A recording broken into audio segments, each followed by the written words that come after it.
The Crystal Rose. Rite of the Warlock. Rite World, Book 6. Written by Juliana Haygert. Rite World. Narrated by Amanda Fichter and A.J. Carter. Chapter 1. Luana. There was a human saying I thought of often these days. All good things end. It had been a week since Keeran defeated his father and locked him inside the amulet. A week since Farah and Keeran broke the spell, holding Wyatt hostage. A week we had been pretending we were carefree and normal. But we were far from normal. The fight was far from over. We still had to defeat Isalia, her she-wolves, and Soren's warlocks. Most of them had stayed with Isalia. Only then would we be free. I lay back on a rock along the lake's shore and closed my eyes, enjoying the last of the sun's warmth. Fall was starting, and the air was already chilly after dark here in the north. Somewhere in the lake, Keeran paddled, his legs and arms splashing against the water. A moment later, he went quiet. For some reason, he had been trying to sneak up on me lately. But how could he when I was able to hear his heartbeat and breathing from a mile away? This time was no different. He submerged in the water and swam close to the water's edge. With careful steps, he emerged and tiptoed closer to me. "Don't even think about it," I warned, my eyes still closed. "Damn it, you're no fun." Dripping wet, Keeran threw himself over me. I gasped as the cold from the water sizzled against my warm body. "What the?" His lips crashed over mine. Lost in the moment, I opened my mouth and let him in. His body pressed against mine as he teased me with his tongue, ripping a moan from my throat.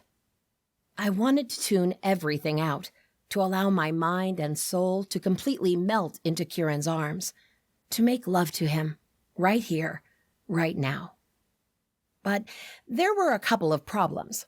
One, we were out in the open. Farah or Wyatt could walk in on us at any second, and I wouldn't hear them until it was too late. Besides, if we weren't indoors and far away, Wyatt could hear us with his werewolf hearing. I just hoped that every time I had slept with Keeran, Wyatt had tuned out his super hearing. 2, it was time to go. After a week of resting, relaxing, and pretending to be normal, it was time to face the world. It was time to go to Unity. Using my agility, I wrapped my legs around Keeran's waist and spun us around. Breaking the kiss, I straddled him. Keeran reached up and ran a hand over the faint scars on my face, lines my archenemy left behind. I hated them. They were a testament to my weakness, to my failure. And sadly, they made me feel self-conscious. I never minded the nakedness that came with being a werewolf, but I did mind having scars permanently etched on my cheek. I turned my head away. "Don't." Keeran hooked a finger under my chin and pulled my head back, but I avoided his gaze. "Don't hide from me. You're beautiful, and nothing, not even these scars, will ever make you any less." His words warmed my heart. Knowing he was being truthful, I returned my eyes to his. I shifted my weight over him, rubbing my hips against his. "Comfortable?" Oh yes. I think I like this better," he said, a teasing note in his voice. It was great seeing him in a good mood this morning. Ever since imprisoning his father in the amulet, he had been quiet and snapping more at everyone. I glanced at the silver and white amulet resting on his chest. His father was in there. And just like that, my desire was gone.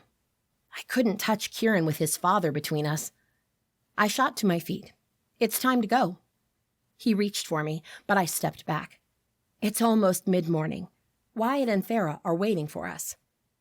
Grumbling under his breath, Keeran unfolded his long, golden body and stood right in front of me, just a pair of swim shorts covering his toned frame.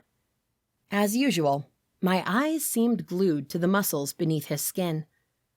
One corner of his lips curled up. "Are you sure you want to go?" I rolled my eyes and forced myself to move. It's not that I want to go, but we need to go. After all, we had agreed to meet Wyatt and Farah at my family's cabin at 9 in the morning, so we could start our journey. I walked away from the lake, and Keeran hurried his steps. When he fell into step with me, he entwined his fingers with mine. Can I at least hold my mate's hand? A smile broke out across my lips. Always. Walking side by side with Keeran like this sometimes felt as if we had been together for years, decades, not days. He made me feel comfortable, safe, loved, things I hadn't felt in so long. As expected, Farah was in front of my cabin. Her long silver hair gleamed in the sunlight, such an odd contrast to the black leather clothes covering her lean body. A small backpack hung from her shoulders, a sign she was ready. But where's Wyatt? Keeran stole the question from me. Farah turned her bright blue eyes to us. Inside the house. She gestured to the cabin beside mine, where Wyatt had been buried for the past week. He says it's better if he doesn't go. By the moon, we had been through this already. I still had to change and grab my bags. The later we left, the later we would arrive at Unity. And as it was, we would arrive late already. Go talk to him. Keeran let go of my hand. I'll go change and get everything ready. Don't worry. Would he change clothes for me too? I let out a long sigh, trying to calm down before my temper rose. I stepped into the small cabin and found the place neat, organized. Probably all Farah's work, since Wyatt barely moved. Once arriving, he had sat down on the frail couch in the living room and only gotten up a handful of times. His brown eyes stared ahead, at a blank spot on the plain wall. Ready for the fight that was sure to come, I put my hands on my waist. Why aren't you ready? He didn't answer. Wyatt, by the moon, don't make me pull rank on you. Slowly, Wyatt turned his gaze to me. A deep sadness etched into his eyes. Because I shouldn't be with you. A growl started low in my chest. We had already talked about this. More than once, actually. A few weeks ago, Wyatt had been spelled by Soren, practically brainwashed. On Soren's orders, he had killed many innocent supernaturals. And he remembered it all.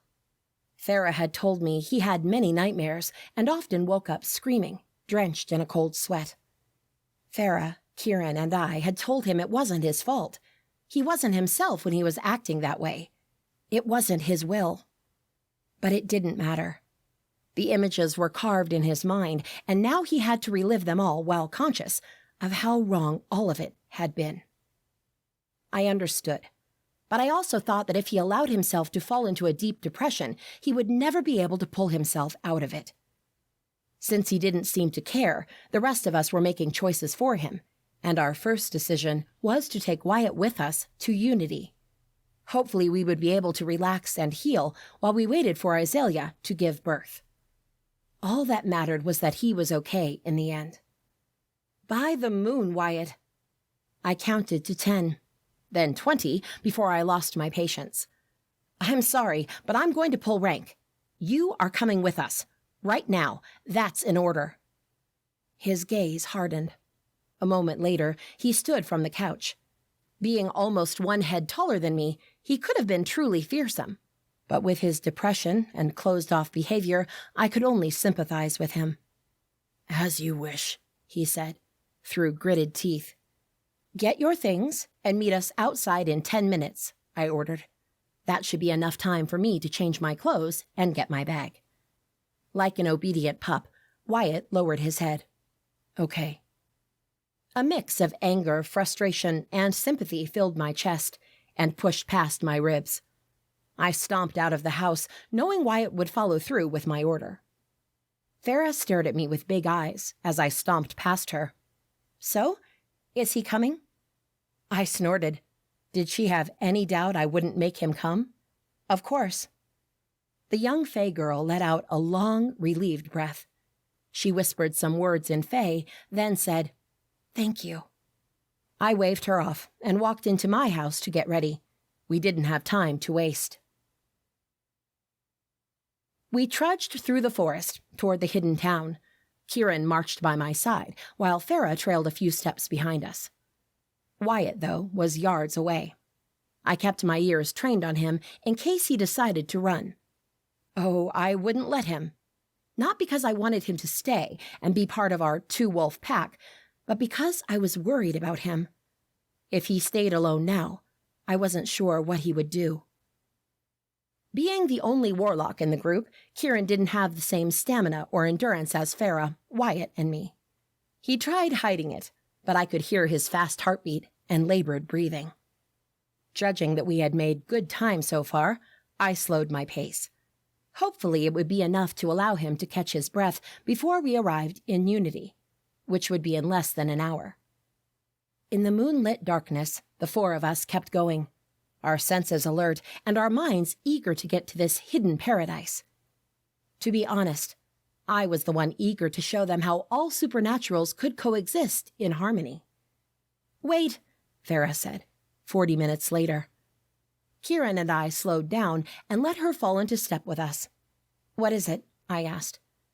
"I can sense something." She glanced around, as if searching for something no one else could see. I opened my wolf senses, hoping to find whatever she had felt, but other than the forest creatures, there was nothing. "I don't hear or feel anything." "What is it?" Keeran asked. Farah pressed a hand to her chest. "It's odd. I can't really tell." She searched the area more. Wyatt approached us, his posture tense, but his eyes were soft toward the young fae. "What is it?" Farah dropped her hand. "It's nothing. Let's keep going." Without looking at Wyatt, Farah walked on. Keeran and I followed her, but Wyatt waited, putting space between us and him again. I wondered if there was a way I could help him, other than kick his ass. I wasn't good at this sort of thing, but I was starting to think that if I waited for him to come around, I would end up losing him. We plodded on, this time with Farah in front. I couldn't help but notice how she tensed and glanced around, as if she sensed whatever had spooked her. Why couldn't I sense it, though? Was it just a fae thing? I would have to ask her about it later, once she didn't look so edgy. Eagerness laced my chest as I recognized the shape of the trees snaking up a hill. "We're close," I announced. Without meaning to, I hurried my steps. We went up the hill, then down the other side, and into a line of trees. To anyone else, it looked like random trees in the forest, but I knew where to look. When in the right spot, the trees flanked a narrow trail. I guided our group down the trail and I halted, sensing people a few seconds before they walked from behind the trees and bushes and surrounded us. "What?" Keeran probably would have cursed, but his voice faded as a few orbs of white light flooded the darkness, showing us the group of soldiers pointing their spears at us. Werewolves, vampires, witches, and even a fae. Wyatt, who had been farther behind, was pushed toward us by two warlocks, their long, sharp spears pointed at his back. "I think Unity isn't happy to see us," Wyatt whispered. I raised my hands and looked around, trying to find a face I recognized among the soldiers. One of them was bound to remember me, right? "We're not looking for trouble." The sea of soldiers parted, and a tall woman wearing a white and gray dress walked past them, toward us. Almay smiled at us. "Welcome to Unity." Chapter 2. Keeran. I met the eyes of the witch standing a few feet from us. She was tall, with brown eyes, long brown hair, and an easy smile. From her thin nose, high cheekbones, thick eyebrows, and the slightly squared chin, there was no doubt this woman was my mother. I had searched for her for the last few weeks, eager to meet her, but now that she stood in front of me, my feelings turned sour. "Keeran," she whispered. Her eyes filled with tears. "My dear Keeran." She pulled me into her arms and embraced me tight. My mother's first hug, and I couldn't even bring myself to hug her back. She pulled back and cupped my face. "You're even more handsome in person." I frowned. Had she seen me somewhere before? I really hoped not, or my rapidly increasing anger toward her would turn into red-hot fury. "Did you see us coming?" Luana asked. Akala smiled at my mate. "I did." She glanced to the rest of the group. "And you two must be Farah and Wyatt. Welcome to Unity." With her hand still on my arm, she beckoned us forward. Come, I've got dinner almost ready." The guards dropped their weapons and stood back as Akala walked into Unity. The floating orb lights trailed alongside them. Luana slipped her hand into mine and tugged me with her. Farah and Wyatt followed right behind us. As we walked down the narrow path, the scene opened, and even though the orb faded away, I could see the roofs of the houses under the moonlight and the many lamps dotting the valley at the base of the mountain. Akala pointed to places on our way. The square, the school, the marketplace, the infirmary, among other things. The buildings and houses were all simple, but well cared for. The path changed from stones to cement, depending on the path or street. There were flower beds and manicured bushes all around. But the most shocking was seeing the supernatural races together. This late at night, there weren't many people out, but it was odd seeing them strolling and chatting and laughing as if they were normal humans, as if there weren't a powerful supernatural world outside, as if there weren't any wars being fought or groups that needed allies. Meanwhile, they hid here, pretending none of that mattered. That thought was like fuel thrown at the flames. Eventually, Akala guided us down a path that went up a short hill and into her house. She opened the door and let us pass. "Please, come in." Luana walked in without ceremony, but I hesitated. If it weren't for Luana's hands still secured in mine, I would have stayed outside. I didn't know what I was expecting. Akala's house was a normal place, maybe a little too cozy and rustic for my taste, but the place had style, and the smell of beef stew and spices filled the air, making my stomach grumble. Luana threw me a knowing smile. I pressed a hand over my stomach. After the four of us piled into her small living room, Akala closed the door. "Thank you for having us," Farah said. "Oh, it's my pleasure." Akala glanced at me before turning toward the kitchen. "Please make yourselves comfortable at the table. I'll bring out the food." Luana pushed me toward the rectangular table. There were 5 places set with plates, utensils, and glasses. Akala had really seen us coming. "Sit down," Luana said. "I'll go help her." Luana went to the kitchen with Akala, and the two of them talked and smiled at each other as if they were best friends. I probably wouldn't have moved from my spot if Farah hadn't nudged me. Wyatt, Farah, and I took random seats at the table. Not a minute later, Luana and Akala came back with hot pots and set them in the center of the table. Luana took the chair beside me, and Akala sat at the table's end. "I'm so glad to have you all here," Akala said. "Aren't you mad at me for bringing them here?" Luana asked. "You did tell me about that prophecy." Akala shook her head. "The she-wolf is busy right now. We have time." I forced my eyes to the food in the center of the table. Did she know everything about us? About our enemies? If so, how could she have stayed hidden, letting it all play out? Why didn't she use her knowledge to help us, help everyone? Too many feelings stirred in my chest. Farah inhaled deeply. "The food smells amazing." Akala pointed to the pans.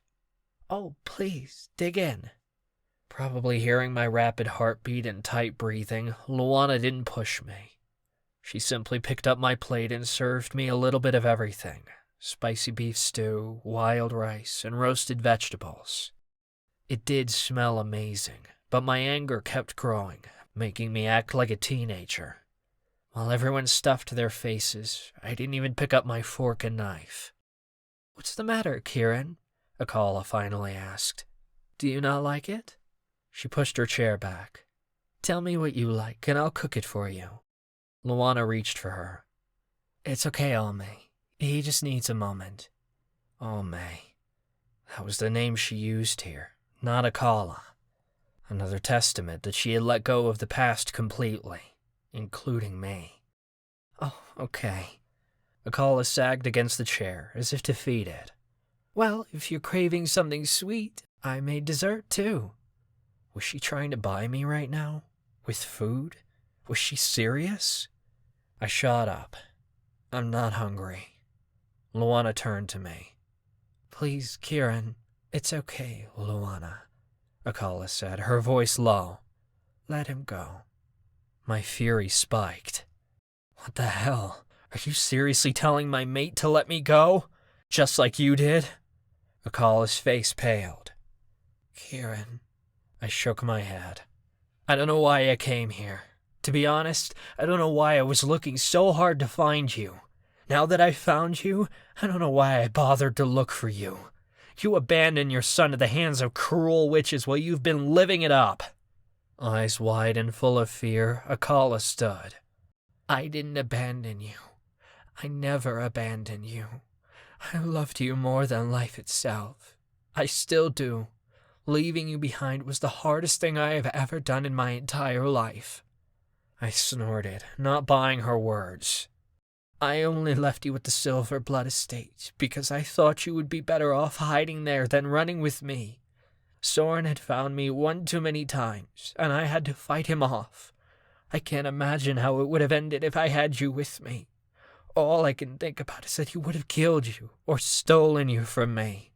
How is that worse than being enslaved for most of my life?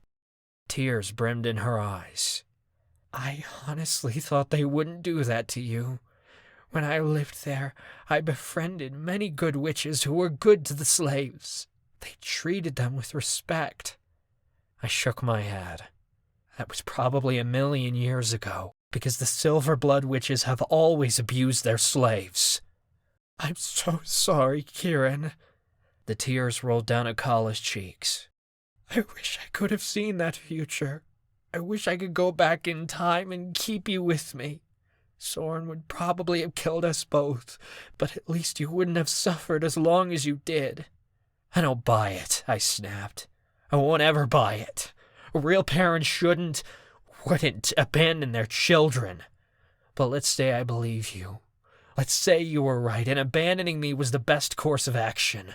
What's your freaking excuse for later? She wiped some of her tears from her face. What do you mean? As I grew older, as you founded Unity and created this hidden corner of the world, why didn't you come back for me? She shook her head.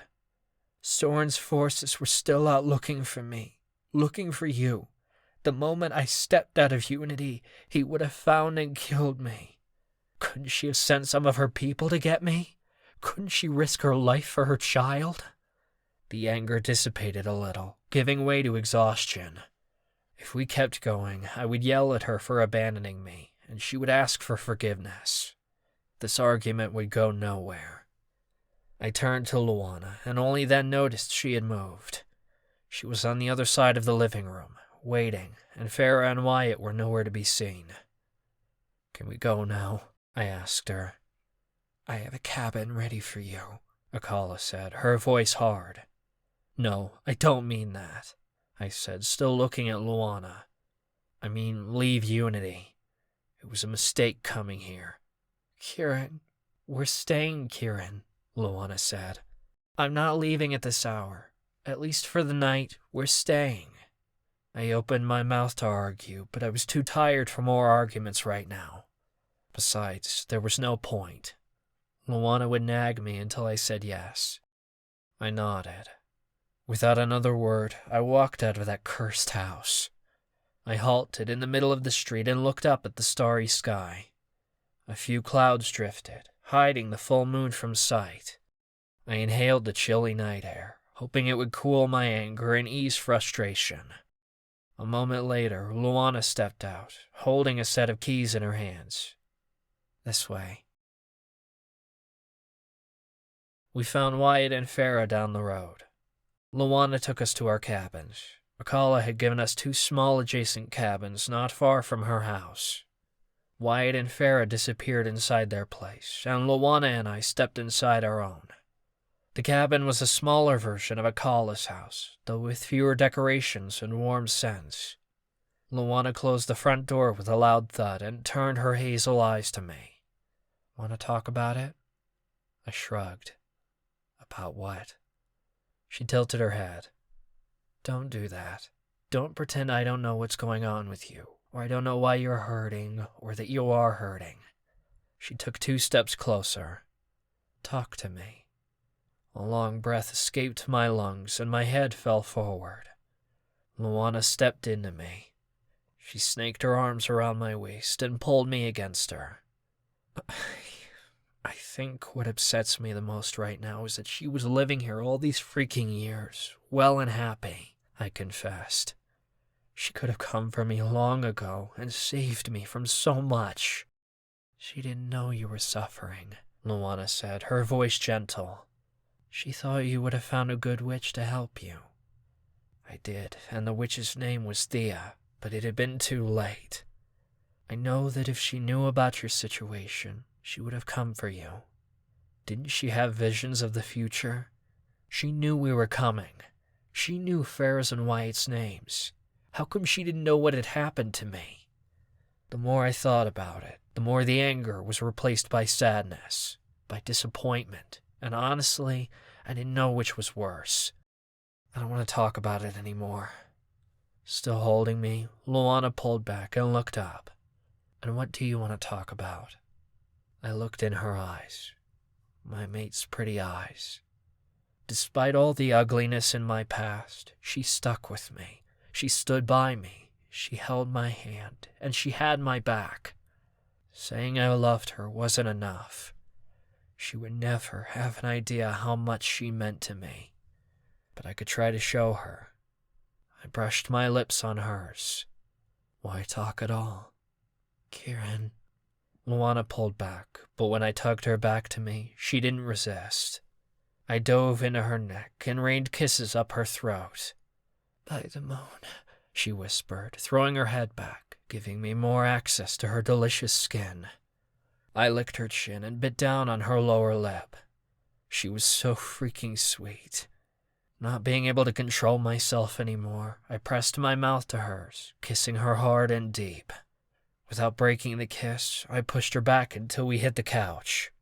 She let go of me as she pulled her shirt over her chest, revealing the black lace bra covering her full breasts, her tanned skin, and her toned muscles. I leaned over her and ran my lips over her stomach, up her chest, around the upper curve of her breasts, across her collarbone. I pressed myself down on her, but Luana put her hands on my shoulders, stopping me. "What's wrong?" I asked, startled. Had I hurt her? Luana reached behind my neck and pulled the necklace over my head. "This." She placed the amulet on the coffee table by our side. "Now it's all good." She tugged my shoulders down, making me fall over her. "Now it's perfect." A smile stretched across my lips. "It's only going to get better." I sank into her, glad to be able to lose myself in her, because I had never felt this happy and satisfied and complete in my life, and I couldn't think of anything better. Chapter 3. Luana. Despite our great night, Keeran woke up in a bad mood. It quickly turned even worse when I informed him I had agreed to have breakfast with Almay this morning. "She might have given birth to me, but she's not my mother," he snapped. I stared at the damn amulet around his neck. If I could, I would rip that thing from his neck and destroy it, but I wasn't sure what the effects of that would be. Nevertheless, I wished it was gone. Ever since imprisoning his father inside that thing, Keeran had been irritable, snapping more frequently, in a general bad mood, and acting like a temperamental teenager. I sure hoped he learned how to control whatever was affecting him, or we would have problems. Despite his protests, I walked out of our cabin and headed toward Almay's house. At first, Keeran didn't move, and I thought he would skip it, but he caught up with me. He frowned and crossed his arms as I knocked on Almay's door. With a big smile, Almay opened the door and ushered us in. Right on time. I just finished preparing breakfast. I greeted Almay with a hug, but Keeran only nodded at her, then took his place at the table. After helping Almay bring the food and drinks to the table, I sat down beside Keeran. I took a small bite of a pecan pastry. This is delicious. Thank you. Almay glanced at her son. Did you sleep well? Fine, he said, his tone curt. With jerky movements, Keeran reached for the milk and coffee, and a bagel and cream cheese. Almay's smile faltered. Trying my best to be diplomatic, I asked Almay about the people I had met the last time I had been here. She told me about their daily lives, how the marketplace was still the most popular spot in town, and how the lake was becoming less crowded now that summer was gone. I waited until we were done with breakfast, and Keeran had finally eaten something, since last night he had skipped dinner, to bring up the subject I was dying to ask about. I picked up my plates and brought them to the sink, where Almay was washing them. About the fight. Almay shook her head, her long braid barely moving on her back. I know what you're going to ask. I arched an eyebrow. Why wasn't I surprised? You won't help us, then? I agree that Isalia must be taken down, but you know I can't expose Unity. Fighting that she-wolf would do just that. I picked up a dish towel and took a clean plate from her. I understand that, but what if you lend us a few soldiers? Isalia and the others will never know where they came from. Almay's hand stilled. It's too risky. With a sigh, she glanced at me. I only have a few fighters, and they aren't expertly trained. Besides, I've worked too hard to build this place. I won't let anything or anyone destroy it. Behind us, Keeran snorted. I ignored him and his attitude, but apparently he didn't want to be ignored. Typical, he muttered. Almay's shoulders sagged. She finished washing the plate in her hands, passed it to me, and then turned to face her son. That's not fair. You might believe I was high and mighty all these years, but that wasn't the case. I, too, went through many hardships to get where I am now. I had to overcome too many obstacles to build this place, to keep it hidden. Keeran's hands balled into fists. So you're going to keep hiding inside your paradise while the world around you burns? Although I won't get Unity involved, I did help create this mess, Almay said, her voice tight. From the rumble in her chest, I knew she was holding back tears. So, I'll help you clean it up. What do you mean? I asked. You and your friends can stay here until Isalia gives birth to her pup, Almay said. Meanwhile, I'll lend any services I can to your cause. If you want, I can teach you, Keeran, to be a stronger warlock. Who says? That sounds good, I said, cutting Keeran off before he said something he would regret later. That sounds great, actually. Keeran glared at me, but thankfully, he remained quiet. He only grumbled something about going for a walk, then marched out of the house. He hates me. He'll always hate me. A tear finally rolled down Almay's cheek. I can't blame him. I would probably hate me too. I walked to her and took her hands in mine. Give him time. I'm sure he'll come around. It seemed so odd. At first, Keeran had been so excited about finding his mother. Perhaps because he thought that it was an impossible task. Because he thought he wouldn't succeed. But once he realized she was alive and well, his mind started spinning and considering all that could have happened. Why had she abandoned him? Why had she never come back for him? Because of those unanswered questions, he resented her. And his resentment only grew with each new detail he learned about her. If only I could do something to help them out, to bridge the gap between them. The first thing that came to mind was to get rid of that damned amulet. That thing had certainly affected Keeran's mood. I bet that if he weren't wearing it, he would have received his mother with open arms. Of course, he would have wanted answers too, but he wouldn't have been rude to her face. "I'm not so sure," Almay said. "From his point of view, I'm a terrible mother. Maybe I really am." I couldn't understand the courage it must have taken and the pain she must have endured to leave her son behind. I like to think I would never do something like that, but I couldn't be certain. If I was running for my life and put my child's life at risk, then I would probably try to find a less dangerous place for him. In the end, none of the options were great, making it an impossible decision. My heart hurt for them. "No, you're not." I squeezed her hands. "Just be there for him now. The rest will fall into place." She offered me a small smile. "When did you become so wise?" I snorted. "Don't let a few pretty words fool you. I'm still pretty hot-headed and crazy most of the time." Almay let out a soft chuckle. At least she could still smile. Now, I had to figure out how to do the same for my mate. Chapter 4. Keeran. I wanted to resist, but it didn't take long for Luana to convince me to train with my mother. She made some good points, like the fact that my freaking magic was still unstable. Soon we would be facing Isalia and her lackeys. While Luana challenged Isalia, Farah, Wyatt, and I would be left to deal with the rest of the werewolves and warlocks. It wouldn't be a fair fight, and I needed to have more control over my magic, become stronger, better.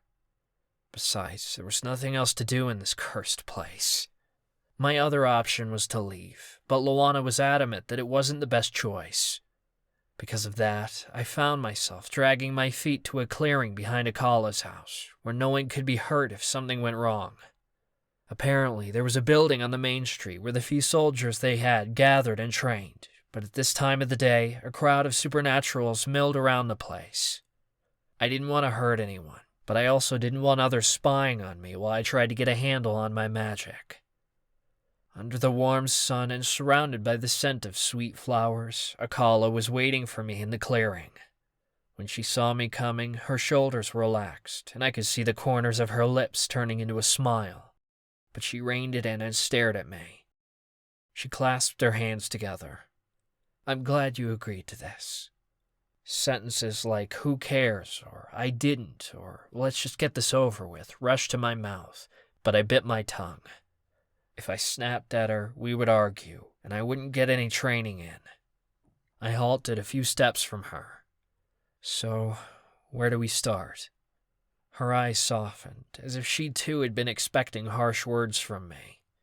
"First, I want to see what you can do, then I can determine what to help you with." We started with small spells. Produce a bolt, cast a flame, put out the flame. Juggle the bolt between hands, make it quickly appear and disappear, bring up a shield, reinforce it. Then we moved to a little more advanced ones. Throw the bolt at a target, make flames appear at a distance, and control their direction. Misdirect a bolt coming my way. These were all things I had done dozens of times before during battle. Did I really have to pretend I was a kid learning to ride a bike? Akala threw a big white bolt at me. I threw my hands up and parted the bolt, but instead of letting the magic disperse to the sides, I grabbed them, holding them hostage in my palms. I closed my hands into fists, and the bolts dissipated. A soft smile adorned her lips. That was very good. Now all it was missing was the freaking lollipop after class. Irritation rolled through me in waves. I couldn't help but throw more wood onto the fire. I defeated my father, but didn't turn evil. Was that how your prophecy was supposed to turn out? The smile fell from her lips. What about the other prophecy about Isalia attacking here? That's why you want us gone, isn't it? Her face paled. If I had my way, you and your friends would never leave. And yet you'll kick us out when the time comes. You have to understand. As a leader, I have a duty to protect my people, and that is not my problem. Was she seriously saying that to me? Her people? Her people! I was her people, and she hadn't protected me. Keeran, I took a step back. It was a mistake coming here. She swallowed hard. To train or to unity? Both. I turned around and marched away. I heard her long breath before her words. I know you're not a true Warlock Lord yet, she said, her voice devoid of any emotion. I skidded to a stop. You can take the title by force, but you'll never be the Warlock Lord unless you kill your father. I glanced at her over my shoulder. He's too strong for me, I admitted, surprising myself. I hadn't meant to say anything, yet more words came out of my mouth. I've tried, but I can't kill him. Akala averted her eyes. What? I sucked in a sharp breath as a realization became clear. You know something. Is there a way for me to become the Warlock Lord without killing him? Her eyes returned to mine. There might be, but it's too risky. Besides, the problem right now isn't how to kill or defeat your father. What the hell are you talking about? She pointed to my neck. I'm talking about the amulet you have under your shirt. I pressed a hand to my shirt, feeling the amulet underneath. Can you sense it? She nodded. I can. I can also sense how strong it is, how it's stronger than you. She paused, pursing her lips. I'm afraid to say that it's winning. I curled my hands into fists. It's not. I won't let it. I put my father in here. I can keep him in here.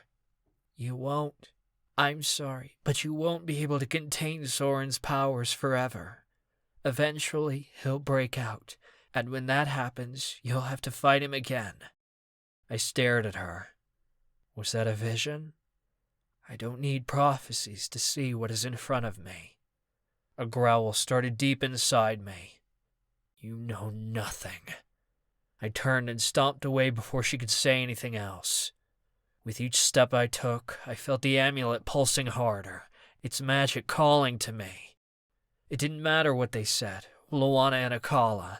The amulet was helping me. It was making me stronger, more fearless, faster. I needed to be all that and more if we were to defeat Isalia and her army. I needed the amulet and its magic. Chapter 5. Luana. Since arriving in Unity almost a month ago, I had spent my mornings at the marketplace. At first, I talked to everyone and made more friends than my first time here. But over the last week, I had been turning the conversation toward the upcoming war. Almay said she wouldn't allow Unity to be directly involved in it, but she had given me the green light to talk to the other supernaturals and try to recruit them. She would allow them to join me, if they wanted to. However, nobody wanted to. They either had forgotten how unjust the world outside these walls were, or they didn't care. They were perfectly safe here, weren't they?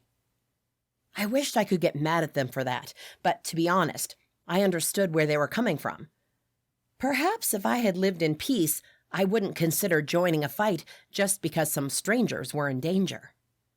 Despite knowing my name and a little of my history, I was still a stranger to them. Someone who had arrows targeted at her head. Someone who was destined to bring danger to Unity if I didn't leave soon. 2 months. That was how long we had before Isalia's pup was born, but I couldn't stay in Unity that long. To guarantee the safety of this place, my friends and I would have to leave a little before that. And at this rate, we would leave without any allies. By the moon, it was silly of me to think anyone would help. I walked around the market, but by now, people already knew what I would say. After a couple more quick shutdowns, I gave up for the day. Defeated, I dragged my feet away from the market. My thoughts ran wild as I made my way up the hill toward my cabin, I thought about Keeran, who had been training with his mother almost every day since we arrived. He often complained about it and threatened to give up, but he always went back the next day. The prospect of having more control over his magic was too alluring. However, his mood quickly deteriorated. He came back home every evening, tense and upset. I wasn't sure if it was the amulet or the sessions with his mother. Despite spending most of the day with Alme, Keeran still resented her. He snapped at her constantly, and when the opportunity presented itself, he was plain rude, which was so unlike him. "There you are." I glanced over my shoulder. Farah ran up the hill and caught up with me. "Hey," I said, as she walked by my side. "How is it going?" I sighed. "Not good. No one wants to fight with us." "I don't blame them." "Me neither," I confessed. "But I still wish we could find allies. The four of us against Isalia and her army? That's suicide." "I agree." She paused, but I could tell she had more to say. Farah never shared much about her life or initiated many conversations, and every time I tried to force it, she retreated. It was better to wait it out. Thankfully, this time she was feeling chattier than usual. "How's Keeran?" "The same. He trains with his mother, is mean to her, comes back to the cabin, is rude to me. Rinse and repeat." Farah frowned. "Aren't you finding his rudeness a little odd?" "I am." I think the amulet is influencing him. He might think he won't turn evil if he doesn't kill his father, but I think that's not true. I think that if he keeps wearing that damn amulet, all of its darkness will seep into him, making him evil." I didn't want to admit it to myself, much less to someone else, but Farah was right. That thought had crossed my mind hundreds of times. I was only deluding myself by ignoring it, wishing it would go away. We couldn't pretend not to know what was wrong with Keeran. "I don't know what to do, though," I muttered. "He has to wear the damn thing to keep his father locked inside. If he stops using it, his father will escape. And if he escapes, Keeran will have to kill him. Either way, he ends up turning evil." Farah nodded. "Soren is slowly turning his son mad from the inside out. I think I would rather have them fight and get it over with. Keeran doesn't want that, not if we can't find a way to avoid him becoming evil afterward. Did he still care about that? Maybe the amulet had already corrupted so much of him he didn't care about turning evil. By the moon, I prayed he still cared. "We can research that," Farah suggested. "I'm sure Alme would be willing to help, either with a way of destroying the amulet and Soren with it, or a way for Keeran to kill his father without becoming evil." "I like that idea," I said, as we halted in front of her cabin. She was holding a small red pouch in her hands. "What's that?" "Some special herb mix Finch sells at the market," Farah said. Finch was a grumpy warlock in his 50s with a knack for potions. Alme swore his teas worked like a charm. "It's supposed to relax you and bring clarity." I knew exactly who this was for. I stared at the closed door behind her. Wyatt. "I don't know what else to do," she whispered. With his wolf hearing, Wyatt could hear her, even if she whispered. "Ever since we arrived, he spends the day locked inside his damn cabin, doing nothing. I tried dragging him to the forest so he could run a little, but he locked himself in his bedroom. I've already said everything I could think of, more than once or twice, but to no effect." Her blue eyes glittered with unshed tears. "I'm worried about him." I was too. I had been inside their cabin a few times and tried to pull him out myself, but he only snapped at me, much like Keeran had been doing. Was Wyatt turning evil too? No, that wasn't it. From what Farah told me, Wyatt barely slept because he was afraid. Every time he closed his eyes, he saw the faces of the innocent supernaturals he killed. Every time he fell asleep, he had nightmares. Those memories were driving him crazy. My nostrils flared as I let out a long, determined breath. That was it. I would kick his ass back into gear even if I had to challenge him to a duel. If I won, he would have to do whatever I wanted him to do. If he won, then I would let him rot away in self-pity forever. I wouldn't even count on him for the upcoming fight against Isalia. I marched inside their cabin. As expected, Wyatt was seated in an armchair in the living room, staring at the plain wall across the room. He was wearing loose sweatpants and a simple white shirt. His hair was a long mess, and his face was covered by a short beard. By the moon, he looked terrible. "Wyatt," I called him. No answer. Farah dropped the red pouch on the side table and approached him. "Wyatt, Luana is here. She wants to talk to you." No answer. Farah turned anguished eyes on me. I marched right in front of him, grabbed his ear, and pulled it hard. "Wake up, little pup. That's an order." He stood with my grip, a growl starting deep into his chest. "What?" he barked, his teeth elongating into fangs.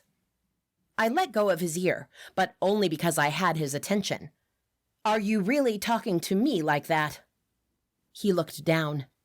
His teeth retreated, but his posture was still strong, defiant. "What do you want?"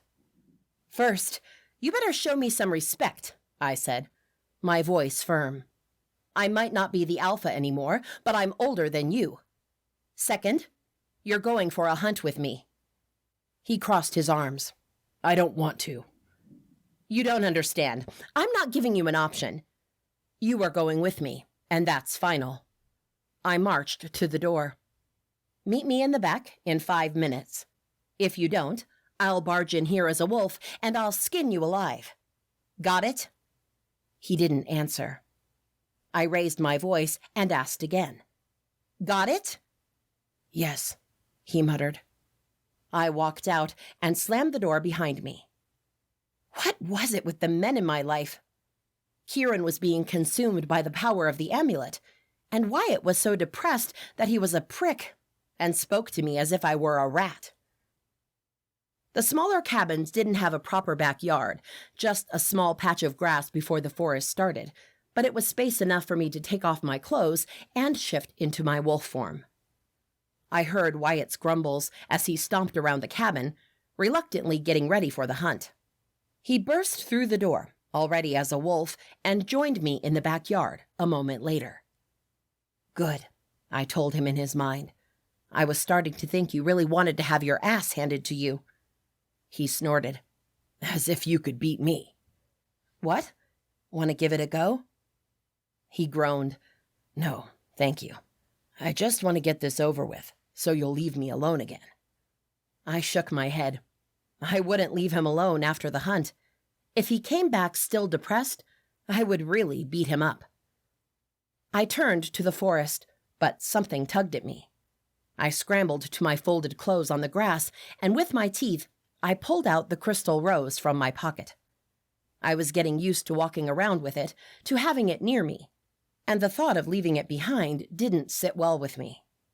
But in wolf form, I didn't have any place to stow it other than holding the stem between my teeth. I dropped it. A second later, I picked it up again. With the crystal rose secured between my fangs, I set out into the forest. Wyatt followed me. After 15 minutes of running as fast as we could manage, I sensed a change in Wyatt. It was like his muscles relaxed, even though they were working hard, and his mind cleared a bit. I knew a damn hunt would do wonders for him, even if it was only for a while. We found a deer and chased it. Poor animal probably ran away from us, scared for her life, when all Wyatt and I wanted was the thrill of the hunt. We had plenty of food and meat in unity. We didn't need to kill a deer. But nothing sent our hearts racing like chasing an animal. Wyatt and I soon got tired of scaring the poor deer, so we set out on another aimless run. We weaved through the trees, jumped over roots, scurried down valleys, and climbed over hills, all the while keeping a safe distance from Unity. "What's that?" Wyatt asked in my mind. I slowed down and followed his line of sight. A long line of twisted trees ended in a thick trunk with raised roots that formed what looked like an archway. "I don't know," I answered. "Should we check it out?" As if it had been waiting for Wyatt's question, the rose in my mouth glowed. "What's going on?" "I was going to ask you that," Wyatt said. I explained to him that Keeran had given me the rose, and it was imbued with his magic. Although it hadn't been Kieran's conscious intent, the magic in the rose was supposed to help me when I most needed it. To test the rose, I took a couple of steps back. Its glow diminished. Then I took a couple of steps forward, in the direction of the archway. The glow intensified. I think the rose is trying to show me something," I said. "Let me guess. You want to go through that archway?" "You guessed right." Holding tight to the crystal rose, I strode to the archway. It marked the entrance of a dark cave, but as we went in, the rose's red glow illuminated enough. The cave wasn't big, but led to another archway and a tunnel. I hesitated for a second. The rose's glint intensified, almost blinding me. Okay, I thought to myself as I entered the tunnel. Dark, narrow, long, winding, and with a stuffy, musky smell. "I don't like this," Wyatt said. "Me neither," I admitted. I was relieved when the tunnel finally ended, revealing a thin ledge of stone and a deep, vast space all around us. "What is this supposed to be?" Wyatt asked. I didn't know. I was about to speculate when a faint dark blue glow started in the back of the cave, several feet below our level. "What's that?" I wondered. The dark blue glow shone brighter and brighter, then it spread, as if it had caught on fire. But soon I was able to make out what was happening. There were other tunnels down at the bottom of the cave, and whatever was making that glow was coming through the tunnels. Could it be one big thing that encompasses the entire cave network, or several tiny things? My question was answered moments later when creatures that glowed dark blue stepped out of the tunnels, bathing the cave in their light, and glanced up at me. Creatures that looked like magical wolves. "Hello, Luana," a voice echoed. Chapter 6. Keeran. The magic coursed through my veins, as familiar as my own blood. During the last month, I had trained with my mother almost every day, and despite our constant bickering, I had learned a lot of new tricks. I couldn't say I was powerful, but I did have more control over my magic. In this particular session, my mother had created shadow enemies for me to defeat. They had spread out in the clearing, and they moved too fast for me to follow. But if I focused on my magic, on sharpening my senses, I could clear my sight and see the blur around their edges before and after they moved. I could even see which direction they were going. Anticipating the movement, I sent a red bolt to my right. I didn't even see any details until the bolt exploded against the shadow's chest. It burst into thousands of black embers. 6 down, 4 to go, I announced, as if my mother wasn't keeping tabs at the edge of the clearing. I just liked to freaking gloat. It wasn't often that I could do that. The 7th shadow didn't move like the ones before. Instead of practically blinking in and out of existence, this one glided toward me, like a tornado. I raised a shield to delay it, but the shadow went through it as if it were a wall made of butter. Summoning a red bolt, I took a few steps back, directly into the claws of another shadow. I was trapped between the 2 shadow creatures. The one behind me held me down, while the first shadow hovered over me. Darkness fell over the clearing.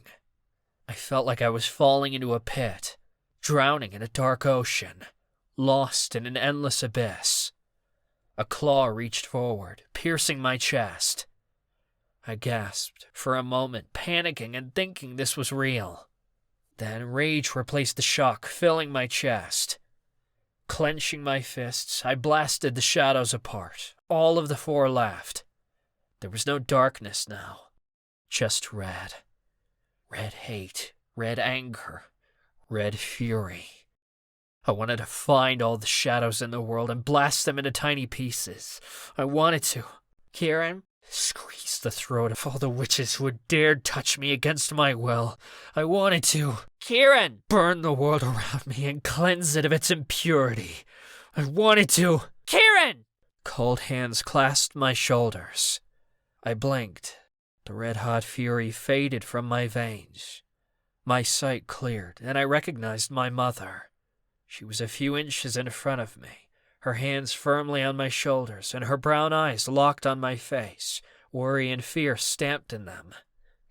A pain so sudden and deep cut through my chest. I gasped again and fell to my knees. "Keeran, talk to me," my mother said as she knelt in front of me. "What are you feeling? What's happening?" I took in a deep breath, trying to calm down. "I'm okay," I whispered. "The hell you are," my mother snapped. "You might be able to hide most of it from Luana and your friends, but you can't hide it from me. I can feel it." "It's just exhaustion," I lied through gritted teeth. "We've been practicing a lot." "No, it's not." She pointed to my chest. "It's that damned amulet. Its darkness and power are seeping into you. It's hurting you." She reached for me, but I rose to my feet. "I'm fine," I snapped.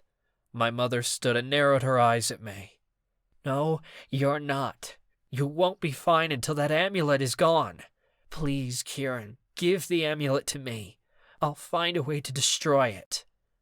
Destroying the amulet meant killing my father with it. I was freaking sick and tired of killing. I had killed so many people in the last couple of years. I couldn't bear doing it again, especially not my father, even if the man was an evil bastard who didn't deserve to stay on this earth. That was why I had created the amulet, to imprison him and contain him without the need for killing. But I could feel it, my father's power, his darkness, flowing from the amulet to me. At the moment, I was okay, but there were times when I lost control. When the darkness took over and I only saw red, only saw darkness. "Is there another way to immobilize Soren without killing him?" I asked, my voice rough. My mother shook her head. "He's a powerful warlock. It's almost impossible to defeat him without landing a killing blow." You said almost. It wasn't the first time she had let something like that slip. Once, when I asked her if there was another way to defeat him, she had mentioned there might be, but she didn't elaborate. You said almost impossible, which means it isn't. She hesitated. I thought I would have to ask her again, to beg her to tell me. Instead, she let out a long breath. "There's one spell, but it's a fate worse than death." I frowned. "What do you mean?" "You might be able to steal Soren's magic." I stared at her. Steal his magic? That sounded so simple. If it's just that, why haven't others done it? Why haven't you? "Because it's a powerful spell," she said. "Although I know how it works, I can't perform one. Actually, as far as I know, there's no witch who can perform it." "Not even the queen of all witches?" "Aurora might be able to do a temporary version of the spell once she's older and more experienced, but the spell is meant to be cast by a true warlock lord. Your father was the one who created the spell long ago, and he's the only one who was able to perform it successfully." Successfully. My father had stolen the magic of others. Was that why he was so damn powerful? "Why do you think I might be able to do it?" "Because you're the true warlock lord, or you'll be one once your father is gone." She reached forward and pressed her hand on my chest. I can feel it. The magic, the power. You're strong, almost as strong as Soren ever was. I thought the prophecy said I had to kill him to become the Warlock Lord. My mother shook her head. Once his magic is gone, Soren will become a shell, a shadow of himself. He'll be nothing. What about the darkness? You won't have killed him, so hopefully you won't turn evil, and you'll be able to keep your sanity. Hopefully. It was better than thinking I would turn mad and dark at any minute. I puffed my chest. Teach me how to do it. My mother's brows curled down. Are you sure you want to learn this, Keeran? It's a dangerous spell. If you're worried I'll abuse it, don't. If in the end I can take this amulet off and won't turn evil by killing my father, I won't have a reason to abuse it. I'll just be a normal warlock. That's all I want. You'll never be normal, she whispered. I waited for her to argue, but instead she nodded. The theory of the spell is easy. The problem is actually having the power to do it. She took several steps back. All you have to do is focus. Send your magic to me, to my heart. Look for where my magic is stored and... Wait. I narrowed my eyes at her. You want me to try it on you? What if I hurt you? You won't. This will be your first time doing it. You won't be able to sustain it, and I'll be fine. I didn't like it. What if, by some miracle, I pulled it off?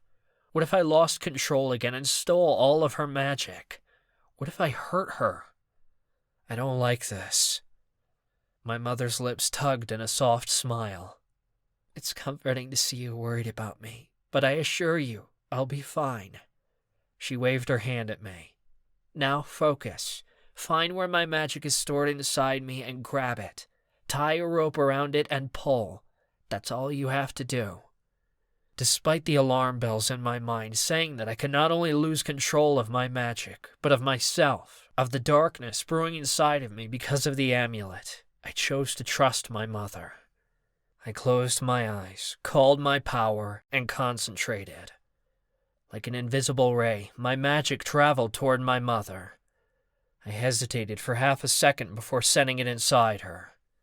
Her magic was immense and everywhere. She lived and breathed magic.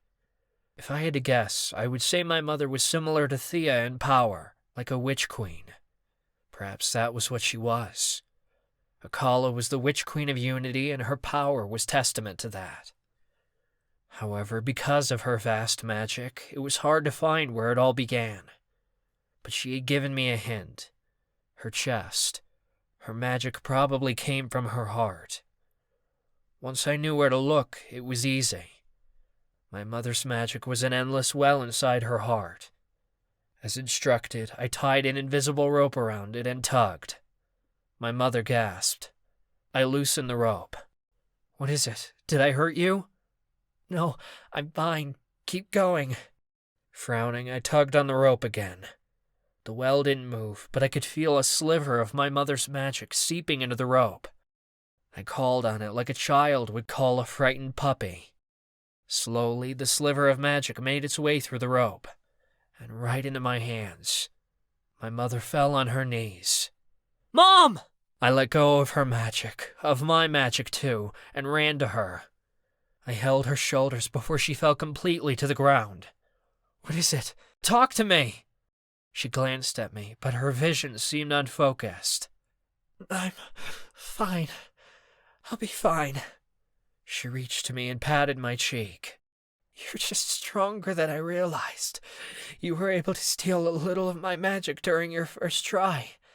That's incredible. I looked over her. Other than being exhausted, she didn't seem to be hurt. I'm sorry. I hadn't meant to steal her magic. I seriously thought I wouldn't be able to perform it so easily. I don't understand. How could I do it so fast? And why are you so tired?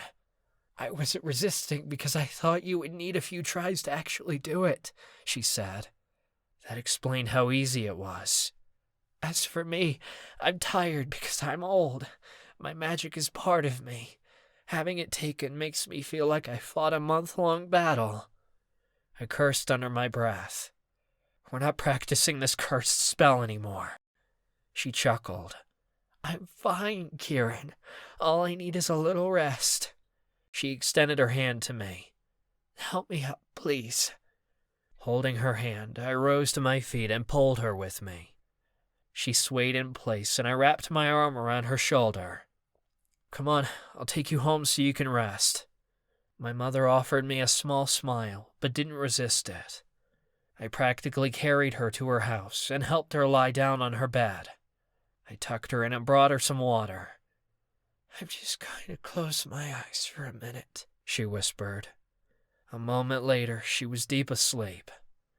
I pulled a chair to the side of her bed and sat down.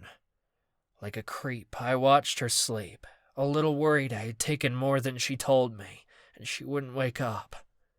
But as her breathing continued strong as she slept, I relaxed. The realization that I was genuinely worried about her hit me hard, making me a little breathless. Here I was, taking care of my mother. Never in a million years would I have thought this scenario was possible. First, because I never thought I would meet her, and later, because I hated her for abandoning me. Spending time with her this past month in Unity had changed things. Seeing her collapse because of my freaking spell had been too hard. I laid my hand on her bed, right beside hers, and wondered if she and I could be close after all. Chapter 7. Luana. As if by magic, small round lamps lit up around the cave. The glow from the wolves lessened, and we could see the flat, smooth rock bottom. A midnight blue wolf, bigger than most, shifted into a tall, broad, black human. He had short black hair and seemed older, in his late 40s. But the most surprising thing was, he had clothes on. Brown pants and a white tunic and boots. How was that possible? I'm Romulus, the leader of the Starlight Pack, he said, his voice carrying up the cave walls. Leader? I asked Wyatt. Why leader? Why not Alpha? That doesn't make sense, Wyatt said. I'm sure you have many questions. Please, come down and I'll explain. Romulus gestured to our side, and sure enough, a narrow stair descended a few steps beside us and hugged the wall until it reached the bottom. Are you going to trust them? Wyatt asked in my mind. What if we go down there and they attack? We should just leave. I didn't think I could leave, though. We had just found werewolves that looked like they were made out of pure magic. Even if they were evil in some way, I had to know who they were, how they could be. More than that, a tug pulled me toward them, and I chose to think this tug was telling me that they could be the allies we needed. If these werewolves joined us in our fight against Isalia, then maybe, just maybe, we had a chance against her and her army. I need to know, I told Wyatt. Slowly, I descended the smooth stairs. Like a good friend, Wyatt didn't flinch and came down with me. At the bottom, the werewolves stepped aside so we could pass. Right in the center, Romulus waited for us. When we approached, a woman in human form stepped forward and held out 2 long jackets in her hands. She and Romulus averted their eyes. Around us, all the wolves lowered their heads. Feeling more self-conscious than usual, I shifted into my human skin and slipped into the jacket. Beside me, Wyatt did the same. Thank you for the jackets, I said. I held the crystal rose tight in my hand. You're welcome, the woman said, glancing at me. She had short brown hair, deep gray eyes, smooth fair skin, and an easy smile. I'm Mira, Romulus's mate and vice leader of the Starlight Pack. Like magic, all other werewolves turned into their human forms, all of them fully dressed. I couldn't help but gawk at them. I'm sure you have many questions, Romulus repeated, his voice calm but not kind. I don't even know where to start, I whispered, as my mind reeled. I know, Wyatt said. His body was tense beside me, as if he was ready for a fight. Why do you call yourself a leader and not an alpha? Because I'm not the true alpha of this pack, Romulus said, unflinching. I had the impression that he would answer all of our questions, even the most absurd ones, with strength and grace. I'm just leading it until our rightful alpha returns to us. I frowned. But that doesn't make sense. An alpha is a wolf who either wins a challenge from the previous alpha or steps up after the alpha dies. Not in the Starlight Pack, Mira said. As you can see, we're a little different from a normal werewolf pack. Our alpha is a direct descendant of the wolf gods, Romulus explained. Because of that, the alpha mantle is passed through blood, not by force. The alpha shares his magic with the rest of the pack, Mira continued, thus granting us unique abilities. Like glowing in the dark, I muttered. She chuckled. Among many other things. Wait. Wyatt raised his index finger. If you don't have an alpha, how do you still have magic? The magic is bestowed to the wolf by the alpha right after birth, Romulus said. Most wolves you see here got their magic from our late alpha. The ones who were born since then are mostly like normal werewolves, Mira said, the tone in her voice ringing with sadness. I glanced around. You won't see them now. They are younger and less powerful. Whenever we have a stranger entering our cave, something that rarely happens, they stay out of sight. That made sense, though I couldn't imagine how it felt for the younger wolves to be different from their parents and friends. I'm assuming Alme knows you're in Unity's territory? I asked. Romulus nodded. After our alpha and his family were murdered, our pack broken and our territory lost, Alme found us roaming and hiding in the forest not long after she founded Unity. He opened his arms wide. We created these tunnels with her help. Hiding. They had been hiding for years now. I doubted I could recruit them to join me in the war against Isalia. You called Luana by her name, Wyatt said suddenly. I had been so entranced in their magic, I had forgotten that. That's true. How do you know my name? Because Alme made a prophecy a few years ago, Mira said. In her prophecy, Alme foresaw that the child of our previous alpha hadn't been killed, as we first thought, Romulus said. She had been merely lost and misguided. In time, she would return to us, but her magic would be gone, and she wouldn't look like us. I tilted my head. Who? I gasped. My father had been the alpha of a forgotten pack. He and my mother had been killed by Isalia. She would have killed me too if I hadn't been whisked away.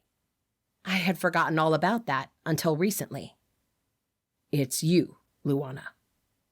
Romulus's eyes were fixed on mine, but despite all that he had told me, he didn't seem happy about having found his alpha's lost heir. I can feel our magic in you, locked away. The moment you stepped through the archway outside the cave, I was sure you were our rightful alpha. I was their alpha. By the moon, could it be this simple? Me, the alpha of a powerful, magical wolf pack. With them by my side, I could easily defeat Isalia and her army. I shook with anticipation and excitement. But something was wrong. If I'm your rightful alpha, why don't I feel anything? I glanced down at my hands. Why don't I feel the alpha's magic at work? Why can't I turn into a glowing wolf like you? Romulus shook his head. I don't know. Our guess is that either your foster parents found a way to block the magic inside you, or the trauma you lived through blocked it, Mira said. Either way, to become the alpha of the Starlight Pack and have a bond with us, you have to be able to access your magic." I stared at them. "How do I do that?" Romulus and Mira shared a knowing look. "There is a way," Mira started. "But it won't be easy," Romulus added. "Tell us what it is," Wyatt said. He sounded as eager as I felt. "If there's a way, I'm sure Luana can do it, no matter what." His faith in me was so comforting, it brought a smile to my lips. "You must find 3 objects," Romulus said. "The mirror of all seeing, the dagger of all hunting, and the crown of all branches." "These 3 objects can tap into the pack's magic, since they were once gifted to us by the wolf gods themselves," Mira said. "Unfortunately, they were lost a long time ago." "Where do I find them?" I asked. "We don't know," Mira said. "If we knew, we would already have these objects with us." They were sending me to find a specific seed in the entire forest. That didn't help at all. Wyatt frowned. "I have another question. Why are you doing this? Why not just continue as leader of the pack? Why the need to find your alpha?" "Wyatt!" I felt embarrassed by his harsh tone. It was like he was accusing them of a crime. "I'm serious," Wyatt continued. "Have you ever seen a leader who wanted to relinquish his power? We've met several rulers, and none of them wanted to give up their throne." "That's a good question," Romulus said. "Maybe other races aren't like us, but the Starlight Wolves are loyal to their pack, especially to their alpha and the alpha's family. Perhaps it's the magic in our veins, or that we were blessed by the wolf gods, but we feel honor and loyalty differently than most. We are truer than most." "When Almay told us you were alive and well?" Mira's eyes brimmed with unshed tears. "We couldn't believe it. We were so happy that we wanted to go after you right then." I frowned. I hadn't thought of that. "Why didn't you?" "Because Almay's prophecy wasn't specific," Romulus said. "We didn't know where you were, how old you were then, and even your name. It was only a few weeks ago, when you first visited Unity, that the rumors of a new she-wolf reached our ears. We then learned your name." "But you left," Mira explained, "so we thought it wasn't you after all." "Until you walked in this cave, and we all felt it." Romulus rested a hand over his heart. "It's a weak feeling, because of your locked magic, but it's there, nonetheless." "All you need to do now is find the objects and come back to us," Mira said. I swallowed hard, deciding I couldn't keep it all to myself. "Do you know about my fight against Isalia, the she-wolf who killed my parents?" Romulus nodded. "We learned it was her who murdered your parents and destroyed our territory only a few weeks ago. But yes, we do know now." I held my breath. "Once I recover the items and become your alpha, will you help me defeat her?" Romulus lifted his finger to his face and traced the shape of a crescent moon on his forehead. The moon's shape glowed dark blue for a moment, then disappeared. "I will," he said, with a faint smile. "That's a promise." Mira took her finger to her forehead and repeated the gesture. Then the other wolves did the same. The glow on their foreheads was proof of their loyalty. It warmed my heart. "Thank you," I whispered. Chapter 8. Keeran. After sleeping for only a couple of hours, Akala got up from bed, saying she had things to do and problems to solve. She still looked pale and frail, which was apparent as she reached for the doorknob with shaking hands, or when she tried to walk down the hall and wobbled on her feet. I argued she should go back to bed. "I'm fine," she insisted. I relented, but only an inch. She could get out of bed, but she had to stay seated in the living room, reading a book, painting, playing a game, as long as she relaxed and rested a little. She tried to argue about that too, but I wasn't having it. At some point, she realized I was serious and stayed put.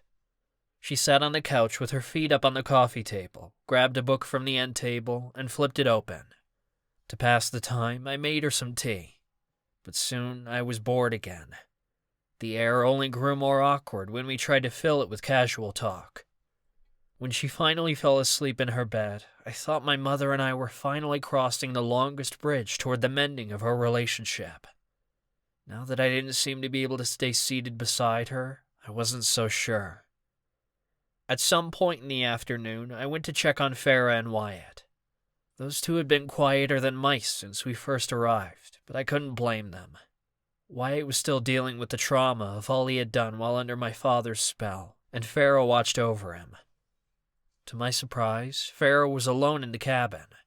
"Thank the snow, Luana was able to take Wyatt out for a run," she said. "I hope that helps clear his mind a little." I hoped so, too.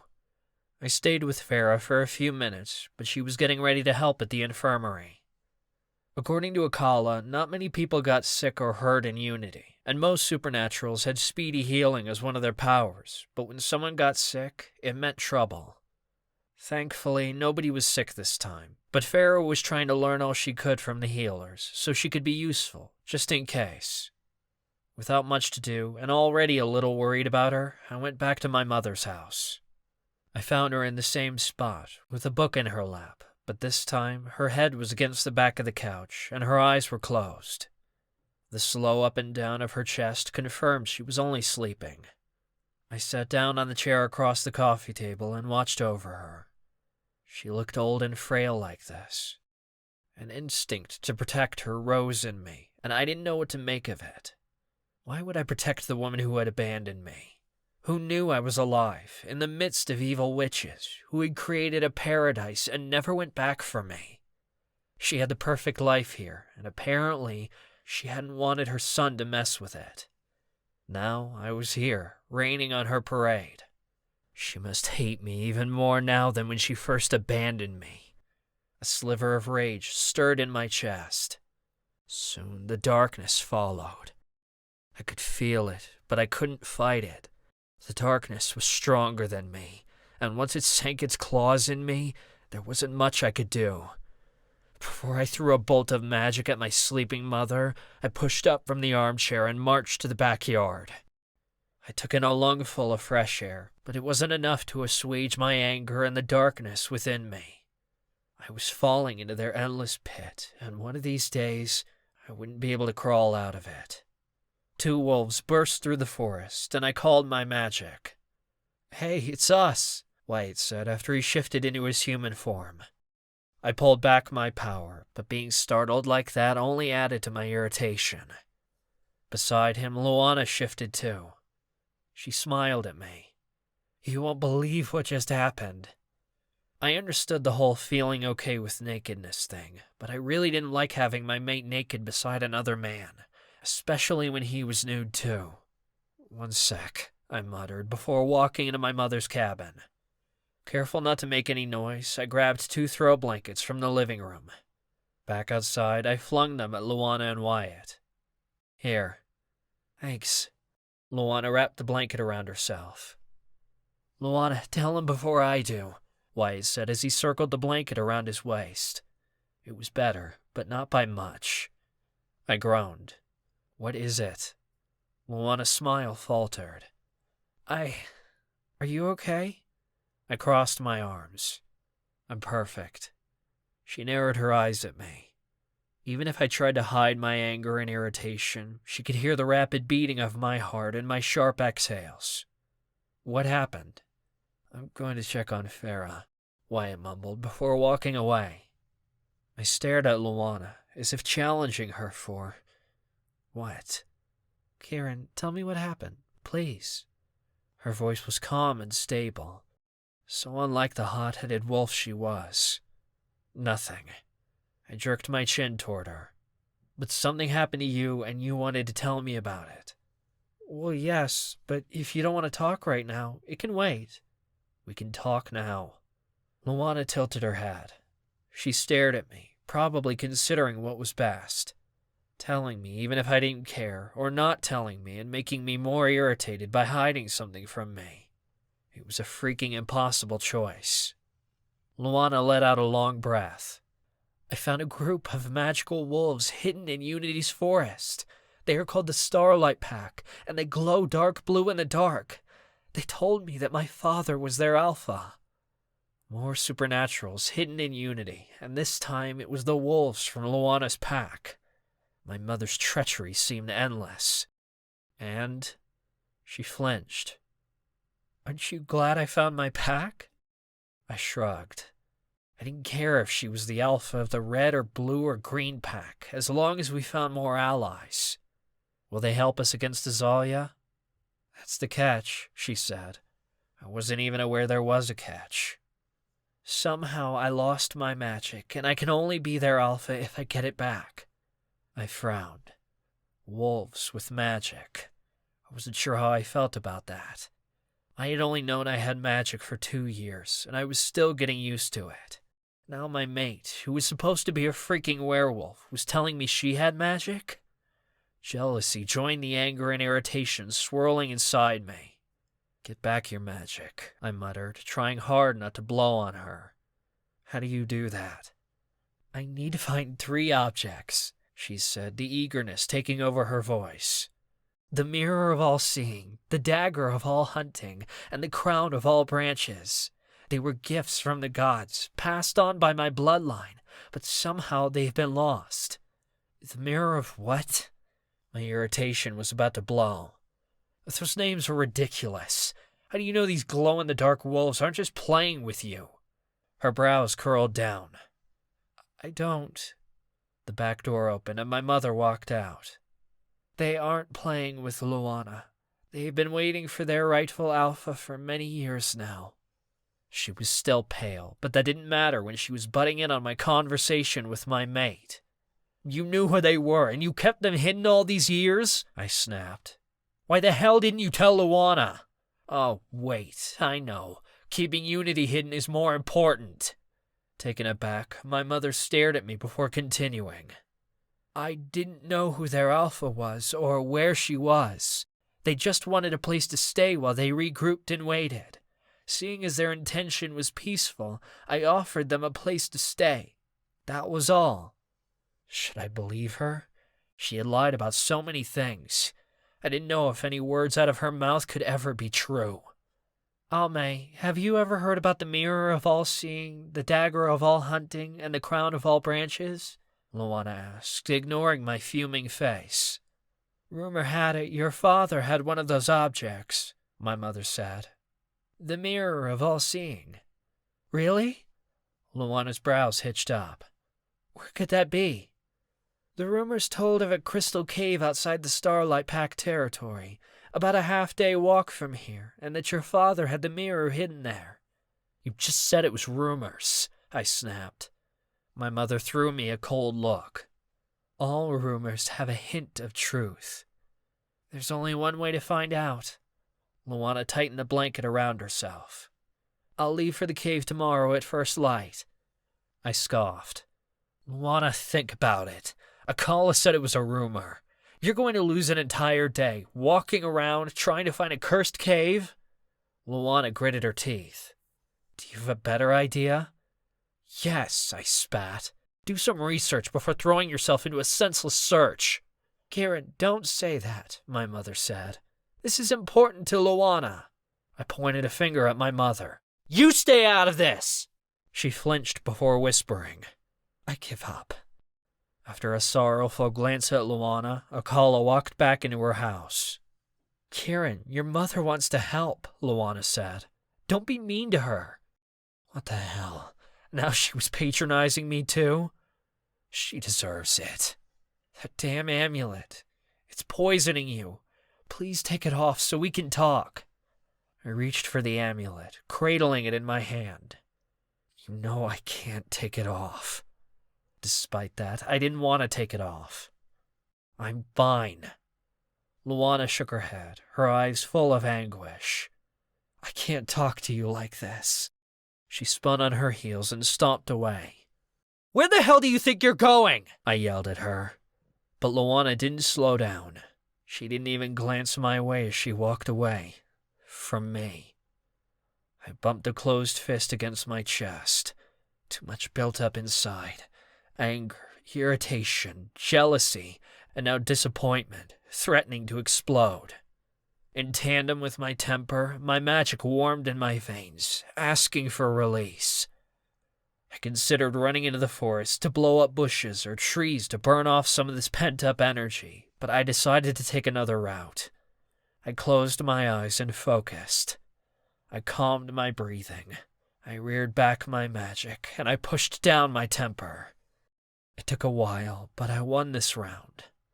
A long, slow exhale flew out of my lips, and I opened my eyes. What the hell had I done? Chapter 9. Luana. The worst part about having a fight with Keeran in the evening was going to bed alone and worrying about him the entire night. I tossed and turned in bed, concerned about what he might be doing.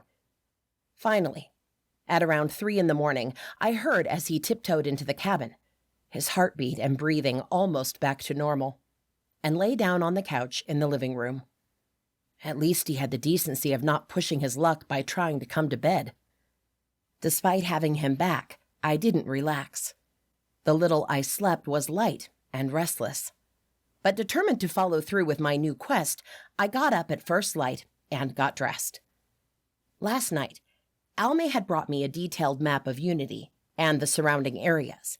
She didn't know how far I would have to go to find the Crystal Cave, but she was confident I could see all the caves on the map in a half-day hike.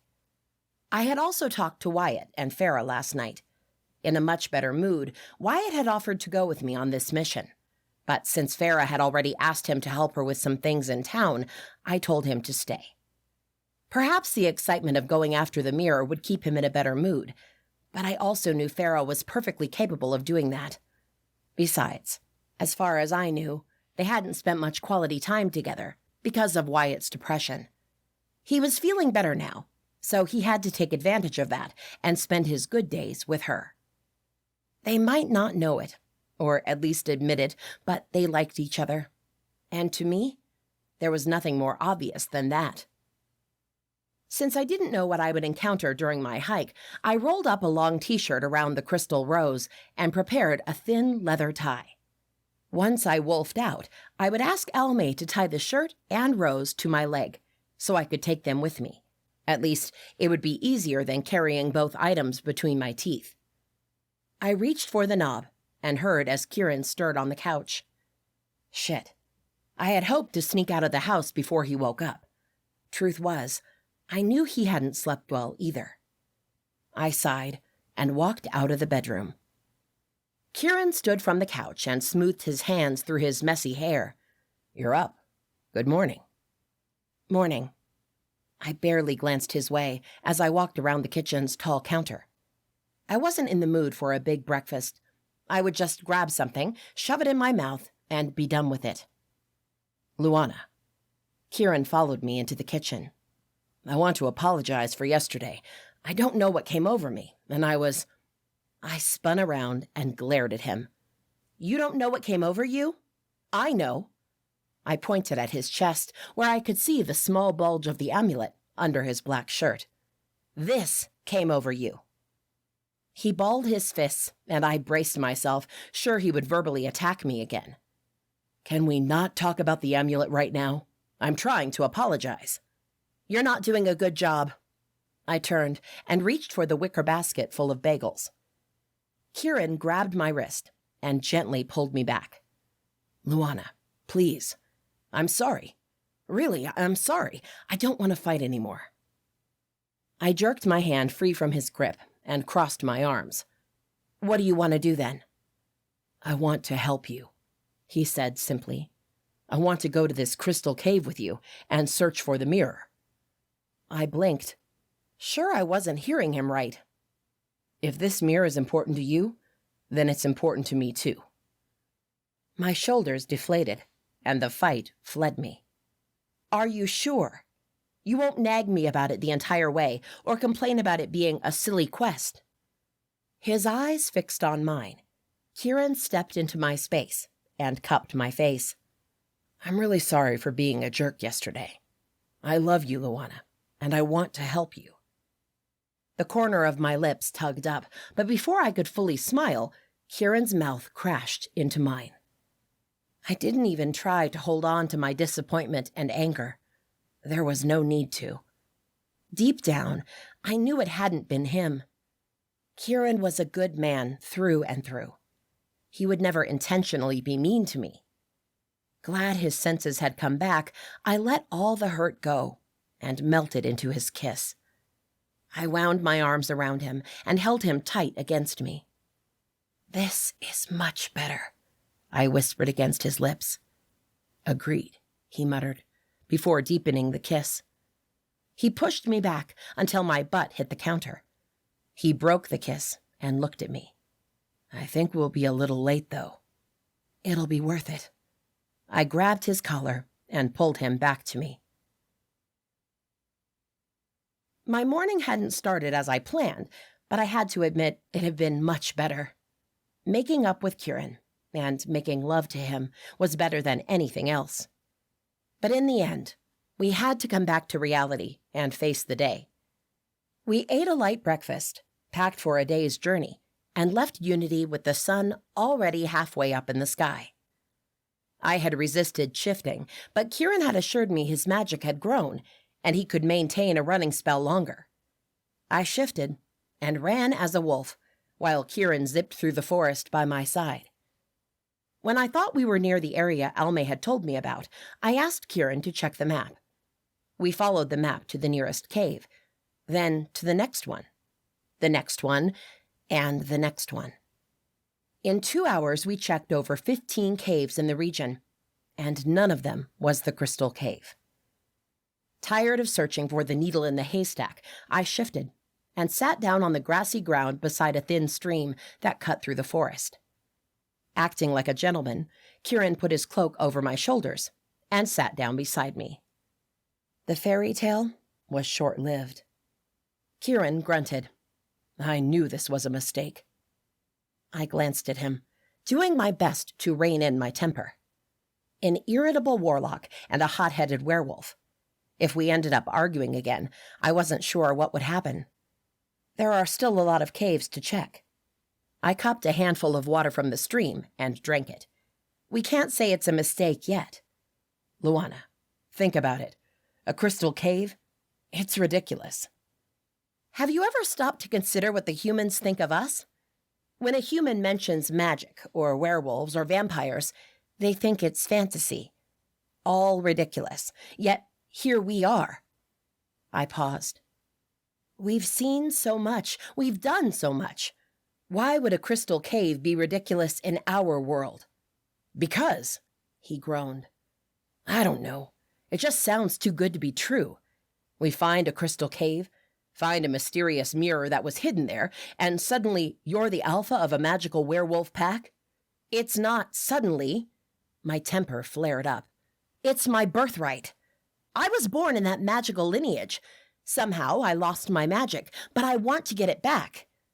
Everything will be so much easier if I can get it back. Being powerful, having a pack, fighting Isalia alongside them, belonging somewhere. I'm just saying you shouldn't get your hopes up. His words were meant to be calm and comforting, but the sharp edge to his voice grated. For all we know, these are rumors. I shot up to my feet. Well, I'm going to find it, just to prove to you it wasn't a rumor. I stomped away before our argument turned into a real fight. After grunting again, Keeran followed me. This time, I remained in my human form while checking the next few caves. All normal caves, without a trace of crystals. Another hour passed. The sun had curved the top of the sky and had started its slow descent. I was starting to worry Keeran was right. What if the crystal cave was a rumor, and I never found the mirror of all-seeing?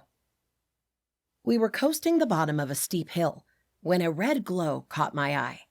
I turned to Keeran, and sure enough, the rose, which was peeking from underneath the flap of a small satchel he carried, was glowing. This is it. I grabbed the rose. "We're near the crystal cave."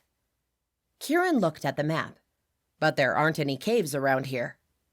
"A cave like this wouldn't be on any maps," I said, realizing we had been going about this all wrong.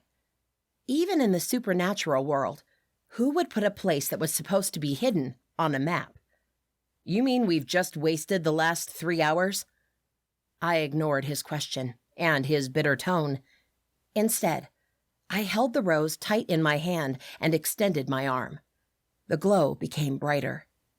"It's over here." I used the rose as a compass and followed it as it guided us to a wall of dirt and rock on the side of the hill. The rose shone more, and I had to avert my eyes because of its intense glow. I lowered the rose and reached forward with my other hand. My hand disappeared inside the dirt wall. On instinct, I pulled my hand back and gasped, "It's here!" I stepped through the wall. "Luana!" At first, it was dark, as if I had crossed into a black hole. Then, the colors exploded through the darkness, almost blinding me. I brought a hand up to protect my eyes, but the adjustment was fast. I blinked, trying to take in how beautiful and fantastical this cave was. Keeran stepped through the portal. "What the?" "It's amazing," I whispered. The cave was like a huge auditorium, wide and high in the back, narrowing and low toward the stage, where, in this case, was an archway, with wide steps leading the way. But the most magnificent part was the crystals lining the walls, the floor, and the ceiling. Blue, pink, orange, green. So many colors mixed, like a rainbow had splat all over this place. Enamored, I went down step by step, taking my time to observe and commit the images to memory. Behind me, Keeran seemed bored as hell. I took one last glance around the magical place before crossing beneath the archway. I stepped through, and instantly the colors and lights were gone, replaced by darkness. A red flame appeared beside me. "I think we'll need this," Keeran said, extending his hand in front of us so the flame floating on his palm illuminated the place. But there wasn't much to see. We were in a dark tunnel, just a little taller than us, and wide enough for the two of us to stand side by side. That was it. "I'm guessing we have to follow the tunnel," I said. "I don't like it," Keeran mumbled. What other choice did I have? Go back empty-handed? Just the fact that we had found the hidden crystal cave was proof that we were meant to be here, that I was meant to find the mirror. "Come on," I muttered. I took a step forward.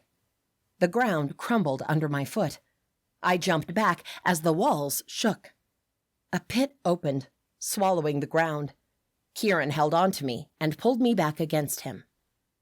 When the walls stopped shaking and the pit stopped expanding, Keeran and I took in the new challenge. There was a huge hole in the ground.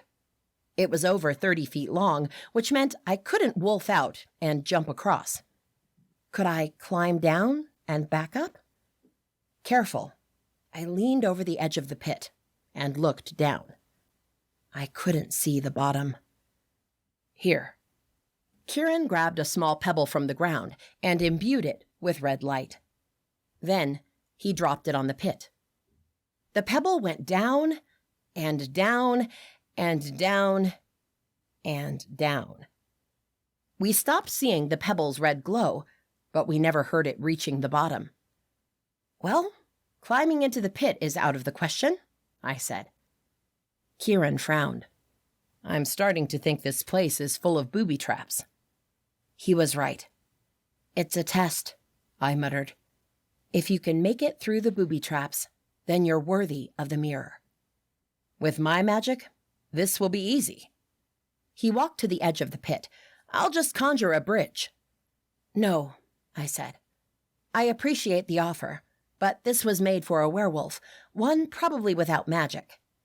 As the rightful alpha, I should reach the mirror using my skills. Please, don't interfere. Excuse me? I came all this freaking way to help you, and now you're asking me to just sit back and relax while you're almost killed by traps? I took a step closer to him and put my hands on his shoulders. I really appreciate your help, but more than your help, I appreciate you being here. You can keep me company and cheer me on while I go through the traps. Only the moon knew how many there would be.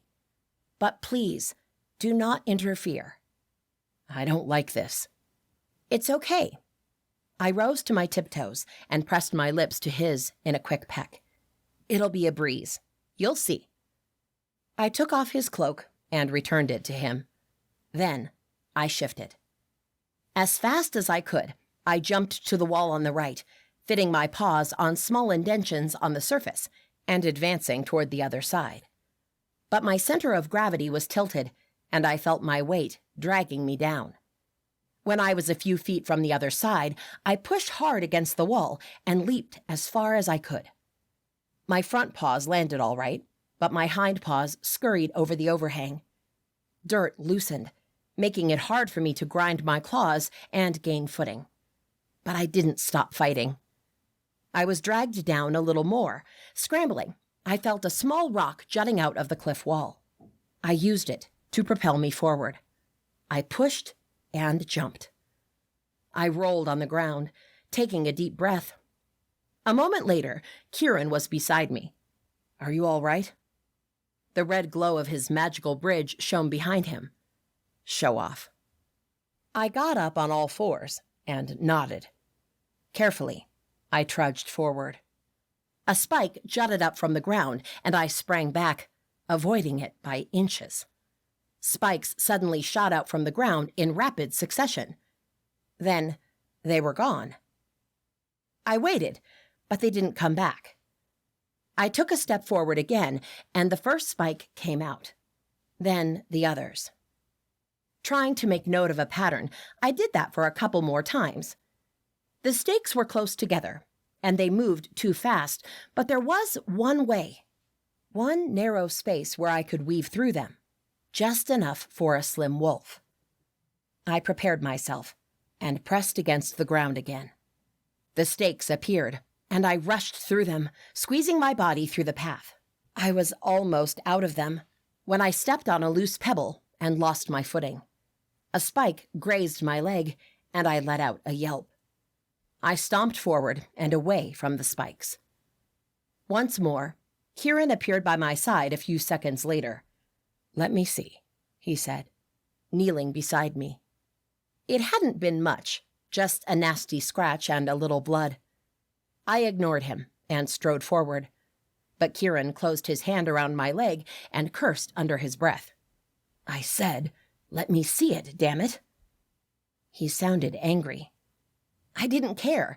There was no reason to stop and look at a scratch when I was almost at the first item I needed from my list. With a little force, I drove further into the tunnel. Keeran let me go. His exasperated exhale reached my ears. If he was going to be this ridiculous, then he shouldn't have come. I kept going, always on the lookout for more traps.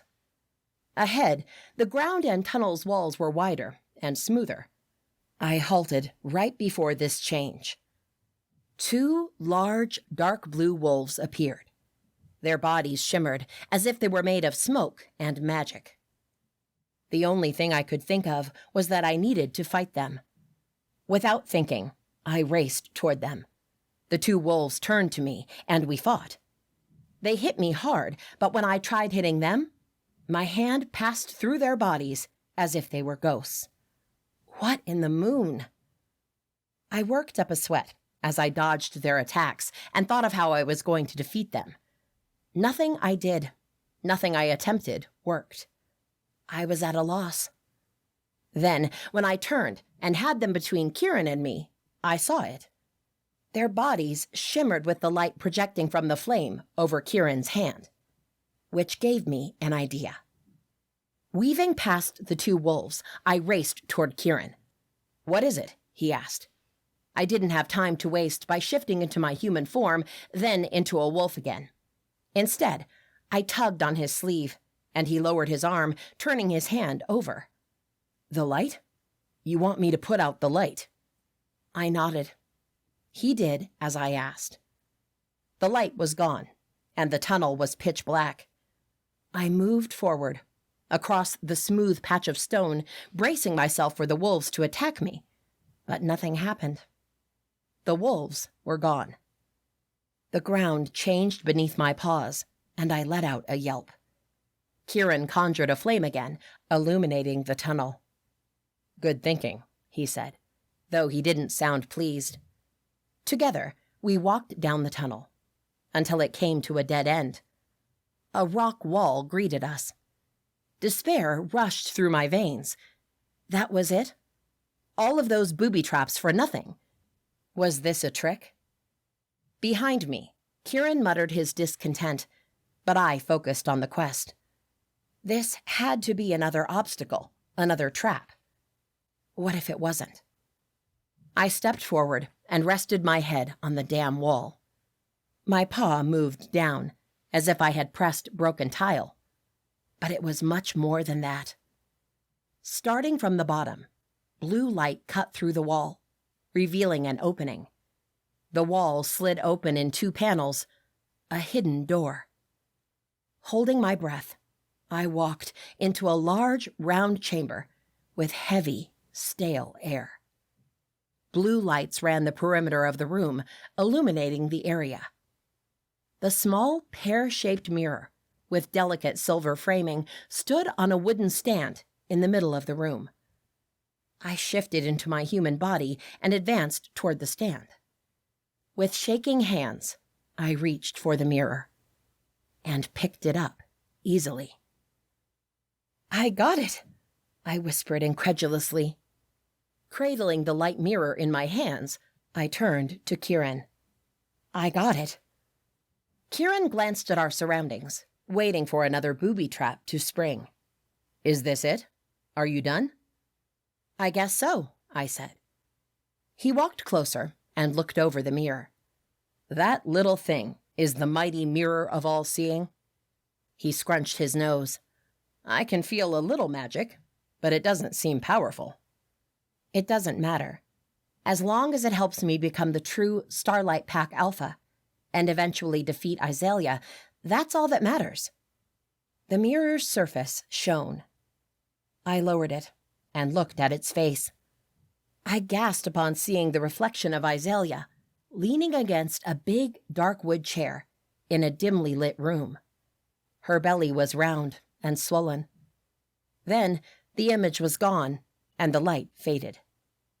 "What happened?" Keeran asked, looking at the mirror. "I don't know." I paused and thought for a moment. We mentioned Isalia's name. The mirror of all seeing. Seeing. I think this mirror can show us anyone we want. "Try it again," Keeran said. "Isalia," I said. This time the mirror didn't work. "That's odd." Keeran snickered. What a useless trinket. He jerked his head toward the entrance.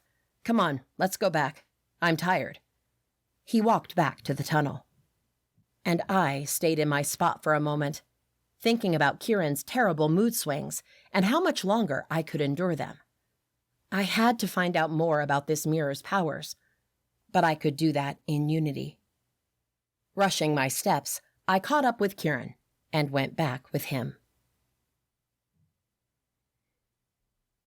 Chapter 10. Keeran. In the moonlight, Luana and I sneaked into Unity the same way we had come out, but as we headed to our cabin, we saw people running down the roads toward the marketplace. Still wearing only my cloak, Luana stopped 2 witches. "What's happening?" The older witch stared at us with big eyes. "Haven't you heard? A stranger was found outside Unity, a warlock." "What?" I asked, almost dropping the mirror. "He was trying to break in," the younger one said. "But Alme caught him. She's holding him in the infirmary right now." "Thanks," I muttered. The women dashed away, and I turned to Luana. "We should check it out." I agree, but not with the mirror. She took the mirror from me. I'll drop this off and put on some clothes. Go help your mother. I'll be right there. I nodded once, then ran down the road toward the marketplace. The number of supernaturals flocking the road increased the closer I got, but there was a real sea of people in front of the infirmary. As expected, I was recognized right away, and the supernaturals let me pass. Thank you, I muttered, before reaching the door and opening it. I practically jumped inside and closed the door again. The infirmary was a simple place. A large room with a desk and some couches in the corner, and several stretchers separated by curtains in the rest of the space. This time, though, there was a chair in the middle of the room, and a warlock was tied to it. "Talk!" Akala shouted. Standing in front of the chair, she extended her hand to him. "Tell me who sent you here and why, or I'll make you wish you were dead!" Laughter bubbled out of the warlock's mouth as he jerked against the ropes around his chest, wrists, and ankles. "I'll never tell you anything. You better just get this over with and kill me." A white bolt appeared in Akala's hand. "Mother," I called. The bolt faded away and she turned to me with wide eyes. "Keeran, you're here." I walked up to her. "What happened?" "I caught this warlock trying to break into Unity about an hour ago," she said, her dark eyes fixed on the warlock. "Do you know him?" I had been staring at him since I had entered the infirmary, but I couldn't place him. If he had been one of Soren's warlocks, he had been a quiet one, because I didn't remember him. I shook my head. Never seen him before. "I've seen you," the warlock said, a sly grin on his lips. I approached him. "When? Where?" "Don't bother," my mother said. "I've been asking questions for an hour now, and he hasn't said a word." "I just didn't want to talk to you," the warlock said. "But I might talk to my lord's son." So he was one of Soren's warlocks. I crossed my arms. "How do you know me, and what are you doing here?" "Soren has many warlocks, serving as spies or doing other odd jobs for our lord, and all of us know who our lord's son is." His gaze fell to the amulet hanging from my chest. "We all know you're holding our lord prisoner." His eyes darkened. "I've come to free him." I snorted. The warlock was tied down with magic-imbued ropes, with Akala and I watching over him, not to mention the many supernaturals waiting outside this door. Did he really think he would be able to touch me, to get the amulet, or even to escape this place in one piece? No, he hadn't come to escape. He had come on a suicide mission. He knew this was a one-shot thing. He would try to liberate his lord, but he was sure he would die in the process. My mother pulled me back a few steps and whispered, "I don't like this. We need to do something." "Are you suggesting we kill him?"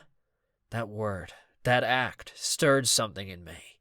Something deep, something dark. I was sure many would die during our fight with Isalia, but I wouldn't gratuitously kill a defenseless man. "I have a better idea," Akala said, her voice devoid of emotion. "You should steal his magic." A cold chill ran down my spine. What? That's a way of dealing with him without killing him. Also, it's good practice for you when you need to take Soren's magic. I shook my head. "I don't like it." "Keeran, my son," she sighed. "It's not like we have many choices here. I won't risk keeping him alive. If he escaped, Unity would be in danger." Again, she was only worried about Unity. "Either I kill him or you steal his magic." I hated this. I hated having to choose between the lesser of two evils. I hated that the choice rested solely on me. But she was right. We couldn't keep him alive, but I certainly didn't want to kill him. There was no choice here. I groaned. "I'll do it. I'll steal his magic." My mother patted my shoulder. "Good." She retreated, giving me plenty of space. Taking a deep breath, I faced the warlock and channeled my magic. His eyes widened. "What are you doing?" I didn't answer. I focused on the spell. Like I had done before with Akala, I sent my magic to him, but unlike her, who had made it easy for me, he had a thick barrier around himself. I pushed my magic, probing and poking, trying to find an opening. In a matter of seconds, sweat beaded my forehead and my breathing trembled with the effort. "Stop it!" the Warlock shouted. "Whatever the hell you're doing, stop it!" I couldn't stop it. I had to do this. Finally, my magic broke through the barrier and rolled into a sea of power, of dark magic. This man was almost as powerful as my mother, but in a different way. Where my mother's power was pure and light, this man's energy was heavy and evil, like my father's. Groaning, I guided my magic through his veins, his muscles, his core, looking for the source. I found the thick, heavy ball in his gut. I wrapped my magic around it and tugged. The Warlock fought me, and at first it didn't budge. "Stop it!" the Warlock screamed. I sent more of my magic into him and grabbed the source with all I had. The Warlock screamed as the ball moved past his stomach. I pulled the ball up his chest, through his throat. "No!" The Warlock clamped his mouth down, as if the gesture would be enough to contain his power's core. In a last attempt, he called on his magic, holding on tooth and nail. The moment he got hold of a sliver, he blasted it at me. Surprised by the sudden energy, I jumped back to avoid being hit, dropping my magical hold on him. The spell was gone. I had failed to steal his magic. With a roar, the Warlock broke the ropes around him and sent a rainfall of strikes at my mother and me. My mother created a shield in front of us, but this Warlock was more powerful than I first thought. He sent a powerful strike, breaking the shield and sending us flying backward. I hit the wall hard, and I had to take a second to catch my breath. A couple of feet to my side, my mother was crouched on the ground. "Mother," I went to her. "Are you okay?" She lifted her head, her eyes unfocused. "Where is he?" I glanced up. The Warlock was nowhere to be seen. Screams echoed from outside. I ran out. People were scattered, cowering behind the stands. "Where is he?" I shouted. A witch stepped forward and pointed in the direction of the lake with a shaking hand. "He went that way."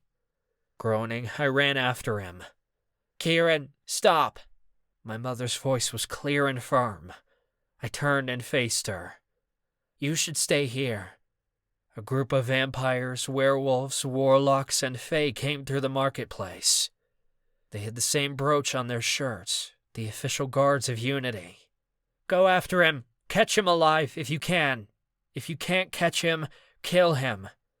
The men nodded once, then marched away. I stalked to my mother. "I'm going after him!" "Keeran, everyone is watching," she said in a low voice. "Let's talk about this somewhere else." She turned to the crowd. "The rest of you, go to your houses. Stay there until you hear it's safe to come out." Whispers filled the air. "What will happen? Isn't Unity safe anymore?" "What do we do now? If Unity isn't safe, we should move." My mother ignored the harsh words as people scattered to their houses and told me, "Come on." Akala paced the living room. Her hands shook, and she groaned every 2 seconds. She looked either confused or angry, but not as angry as I was. "Why didn't you let me go after him?" I asked.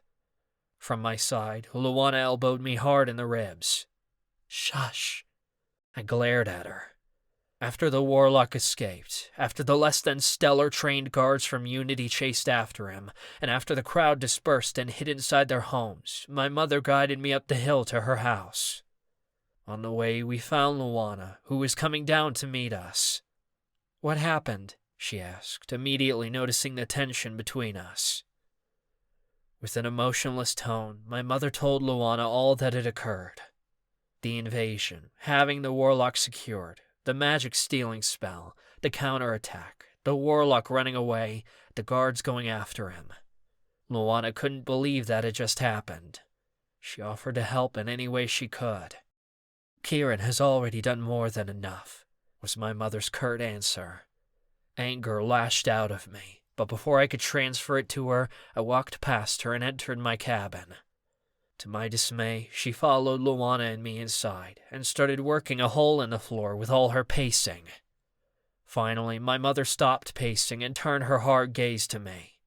"Are you seriously asking why I wouldn't let you go after him?" I shrugged. "I think I know what my freaking words mean."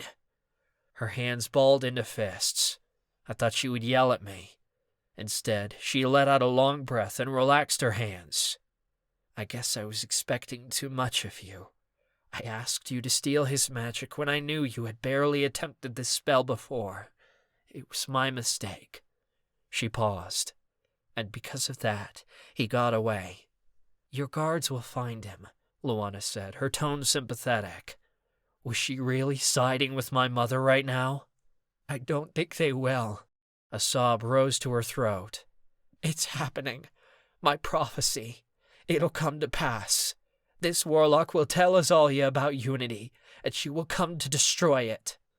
My rage spiked, turning my blood to fire and tainting my vision red. "All you care about is this cursed place!" I shouted.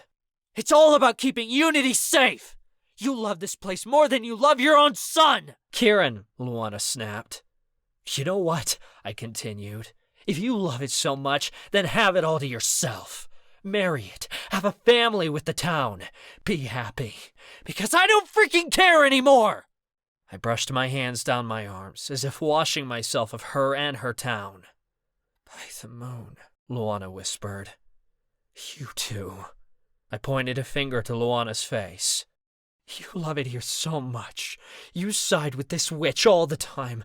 Why don't you stay here? I'm tired of this freaking game." Luana's eyes were huge. "What the hell are you talking about? A game? What game?" "It's the amulet," my mother said.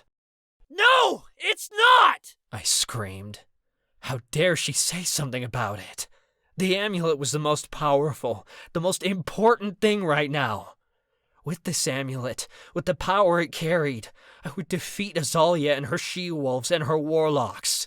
I would clear Luana's throne so she could take it, and I would become the most powerful warlock lord of all time. My magic flared inside me. "You too." Something hit my chest and robbed me of air. Suddenly dizzy, I fell seated on the couch behind me. "What did you do?" Luana asked. She scurried to my side. I blinked, trying to make sense of what was happening, of my surroundings. "It's just a weak stunning spell," my mother said, as if that was the most normal thing. "He was losing it. I had to do something. Hopefully he'll regain some clarity until the spell fades." What I felt was the life and energy seeping out of me. Tendrils of power clung to me, tugging me down, but at this point, I couldn't make out what was real or what was a hallucination, a vision induced by the stunning spell. "Just breathe." Luana cupped her hand on my cheek and whispered again. "In and out. Just breathe." I didn't know how long I focused on her, following her lead with inhales and exhales. Finally, my heartbeat slowed. My magic and the magic of the amulet faded from my veins, and I realized they had been right. I had been vulnerable when attempting the magic-stealing spell, then became irritated when the warlock fought back, and enraged when he had escaped. All bad feelings had allowed the amulet to send its dark magic into me. "I'm sorry," I muttered. Luana smoothed her hand down my cheek and neck. "It's okay. You're fine now." I shook my head. "I'm not fine. The warlock escaped because of me." Luana's eyes widened. "The mirror! We can find him with the mirror!" She dashed to the bedroom and came back with the mirror in her hands. "We found the mirror!" she announced to my mother. That's good," Akala said, clearly disheartened. "No, not good," Luana said. She pushed the mirror into Akala's hands. "The mirror has a cool magic. We can use it to spy on anyone. Ask it to show you the warlock." Akala's brows curled down. "Show me the warlock." I stood and came to their side. The mirror frosted over, then the surface swirled toward the center. It was like the frost and smoke were being swallowed by a hole in the middle. When the frost and smoke were gone, we saw it. The Warlock ran through the forest, using his magic to speed his pace. "Where is this?" Luana asked. "I can't tell," Akala said. "There are trees and bushes, nothing I recognize." We watched it for a minute more. "I don't know where he is." She lowered the mirror. "I can only hope my guards find him." She handed the mirror back to Luana and dragged her feet out of the cabin. I plopped down on the couch again. What the hell had I done? Chapter 11. Luana. Wyatt leaned over the list, sitting on the coffee table. Where else could we check? Seated beside him, Farah shook her head, making her long silver hair sway back and forth. "I don't know." A strong sense of déjà vu hit me every time Wyatt, Farah, and I got together to research. Once upon a time, Keeran, Drake, and I had spent hours, days, weeks, reading hundreds of books, trying to find a way to save Thea from a horrible fate. Now, I needed to find the other two items the Starlight Wolves warned me about, the dagger of all hunting and the crown of all branches. A month had passed since the Warlock had escaped from Unity, and despite everyone being on high alert, nothing had happened. I had tried using the mirror to look for him, but it wouldn't show him anymore. It was like the mirror could only show a person once, or it had to recharge. Keeran had been quiet and reserved since then. He still blamed himself for letting the Warlock escape and putting Unity in danger.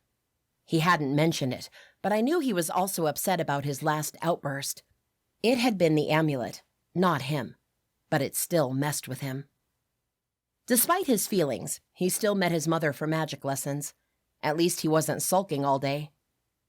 Meanwhile, Wyatt, Farah, and I focused on finding the other two items. The dagger and the crown had to be somewhere, but where? Wyatt moved the pen over the list. We checked the surrounding area, the caves, the streams, the hills. Unless you have a better idea of where the dagger and the crown could be, I don't think we should waste time searching aimlessly. "What about the books?" I asked. With Thea's curse, Drake had traveled the country, looking for libraries with hidden magical sections. "We already searched Unity's library," Farah said. "And Almay's personal collection," Wyatt added. "And some of the Resonance books, too." "We didn't find anything about these items, or magical werewolves, for that matter," Farah said. I looked at the list. Several places, books, knowledgeable people to ask. There wasn't much on our list, and I honestly had no idea where to look next. Like Wyatt said, we couldn't wander through the forest and hope to stumble on them. 1, we weren't that lucky. 2, the items could be thousands of miles away. We would never find them if we couldn't narrow down the search. "We need more clues," I whispered. "Can the dagger and the crown do anything special?" Wyatt asked. "I mean, like the mirror. It can be used to spy on someone. Do the other items have similar characteristics?" A couple of days ago, I had met with Romulus and Mira again. I had begged them for more info on the remaining two items. Any clue as to where they could be, but they didn't know. But since I mentioned discovering what the mirror could do, they told me about one more. I have no idea what the crown does or looks like, but they told me the dagger is silver with a long hilt and the face and horns of a stag imprinted on the pommel. Farah sat straighter. "What does it do?" "It can be used to mark an enemy for death," I said. "Once you use the dagger to mark someone for death, they have only a limited time until death finds them." Farah shot to her feet. "I know where that dagger is." I rose with her. "What? Where?" "It's called something different in my realm, but I'm certain I've seen this dagger before in a Fey fortress, a couple of days southeast of here." "Here? On Earth? Not in the Fey realm?" That seemed too good to be true. Are you sure? Farah nodded vehemently. Yes. How do we get there? It won't be easy to get to it, Farah frowned. The Fae who inhabit that fortress are different from my brother and me. They aren't Frost Fae. Wyatt stood to face us. You mean they are your enemies? She dipped her chin. Yes, they are my enemies. No, don't say that. Just a few seconds ago, the dagger had been within my grasp. Well, if you really need the dagger, I guess we can always try to break into the fortress and steal it, Farah suggested. Break in? Steal it? Wyatt shook his head. Not sure I like that. We've been through a lot already. Nobody said gathering these items would be easy, I said. If it were, then they wouldn't still be missing. I glanced at Farah. You have been to this fortress, right? Can you guide us there? Could you guide us inside? Like a soldier ready for battle, Farah nodded. Yes, I can. Keeran walked into the cabin, his forehead dripping with sweat. Today's magic lesson must have been hard. What can you do? He asked. They are planning how to break into a Fae fortress and steal the dagger of all hunting, Wyatt told him. Wait, what? Keeran lifted a finger. You found the dagger? And it's inside a fortress? And we plan on breaking in and stealing, Farah said, not a hint of fear or worry in her voice. Back up a minute, Keeran said. How do you know this is the dagger you're looking for? Farah said she's seen it before, I explained. At this fortress. Keeran shook his head. Luana, remember the crystal cave? It was dangerous, and there were booby traps. Now you're talking about breaking into a fortress. That means it's heavily guarded. His opposition grated on my nerves. Was the amulet acting up again? I really didn't know how much more patience I had for his outbursts. We can do it, Farah said. I've been there multiple times before. I know all the ins and outs. I'm sure we can do it. You're nuts for encouraging this, Keeran barked at her. Farah's bright blue eyes rounded. Wyatt took a step forward. Hey, don't talk to her like that. The veins in Keeran's neck popped. Like what? Like the three of you have gone crazy over Luana's little quest? Crazy? Farah faced him. Despite being much shorter than him, she didn't seem 1 ounce intimidated by him. You want to talk about crazy? Look in the mirror. Why, you... I grabbed Keeran's rising arm. By the moon, what were you going to do? Attack Farah? He glanced at his hand, his wrist secured in my grip, as if he had never seen it before. Was he so out of it that he hadn't even noticed he was about to throw his magic at Farah? Keeran blinked. What the? He jerked his arm free and stomped out of the cabin. I hesitated, but then followed him out. If I were you, I would give him a few minutes, Wyatt said. I turned around. You saw how he is. He seemed confused about what just happened. I saw him, and he's losing it. Wyatt approached me. I know you want to help. We all do. But there isn't much we can do if he doesn't want help. Give him some time, Luana, Farah said. In his state, he might end up hurting you, and he'll regret that forever. I knew they were right, but it hurt so much. I hated seeing Keeran like this. I hated not being able to do much. What could I do? Take the amulet from him. But if I did that, the magic would be broken, and Soren would be able to escape the amulet. The other option was the magic stealing spell, but that one had already caused too much trouble. Besides, Almay mentioned that Keeran was afraid of trying it again. After I found the dagger and the crown, after I became the alpha of the Starlight Pack, after we took down Isalia and brought peace to our corner of the world, I would focus on helping Keeran. There had to be another way, and I would find it. All right. Determined, I picked up a map from the coffee table. Let's plan how to break into the fortress. Chapter 12. Keeran. My hand shook as I paced the clearing, After almost attacking Farah, I bolted from the cabin and ran to the first place that popped in my mind, the clearing I trained with my mother. Since our lessons for the day was over, I knew it would be deserted, and I wouldn't hurt anyone here. I halted in the center and glanced at my hands. What the hell had I almost done? I was losing control and I couldn't even explain it. I couldn't make sense of it. I slid my hand to my chest, to where the amulet rested against my skin underneath my shirt. Luana and my mother kept saying the amulet was doing this to me, but it couldn't be. The amulet was good. It was powerful. It would make me invincible. It would help us win against Isalia. It would make Luana the strongest alpha, and I would be the most powerful Warlock Lord. Keeran. I spun around, my hands raised, ready to defend myself, or to attack. Upon seeing my mother standing at the edge of the clearing, I lowered my arms. What do you want? With her gentle eyes locked on mine, my mother walked toward me. Why don't you walk a little with me? I frowned at her. I'm good. She hooked her arm through mine and tugged. Indulge an old lady, will you? I groaned, but let her take me into the forest.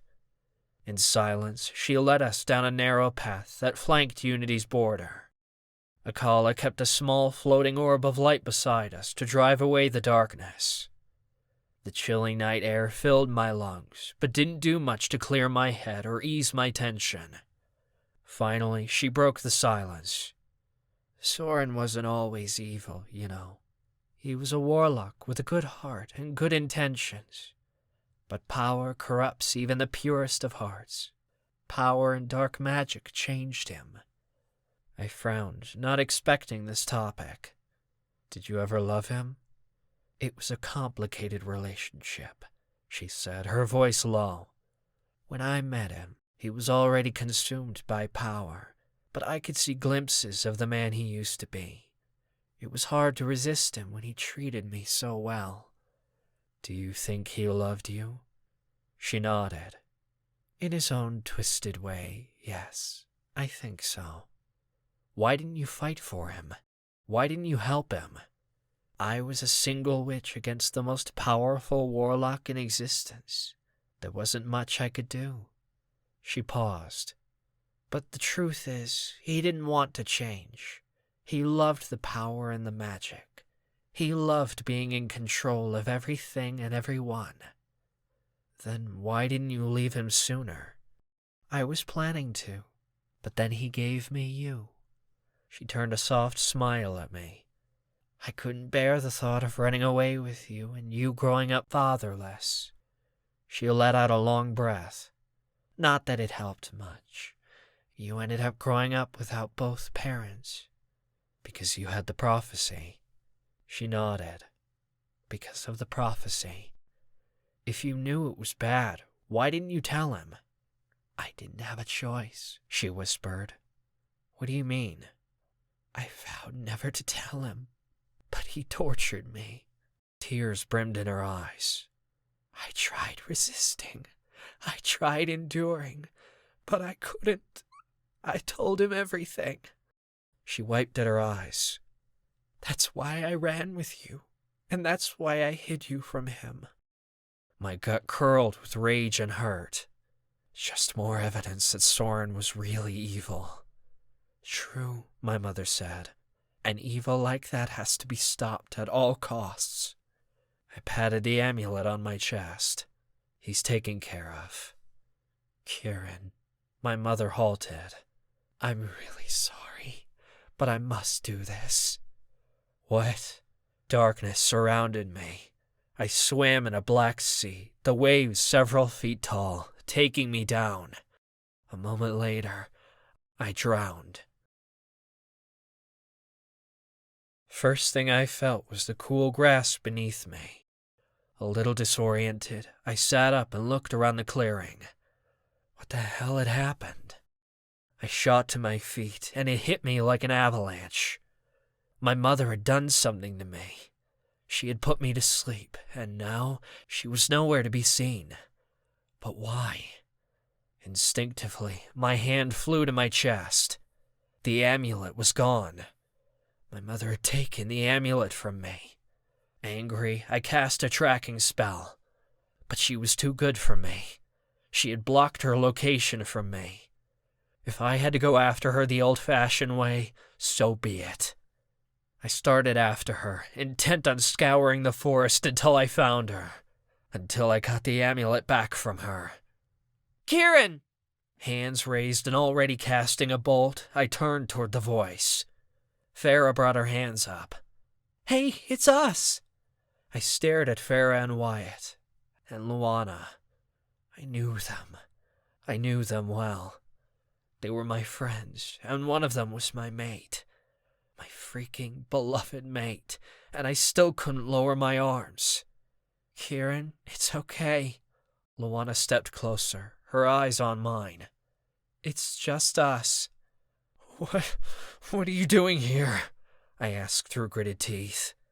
I turned the bolt into a small flame over my palm, bringing some light to the forest. But still, the magic inside me demanded release. We were worried about you, my mate said. You were gone for a long time. I wanted to check if you're all right. He's not all right, Farah muttered. Luana halted right in front of me. Keeran, focus on me. She reached for my hands. The flame floated in the air and cradled them in hers. Tell me what happened. The fury flared up again. My mother! She cast a sleeping spell on me. Wait. Luana shook her head. Why? I ripped my hands free and grasped at the place where the amulet should have been. She took it. The amulet. She stole it from me. I have to find it. She must have a good... I don't care! I yelled. Luana flinched. I don't care if she had a reason or not. I need to find her. I need to get the amulet back. We'll help you, Wyatt said. I stared at him over Luana's shoulder. Yes, we'll help you, Farah affirmed. Do you have any idea where she went? I shook my head. I was under her spell when she fled, and she's blocking my tracking spell. It's okay, Luana said, her voice too calm. We can still look for her. She can't be far. A couple of hours ago, they had been chastising me about the amulet, and now they would help me? That didn't make sense. What if we separate? Farah suggested. Wyatt and I will go in one direction, and you two go in the other. Then we'll circle around and meet each other. I like that, Luana said.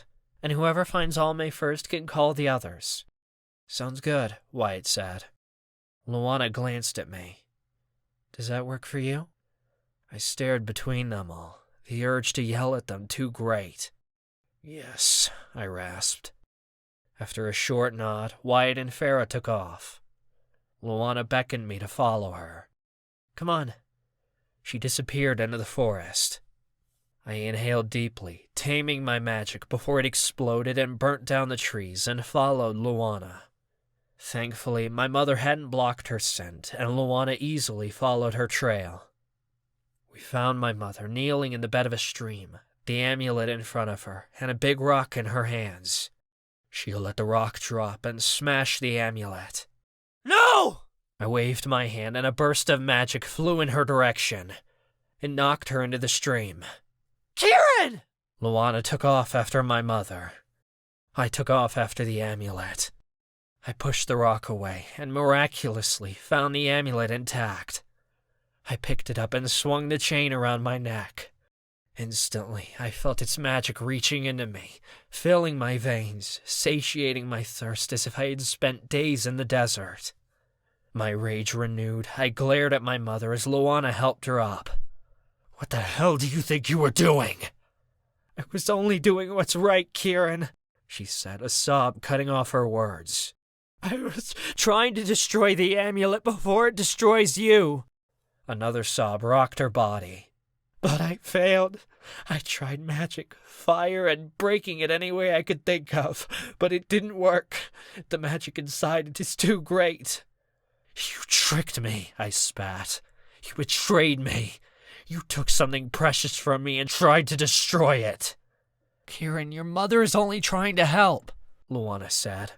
That amulet is poisoning you. It's for the best, my son, my mother whispered. Please give it to me. I'll get rid of it for you. I don't want to get rid of it, I barked. Keeran, please. My mother reached for me. You're blind. Let us be your eyes. We want that amulet gone. Is that what you all want? My body shook with rage. You want the amulet gone? Fine. I took a step back. Consider it gone. I spun on my heels and ran. Keeran! Luana screamed. I only ran faster. Chapter 13. Luana. Keeran, wait! I shouted. Almay held my hand. He's not in his right mind. Go after him. She looked fragile, though. I couldn't just leave her here. What about you? I'll take care of her. Farah stepped forward, taking my place and holding Almay's hand. Just go. I nodded and shifted, my clothes ripping into pieces. I would be faster in my wolf form. I started to run, but paused. The crystal rose had fallen beside my torn clothes. I knew if I left it there, Wyatt or Farah would pick it up for me. But for some reason, I felt like I had to bring it with me. I picked it up with my mouth, held it between my teeth, and ran.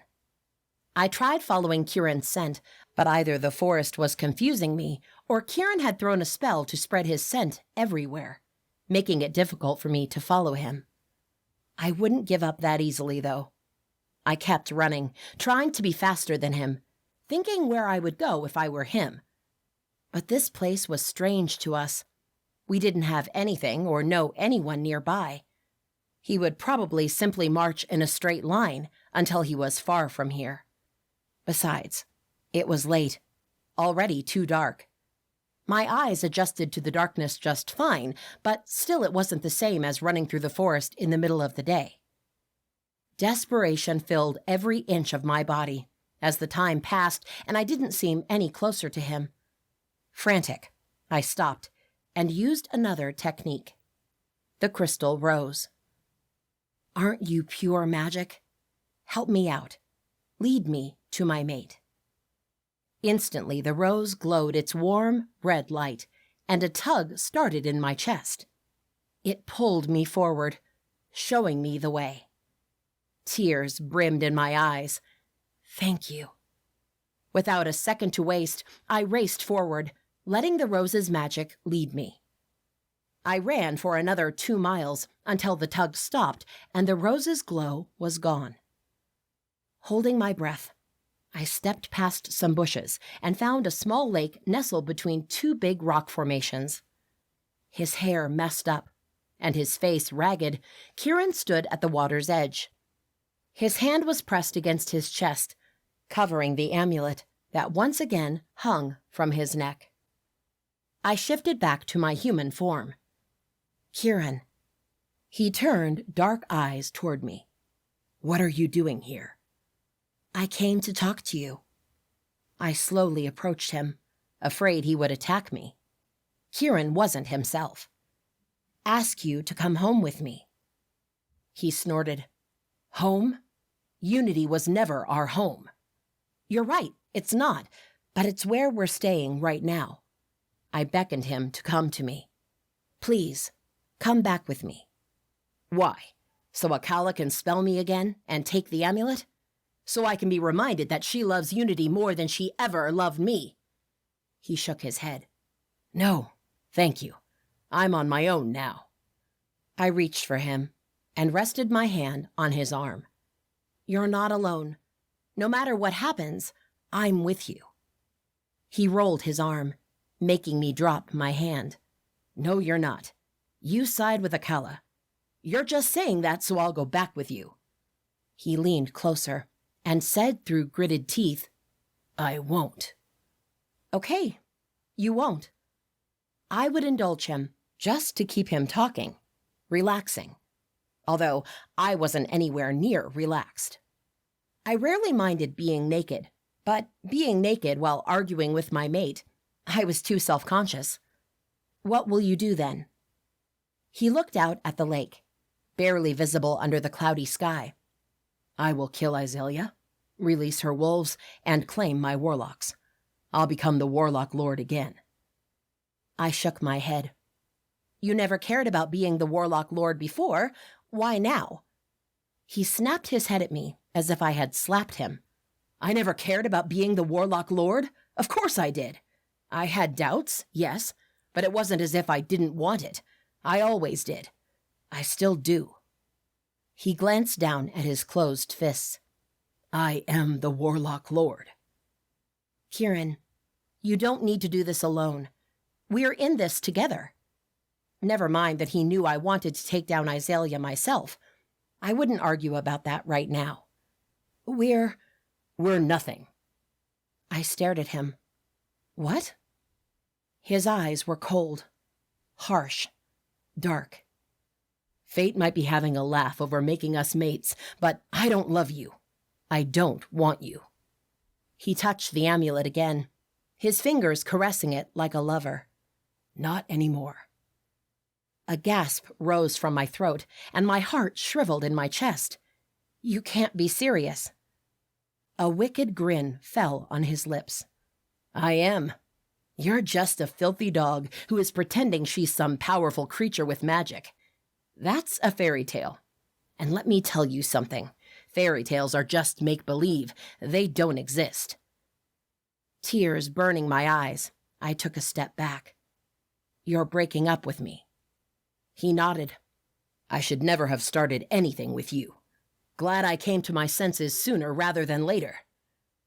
I stared at him, waiting for him to laugh and tell me it was a joke. But he didn't. Keeran was so consumed by the amulet's darkness that he really believed this crap. He believed he was better off alone. He believed he could take on Isalia and her army alone. He believed he didn't care about his mother. He believed he didn't love me anymore. On instinct, I swiped at the amulet, but Keeran was faster. He leaned back, just out of reach. I went for it again, but he raised a shield between us. I hit the shield and fell on my ass. Come at me again, and I'll burn you alive. Flames appeared in his hands. He was serious. He was downright serious. Holding on to my pride, I stood. I was done here. I wouldn't beg. I wouldn't cry. I tried taking the amulet from him, but he was ready to kill me if I did. Keeran was gone, and I could do nothing to bring him back. I puffed my chest and lifted my chin. I hope you realize what you're doing, and don't die regretting it. Goodbye, Keeran. Without looking back, I shifted into a wolf, grabbed the crystal rose from the ground, and ran. Keeran had made his choice. I wouldn't think of him. I wouldn't cry for him. I would find the remaining 2 items and make Isalia pay.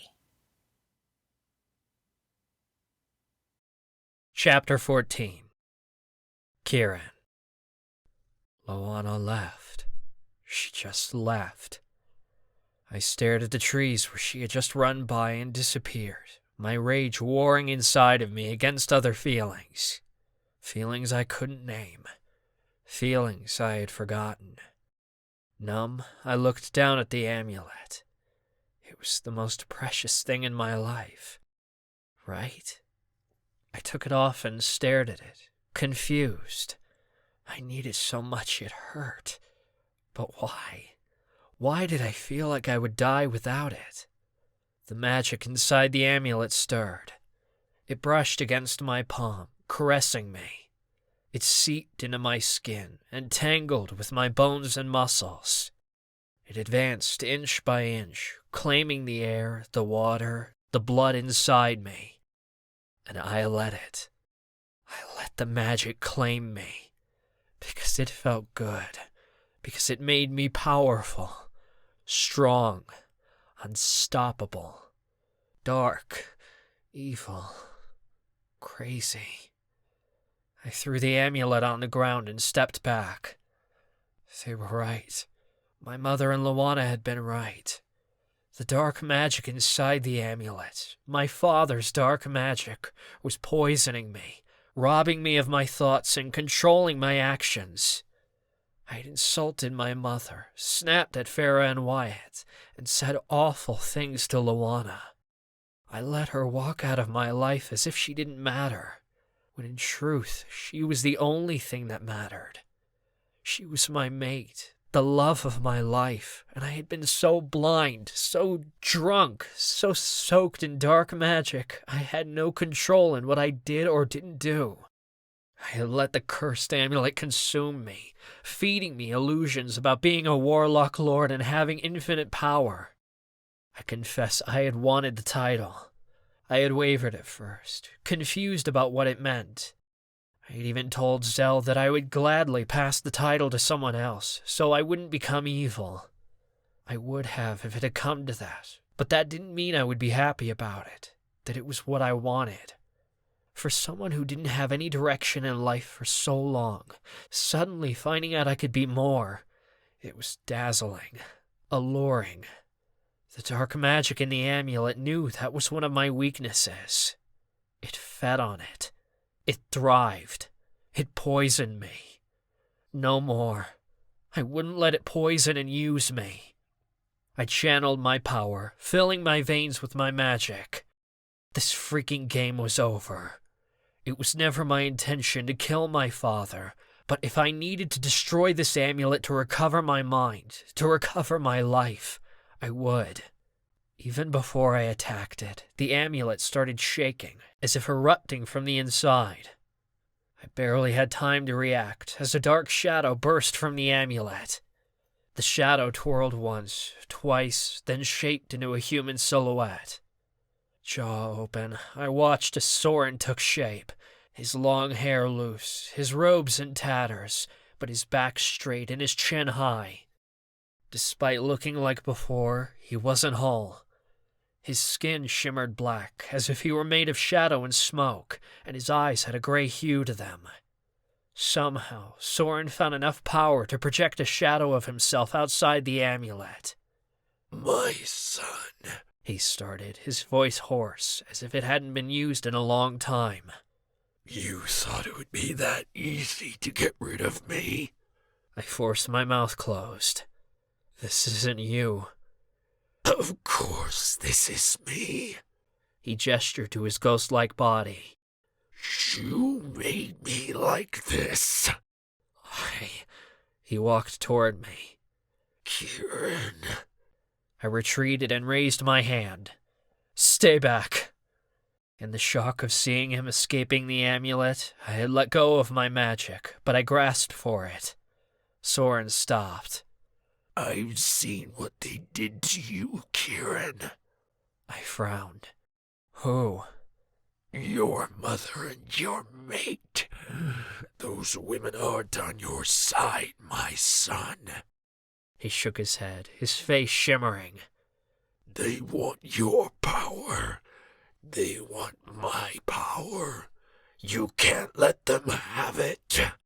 His shadow hovered closer to me. "You have to destroy them. You have to kill them." "No," I whispered. "They don't deserve you. No one deserves you," he went on. "You're like me. Powerful, strong, unbreakable. You can reign over the world. You can be the Warlock Lord you always wanted to be." I stared at the shadow, shocked by his words. My father wouldn't say any of that to me. He wanted to be the most powerful Warlock Lord ever born. He would rather die than let me have the title. No, this wasn't Soren's shadow. It was the dark magic. The dark magic had created an illusion, and despite not having the amulet with me right now, it was still trying to manipulate me, to use me, to consume me. The dark magic had done it all. It had seeped into my mind. It had altered my thoughts and feelings, and it had made me angry and nasty and just plain vicious. Evil. I had been evil. I gasped as if a blow had been dealt to my gut. I had pushed everyone away. I had been horrible to Luana. I had told her things I never meant. I don't love you. I don't want you. That had been the darkness talking, not me. I still loved and wanted Luana, and always would. Put the amulet back on, the shadow said. Put it back on and let me help you. Let's kill them together. Let's kill them all. As if my head was clear for the first time in months, I realized what I had to do. I called my power and focused. Then I released Soren from the amulet. The shadow faded into the air as Soren, flesh and blood and still full of darkness, appeared in front of me. His black, bleak eyes looked around, lost. His frame swayed, too weak. The darkness had played on him too, feeding on him while it manipulated me. We both had been controlled and abused by it. No more. Soren blinked, his gaze finally fixing on me. Keeran? He asked, his voice hoarse from lack of use. For a moment, I felt like a coward. He had no way of fighting me, and yet, if I didn't do it now, I would never do it. I'm sorry, I whispered. I sent my magic toward my father. I pushed it inside him. As quickly as I could, I searched for the source. Soren's eyes widened. Keeran, what are you doing? Unlike other warlocks, Soren had many little sources hidden within himself. I searched and grabbed for them one by one. When I was sure there was nothing left inside him, I pulled. No! Soren rasped as he opened his hands and called his power. He tried channeling it, commanding it, but he was too weak to hold it. That's mine! It's my magic! I know, but I can't let you have it. I closed my fists and tugged. Despite his weakened state, Soren put up a fight. He resisted. He gritted his teeth. He tried to take the magic and throw it like a weapon at me, but it didn't work. Right now, I had the upper hand. Right now, I was winning. With one last effort, I pulled and the magic soared from him. Soren's eyes glazed over. His skin grew gray. His mouth fell open, and his body became flaccid. His magic floated toward me, a long, dark snake swirling around a much thinner, much smaller red trail.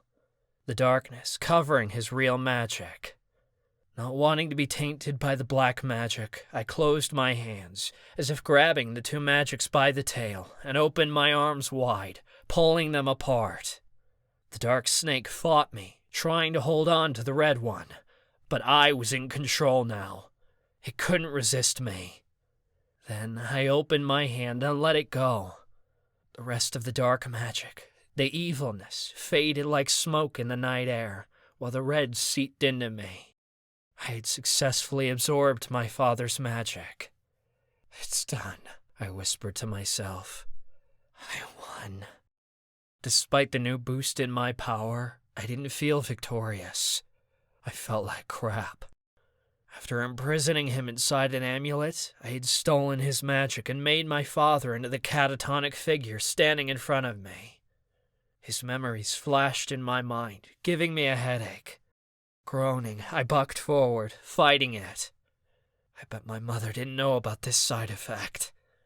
I inhaled deeply, trying to control my thoughts, slow them down. Damn it, this would take time to get used to. The one good thing of all of this was that the amulet and the darkness were gone. Now I had a long road to follow. I would beg Luana and the others for forgiveness. I just hoped they were willing to listen to me. Shit, I hoped they allowed me back into unity.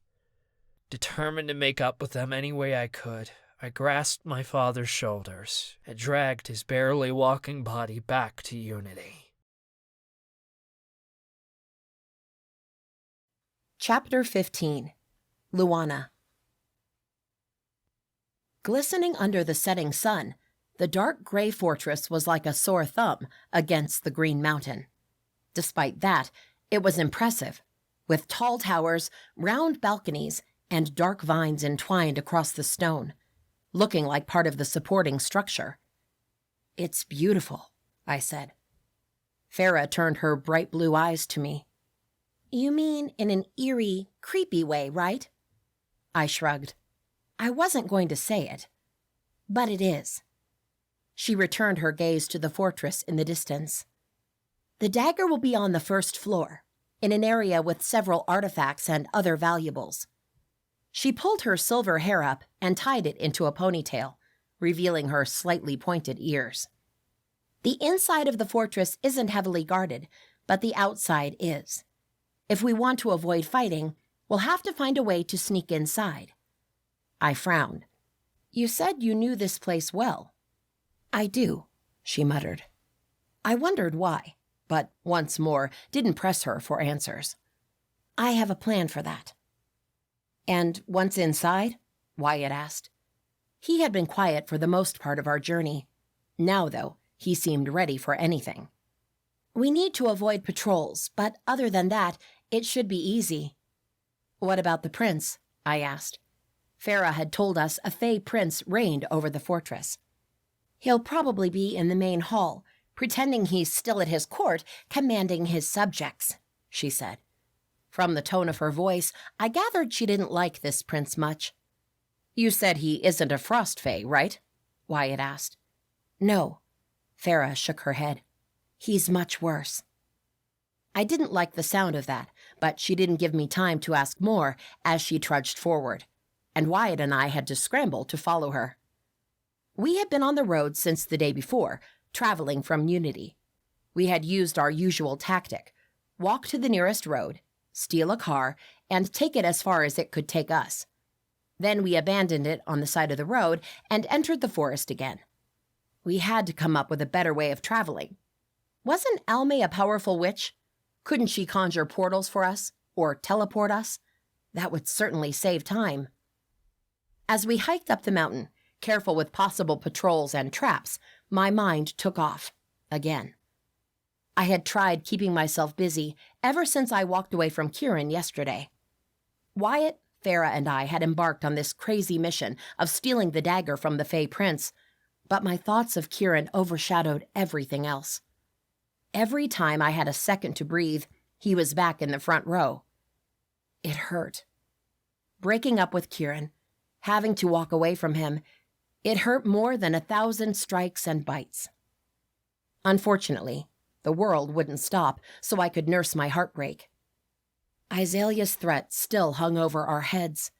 She still had control over wolves and warlocks, and she would come for us soon. We had to be ready. I had to be ready. I had to find the next 2 items.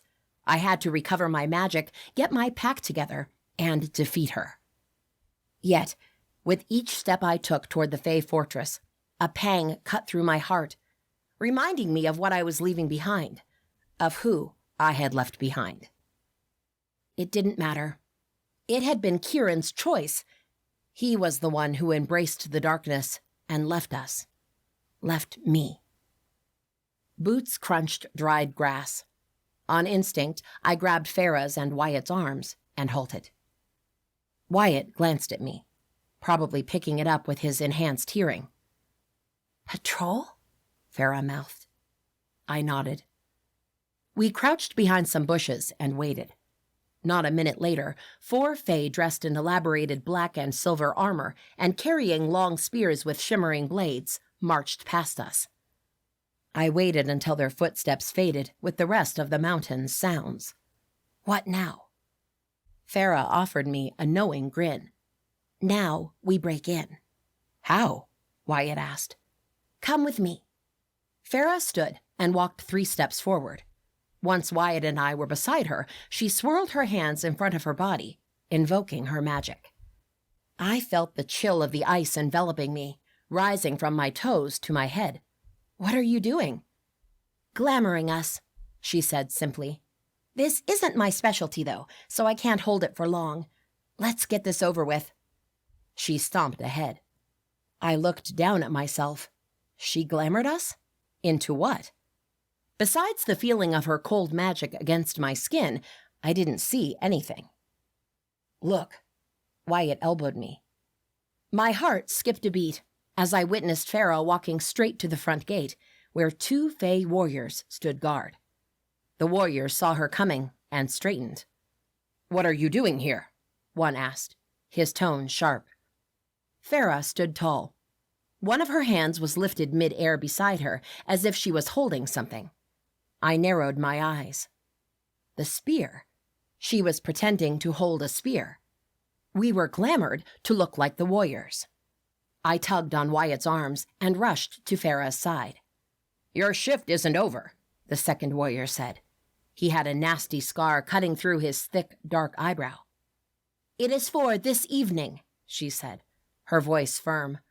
I couldn't hear it, but I bet she had changed that too. "The other team is ready to come out." She gestured toward the gates. "You could go ahead and confirm. I'm sure General Aron will be glad to be asked about the patrol's routes and times again." The 2 warriors exchanged a concerned glance. With a heavy sigh, they stepped aside and pressed their hands to a darker spot on the gray stone wall. Dark smoke surged from the ground as the black gate rose. She grunted, as if that was enough thanks, and walked in. Holding my breath, I followed her, with Wyatt at my side. Farah didn't miss a beat as she crossed the courtyard. She only hesitated when she glanced at the main entrance. Then she hurried her steps and rounded a corner to the left. There, she led us to a door of frosted glass and into a long corridor. I couldn't help but wonder how she knew this place, how she knew the Fey Prince, and why she hadn't chosen a more diplomatic way of asking for the dagger instead of sneaking into a heavily guarded fortress. Although, she had mentioned they were from enemy courts. But if it was that bad, she would have said something, wouldn't she?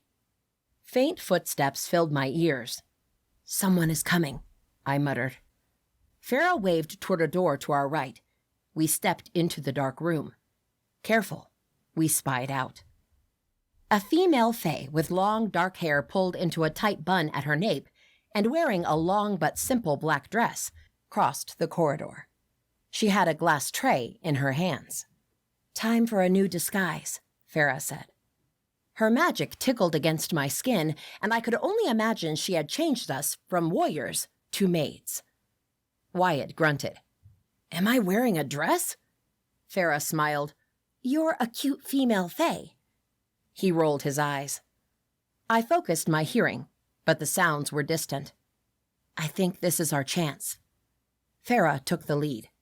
Trying to walk meekly, like the maid we had seen, Farah guided us down the corridor, past a tall staircase, across a grand foyer, with light gray stones on the floor and a dark crystal chandelier.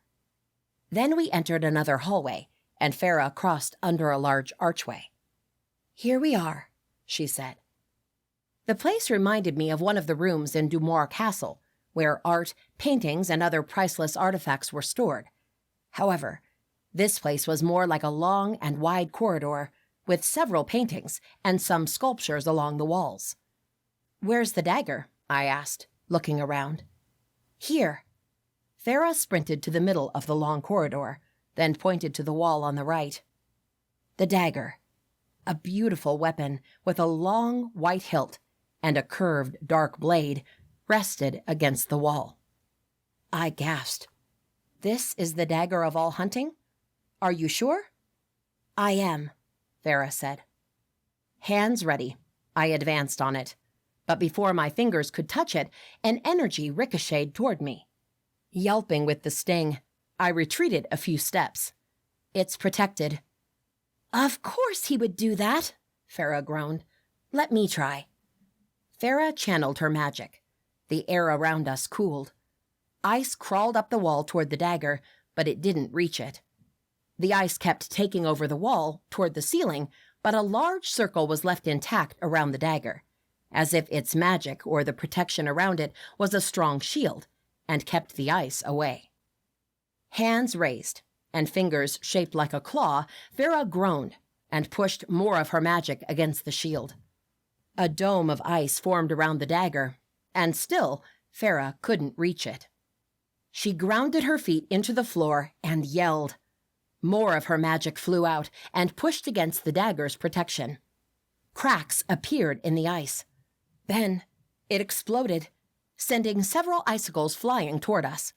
I raised both my hands, protecting my face, but some of the icicles grazed my arms. When I lowered my hands, Farah was on her knees, breathing hard and sweat beading her forehead. Hand bleeding from one of the flying icicles, Wyatt reached for her. "Are you okay?" She nodded. "I'm okay. I'll be fine." She tipped her chin at me. "It should be fine now. Go get it." I hesitated for a moment. My heart raced as I lunged at the wall and caught the dagger effortlessly from its hooks. It was light as a plume, and its magic tingled my skin. I gripped it tight, suddenly eager and relieved, as if I had accomplished the hardest of all the tasks, as if I was one step closer to my destiny. I grinned at Farah. "Thank you." Holding on to Wyatt, Farah stood and shook her head. "Don't thank me yet. We still have to get out of here." Wyatt and I froze as the sound echoed in our ears. Footsteps advanced our way. "We have to hurry," I urged. Wyatt glanced around. "There's no other exit." Farah frowned. "What's going on?" The footsteps drew closer. "There's no time," I whispered.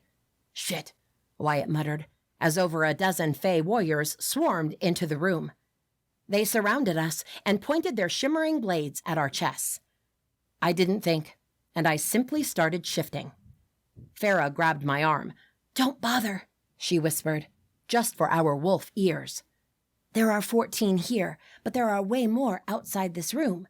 But these kind of Fey are powerful. We can't fight them all and win." What was she suggesting?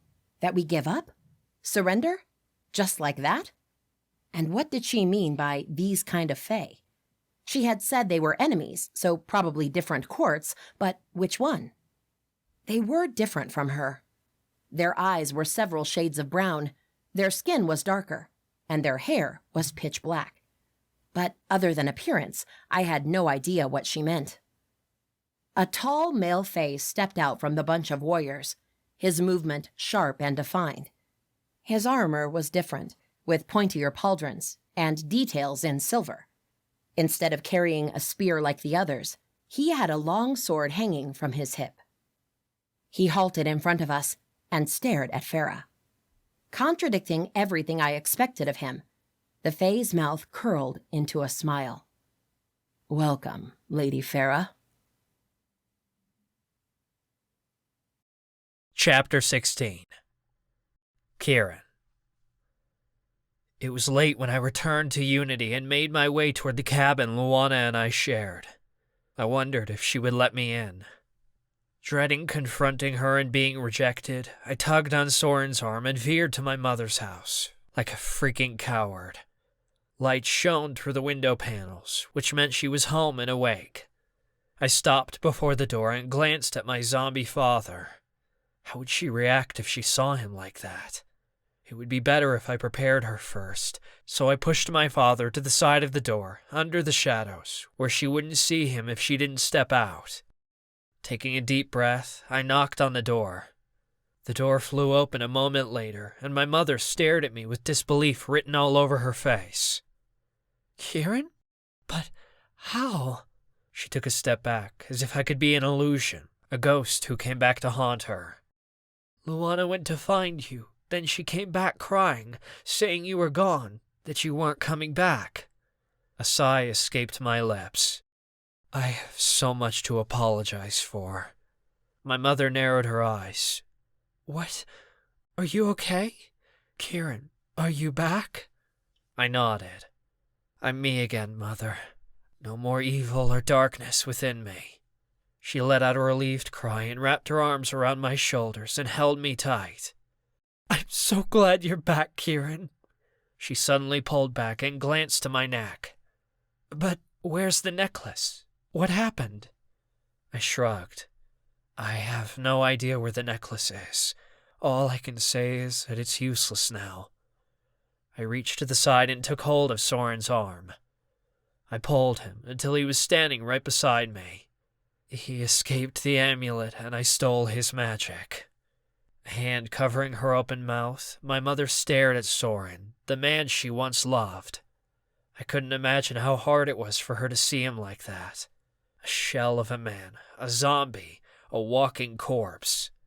If it made me disgusted with myself and sad, I only wondered how she felt. My mother reached over to Soren and placed a shaking hand on his face. "Oh, Soren, I'm so sorry. I'm so sorry for everything." A sob rose up her throat. "If only you hadn't gone so deep into the dark. If only you didn't let the evil overtake you." She retreated a step and took a deep breath, cutting the tears short before they even started. "It had to be done. In a way, you saved him, Keeran, and now you're free of his darkness. In the end, that's all that matters." I knew that. I knew it had to be done, that I had to win somehow, but it still made me feel sad. I didn't love my father. I had barely known him, but he was still my freaking father. It hurt just the same. "What are we going to do with him now?" I asked. My mother snapped her fingers and a white spark exploded from them. The spark floated around me and traveled down the hill. "The healer will come to take him in a minute." "The healer? You think he can be saved from this state?" She shook her head.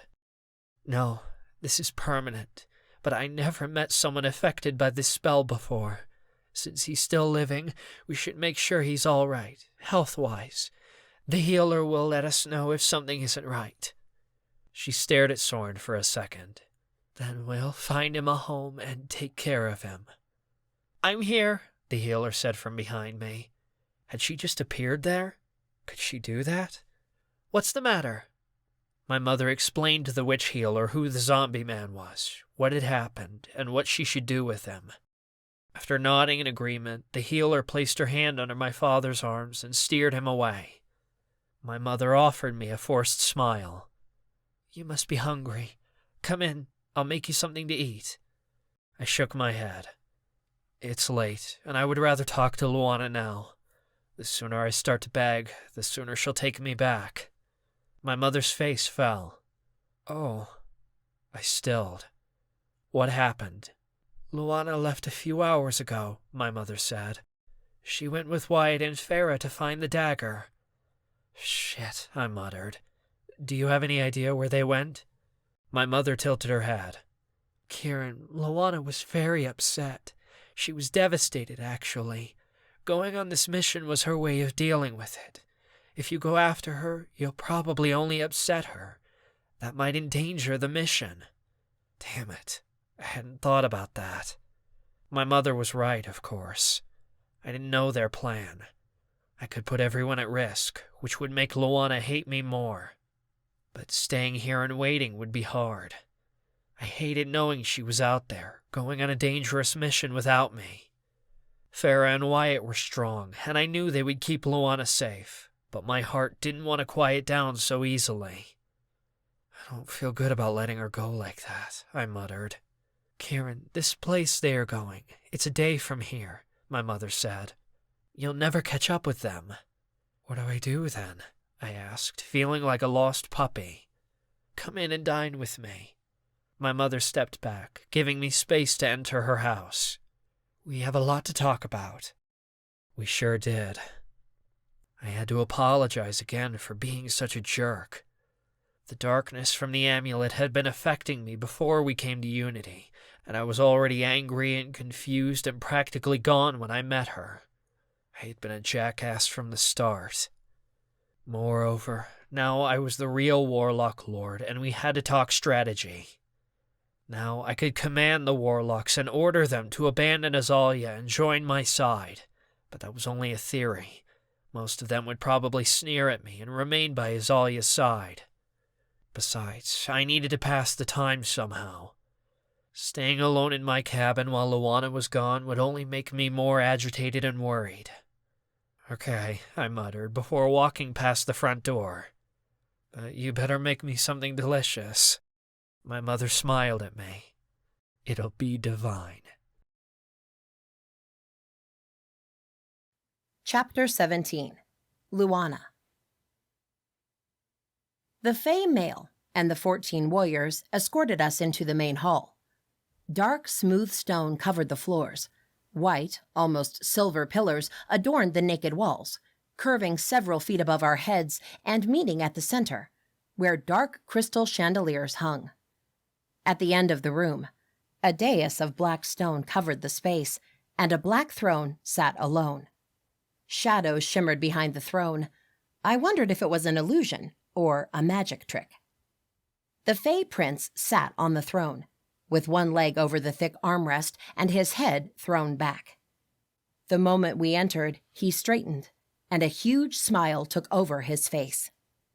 Long black hair, smooth dark skin, thick eyebrows and sharp angles, he had quite a beautiful face.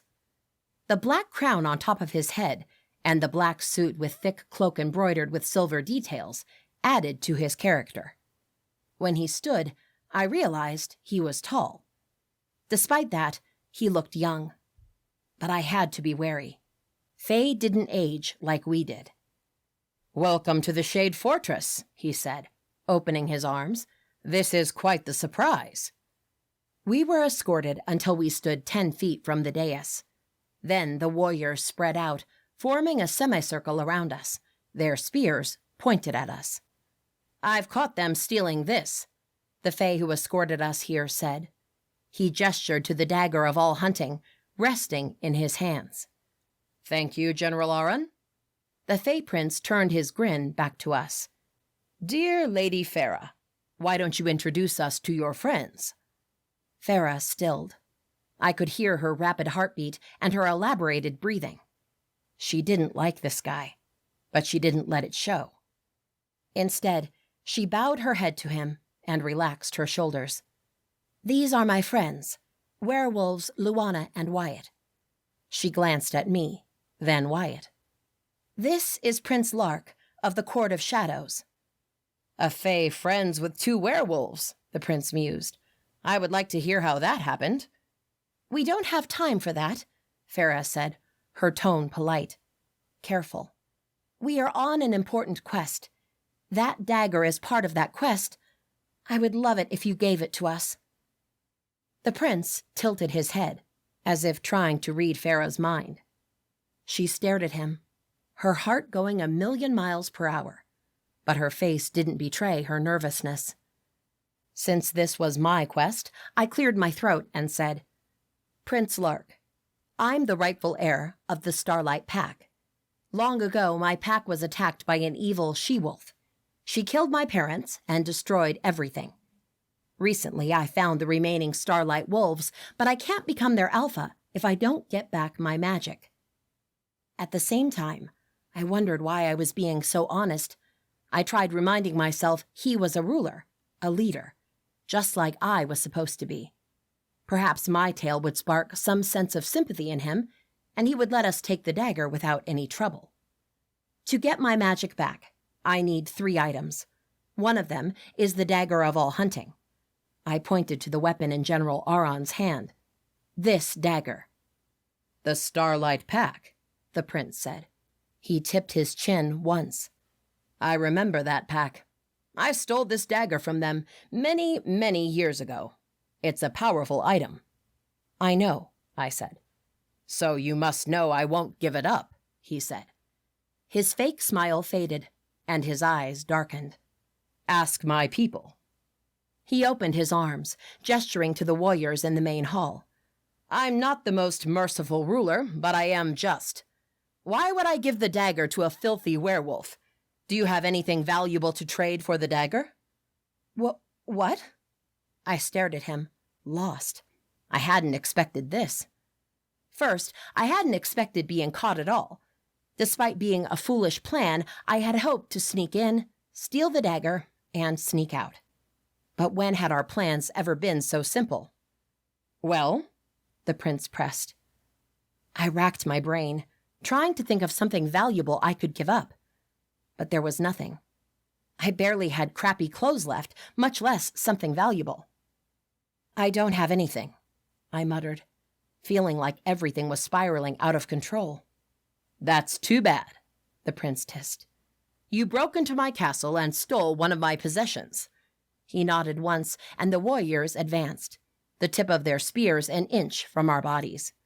You are criminals, and you'll be treated as such. Please, Prince Lark, Farah started. I'm sure we can come to an agreement. Just give us a chance.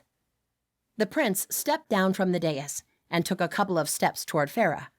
You think that just because I'm in love with you and have been asking for your hand in marriage for years now, that you can come in here, make a fool of me, and not pay for it?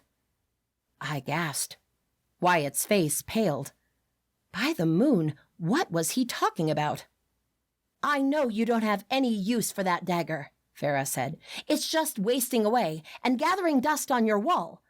Why not let us have it? The prince shook his head. General Aran, take them to the dungeon. The general raised his hand, and the tips of the warriors' blades pressed against us. Wait! Farah lifted her chin, defiant, determined. I have something valuable to offer you, in exchange for the dagger. The prince's brows arched up. And what is that? Myself, Farah said. What? Wyatt barked. No, Farah, I yelled. From her body reactions, I knew how much she hated him. How could she give herself to him like that? You give us the dagger, and let us walk out of here free and unharmed, Farah said, and I'll come back and marry you in 3 years' time. One corner of the prince's lips curved up. 3 years? 3 years. That is a hiccup on our long lifetimes. He smiled at her, a wicked grin that chilled my bones. Deal. He extended his hand to her. Wyatt slapped it away. Farah, no, don't do it. I agree. This is nuts, I said. This is the only way. Farah reached forward and slipped her hand into the prince's waiting one. A swirl of ice and shadows surrounded us for 3 seconds, making me shiver in fear. As fast as it came, it was gone. It's done, the prince announced, retreating a few steps. The smug look on his face was nauseating. General Aran, please hand the dagger to Lady Farah. Without ceremony, the general deposited the dagger in Farah's hand. Thank you, Farah whispered, hugging the dagger tight. A deal is a deal, the prince said, his tone colder than before. If you aren't back in 3 years, you'll suffer the consequences. A knot appeared between Farah's brows. I know very well how it works. The prince waved his hand at us, as if we were bugs infecting his fortress. You may go now. The warriors moved, forming a semicircle with the prince behind them. The general took the lead and escorted us out of the main hall, the warriors and their spears following us close. In no time, we had been thrown out of the castle, with a magical dagger and a marriage deal. As if it wanted to match our mood, the moon stayed behind thick cloud all night, and we trudged through the forest in the darkness. Wyatt and I could see well in the dark, but I wasn't so sure about Faye. However, Farah hadn't uttered a word since we left the fortress, and for some reason, every time she was quiet, I felt like respecting that. Wyatt had other thoughts, though. He halted and crowded over Farah. How could you do that? She bumped into him and staggered back. Wyatt grabbed her elbows. She shrugged, breaking his hold. He's a powerful Fae prince. He would have taken me eventually, one way or another. This way, I at least got something from him. My gut twisted. I don't get it. The dagger was for me. Why would you buy it with your life? I thought we were friends, she said simply. Of course we are friends, but I would never, ever put you in such a situation. You should have told us what we were getting into. Why didn't you tell us you knew him? Wyatt asked, hurt, lacing his words. Why didn't you tell us he wanted to marry you? That wouldn't have changed anything, Farah insisted. Like me, Wyatt must have known how afraid and nervous she had been facing Lark. She had promised herself to a man she hated, a man she feared. We went in, did what we had to do, and now we've got the dagger. She pushed it into my arms. This belongs to you. I stared at the dagger. I feel like I should say thank you, but I'm really upset about how things turned out. You're welcome. Farah sidestepped Wyatt. Now, let's go back to Unity. We still have a full day of travel, and I really could use some sleep. Farah walked on. After letting out a grunt, Wyatt followed her. I didn't move, entranced by the dagger of all hunting. According to what I had been told, this dagger could be used to mark someone for death. If I used it to mark Isalia for death, it meant she would have to die. If she didn't, then the dagger would kill me instead. That didn't sound like the best deal, but I didn't think I could live in a world where Isalia was a powerful alpha, who destroyed everything in her path, who killed my parents, and now threatened to take Unity. I knelt on the ground. I held the dagger's hilt tight in my right hand and placed the tip of the blade on my left palm. I dragged the blade across my skin, making an X shape, and thinking of the name of the supernatural I was marking for death. Isalia. The dagger didn't cut me. The lines forming the X shone white for a moment, then disappeared. Nothing was left behind, but I could feel it inside me. The X was inside me, counting away the days. How long I had until it claimed my life instead, nobody knew. There wasn't a hard and fast rule. It could be weeks or a year. One thing was certain. The faster I killed her, the safer I would be. Luana? Wyatt called. He and Farah were already a ways ahead of me. Where are you? I'm coming. I rose to my feet and slipped the dagger through my belt before taking off after my friends. Chapter 18. Keeran. After having dinner and making up with my mother, I headed to my cabin. I had no idea when Luana would come back, but I couldn't help it. I sat down on the porch behind the cabin and looked up at the dark sky. I had developed a fondness for the moon, mostly because of Luana, and I hated not seeing it tonight. Its darkness made me think Luana was alone and lost in the forest, needing my help. But she didn't come that night, nor did she arrive the next day. I was going out of my mind with worry, but my mother kept assuring me the place Luana and the others had gone was far from here, well over a day from here. To go there and come back would take at least 3 days. To pass the freaking time, I trained with my mother. When she was busy with the town, I either trained by myself, helped her, or checked on my father. He was still the same, an empty shell lying in the infirmary bed, staring at the ceiling, unmoving. If it weren't for the slow up and down of his chest, I would believe he was dead. It saddened me to see him like that. But the sadness was replaced by disgust. The fragments of his memories kept assaulting me. The witches he tortured, the warlocks he abused, the innocents he killed. It was a miracle I didn't curl into a ball in a corner and go mad. As mad as he had been. At night, when my mother slept, all I could do was sit on the back porch and wait. The past 2 nights, I ended up falling asleep there, on the porch steps. There was a reason why my back had been hurting so much. Finally, in the middle of the 3rd night, I heard Luana arrive. I had thought she would have come from the backyard, as she usually did, but this time she had come in the cabin through the front door. I shot up and raced inside. She was frozen a few feet from the door, watching me. She had probably heard me way before I had heard her. "You're back, and you're okay," I said, relieved.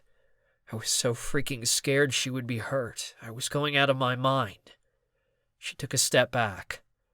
"What are you doing here?" I ran a hand through my hair. "Luana." She retreated some more. "Don't Luana me. What the hell are you doing here?" Her voice rose. Shit. I knew I had hurt her. I knew she hated me. But seeing it all without the haze of the amulet's magic broke my heart. I had done this to her. I had been a jerk. I had ripped her heart out. Simple words wouldn't fix this, but it was all I had right now. "I took off the amulet," I said, hoping my honesty would break some of the wall she had rightfully erected between us. "Soren came out of it. I stole his magic. He's at the infirmary right now, being seen by the healer. He's a shell, and I hate seeing him like that. But it's done. The amulet is gone, and its darkness left me. I'm myself again." A deep line marred her forehead. "As if that fixes all the crap you said to me." "I know." I sighed. "I was a jerk, and I hurt you. But you have to believe me, that wasn't me. Everything I said to you was a lie. It was the darkness talking. It wanted to hurt you, to push you away. It succeeded," she snapped. "I know, and I accept whatever punishment you want to inflict on me, except pushing me out of your life." I felt like I was losing it. If I didn't say the right thing, if I didn't let her know how I felt, I would lose her once and for all. "I'm so sorry the darkness fed you lies, and you believed them, but I swear they really were lies." Tears burned my eyes. "I can't live without you, Luana." "Stop!" She lifted her index finger. "Just stop. Please, just listen to me." Holding my breath, I took a step closer to her. She didn't move. "You're my mate, Luana. Please listen to me." She groaned. "I shouldn't have told you that. I'm glad you did, and honestly, I think I would have figured it out on my own if you hadn't told me. Because we're good together, Luana. You know that. You are my second half, my heart and soul, my soulmate. Please, Keeran, don't." She shook her head. "You hurt me. You really hurt me. I should have prepared better. I should have written a letter to her, lit thousands of candles around the cabin, spread rose petals on the floor, made her a nice romantic dinner, and prepared her a warm bubble bath. Anything. All those things. More. She deserved so much more than this stupid Warlock. It wasn't me." I took another step toward her. "It really wasn't me. In my right mind, I would never say those things to you." I reached for her and wrapped her hands in mine. "I love you, Luana." She pulled back, but I held on tight. "I love you more than anything in this world." I tugged her to me. "Please forgive me. Give me another chance." She resisted. "If you want, I'll get down on my knees and beg." I started kneeling, totally serious. For her, I would kiss the floor she walked on, even lick it. But she stopped me. She held onto my hands and pulled me up. "That's enough," she whispered. "It's enough." I stared at her. "Do you forgive me?" She stared at me for a long time. "Say it one more time." "What? I'll say anything for you. Just tell me what." "That you love me." That was so freaking easy. I wrapped my arms around her and fixed my eyes on hers. "I love you, Luana, more than life itself." Slowly, I leaned into her.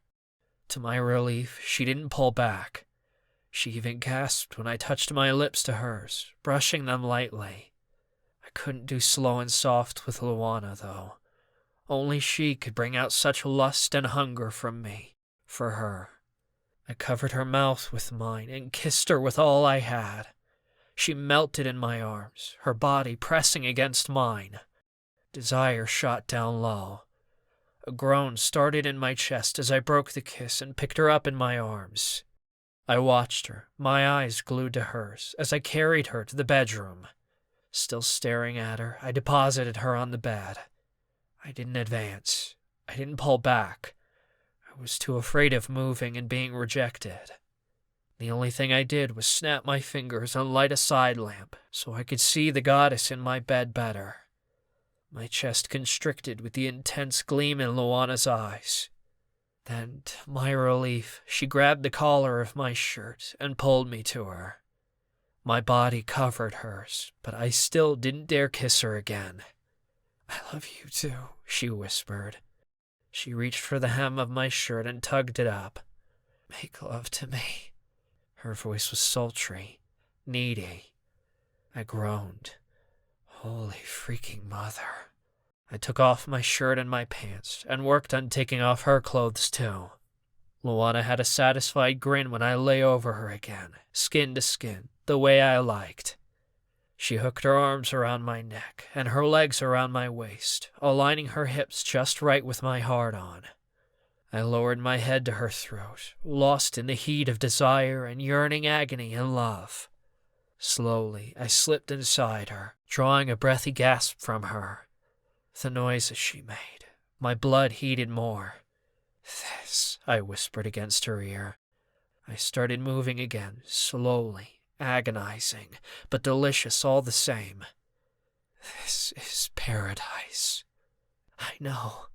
She reached down and clasped her hands on my ass, tugging me harder against her. I groaned again. "I do know." I was lost in desire, but I had never been more complete. No matter what happened, no matter where we went, no matter what adversaries we faced, Luana would always be my safe harbor, my home. Chapter 19. Luana. The next morning, I didn't want to get out of bed. It seemed surreal that everything was going well. We had found the second item, and Keeran had gotten rid of the amulet. We had made up, and made love all night long. The only downside was that now Farah was promised to a Fey prince who could probably match Soren in his wickedness. I had asked her more about him during our trip back, but all she said was that he had been locked here on Earth, the same way she and her brother and their people had, and that he was not a good man. I didn't feel great about this union. The one thing that kept me sane about it, though, was the fact that we had another 3 years to find a way to undo this deal. Right now, we had other problems to deal with. I finally got out of bed and went with Keeran for breakfast at Elmay's house. As expected, Wyatt and Farah were already there, but they both seemed in a worse mood. Both teenagers were seated at the table ends, as far away as they could be from each other, their arms crossed, their mouths pouting. In the kitchen, Elmay handed me 2 jars, one with iced tea, the other with orange juice. "Put these on the table, please." She leaned in closer. "And talk about something, anything, before those 2 freeze the entire house." I almost laughed at her joke. However, Farah was probably controlling her temper so that she really didn't freeze the house. I took a place at the table and started passing out fruit, toast, and drinks while trying to come up with a subject to talk about. Farah was faster, though. "We've got 2 items now. Any idea where the third could be?" I suppressed a flinch. It wasn't like I didn't want to discuss our game plan, but the last 3 days had been eventful. We had scored a win, but also a loss. I had been avoiding talking about the dagger since it had been the cataclysm for the mood around the table. "As long as it's not with another Fey prince," Wyatt mumbled. I shook my head. "I don't. I guess we need to research again." Almay sat down at the table and placed a plateful of fresh pancakes in the center. "The crown of all branches. All I can think of is that it's hidden in a forest. Maybe a special forest." "Actually," Keeran started. Seated by my side, he casually grabbed 2 pancakes and put them on his plate. I think I know where it is. We all stared at him. What do you mean? I asked, as curiosity ate my insides. When I absorbed my father's powers, I also took some of his memories. He shuddered. By the moon. I could only imagine how terrible most of those memories were. He stumbled on the crown before, but he didn't think much of it. My heartbeat sped up. Where is it? At the ruins of the old palace, where you used to live, he said. Soren went there once. He saw the crown tangled among vines and broken furniture, but he thought it was part of the vegetation. He did sense power around it, but he couldn't pinpoint it to the crown, so he left it there. My breath hitched. You're telling me the crown has been wasting away at the old palace all this time? Nobody found it. He shrugged. That was years ago. Someone might have found it after that, but I think we should go check it out. I shot to my feet. I'm ready. Keeran grabbed my wrist and tugged me down. The crown has been there for years. A few minutes to finish your breakfast and get properly dressed won't make much difference. I crossed my arms, feeling my temper rising. Easy for you to say. He's right, Almay said, her voice soothing. Eat something at least. Who knows what challenges you'll find retrieving this item? You'll need your strength. Fine, I snapped. I knew I was acting like a 13-year-old, but I couldn't help it. We knew where the crown was. I wanted to go after it now.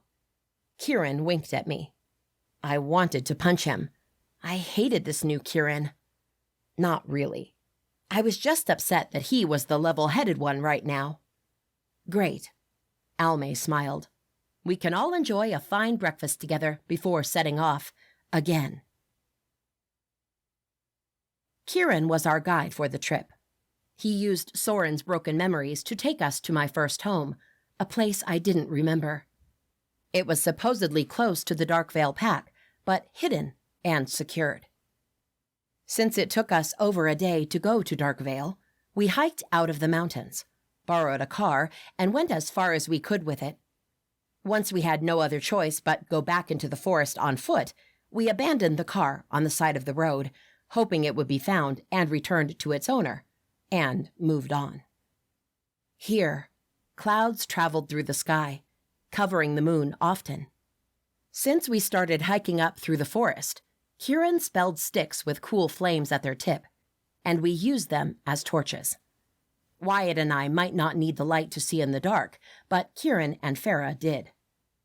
It was past 4 a.m. when we finally arrived in Darkvale territory. I halted at a path I knew well and turned to Keeran. Where to now? He gestured to our left, off the path.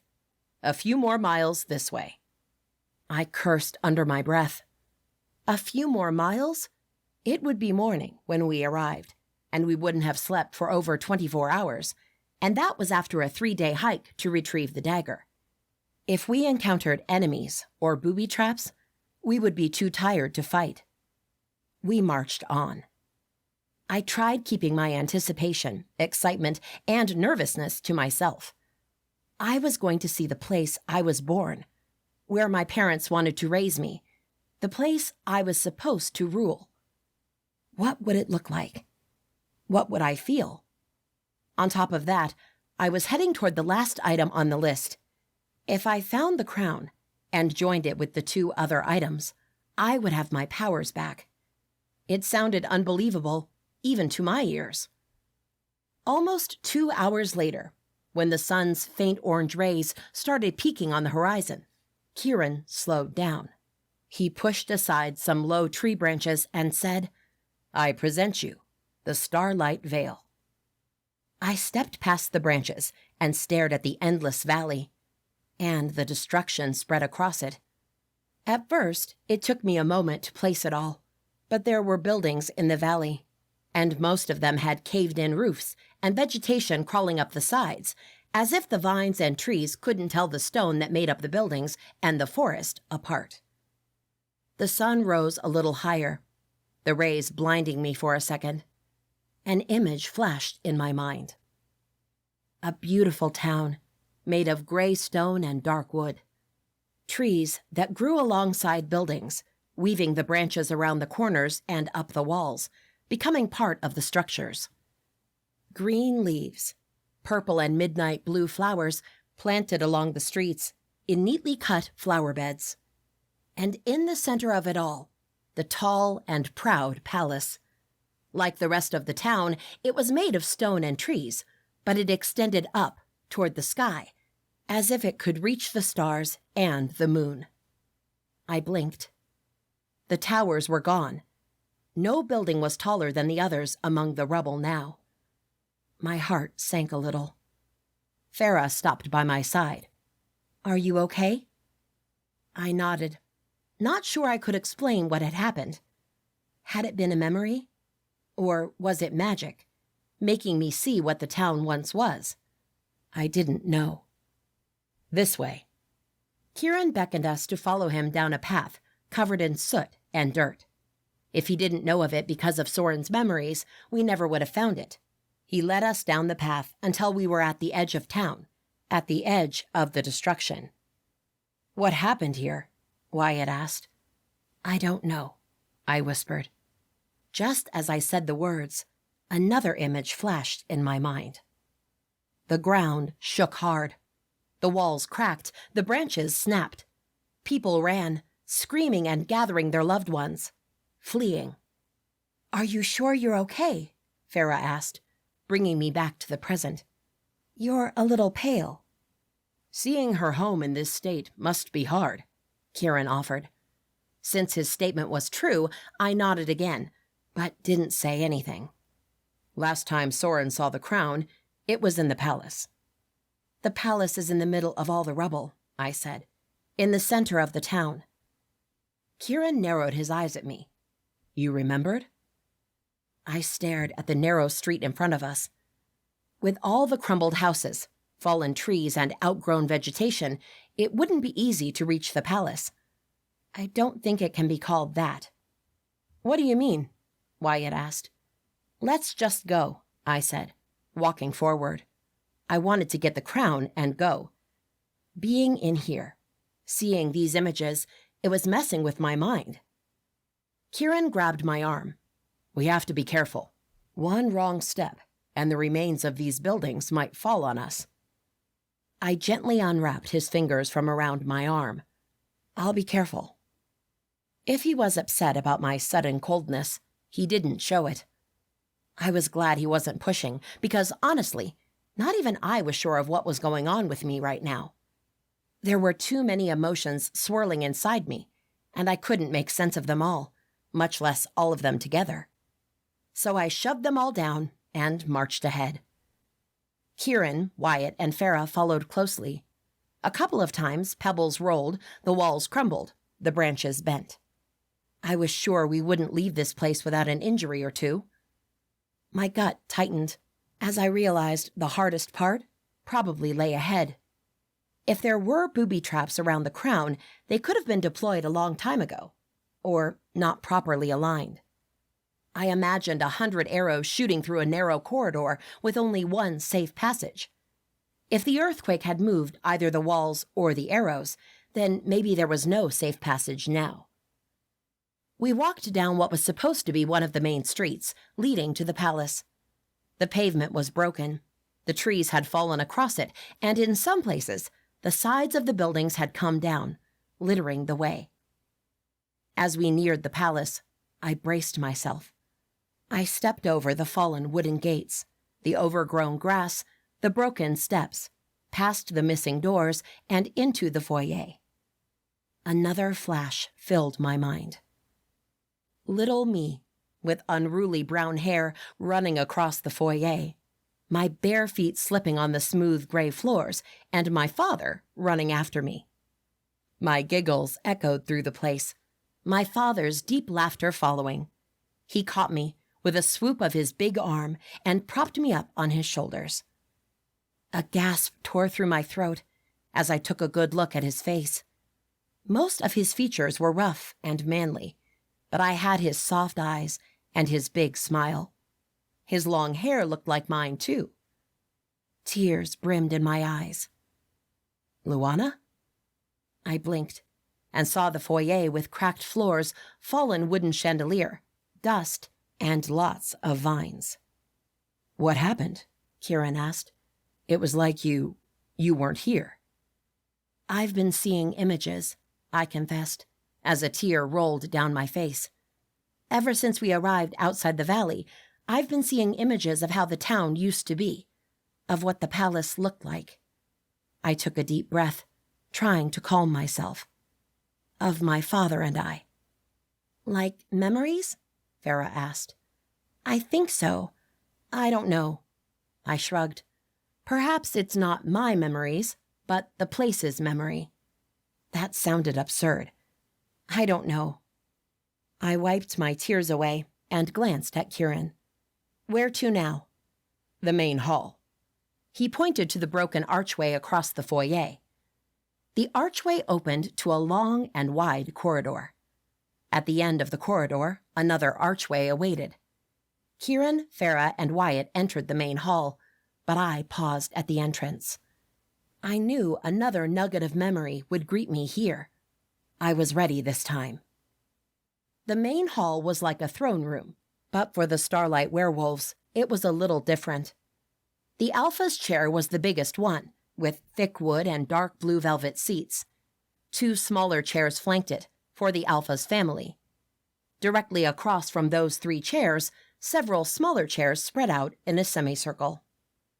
My father was seated in his chair. His thick brows knotted. My mother paced in front of him, with little me in her arms, my head on her shoulder, sleeping. Despite the nervous look she had on her face, I couldn't help staring at my beautiful mother. Her features were delicate, her brown eyes warm, and her cheekbones high. She had her hair tied in a loose braid, purple flowers weaved through the knots. She wore leather pants and a beautiful dark blue blouse. Calm down, my love, my father said. I can't calm down, my mother replied. I know something will happen, something bad. I can feel it. I never doubt your intuition. My father rose and stepped in front of my mother, forcing her to stop pacing. If something bad happens, we'll be ready for it. I'll make sure of it. There was a desperate glint in her eyes. How? I don't even know what will happen. I will look everywhere, my father said, still calm. I'll find whatever it is before it finds us. He placed his hands on her shoulders. Now, please, calm down. You'll wake up our little wolf. He leaned down and placed a soft kiss on my forehead. I'm worried about her, my mother whispered. My father stared into her eyes. I'll never let anything bad happen to her. A sob echoed in my ears. The image was gone.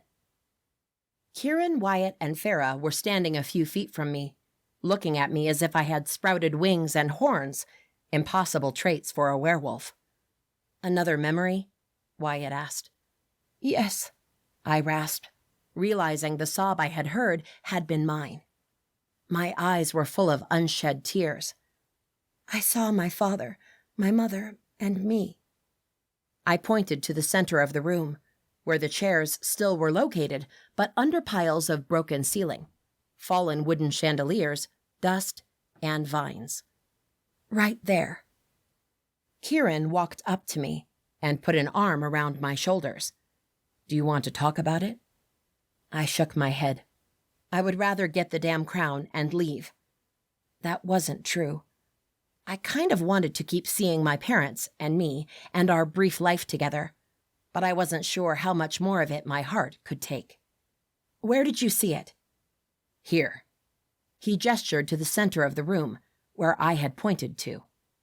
I walked closer without stepping over anything and looked around. I don't see anything. Exactly. I frowned at him. What do you mean? He walked over the rubble until he was right beside one of the fallen chandeliers.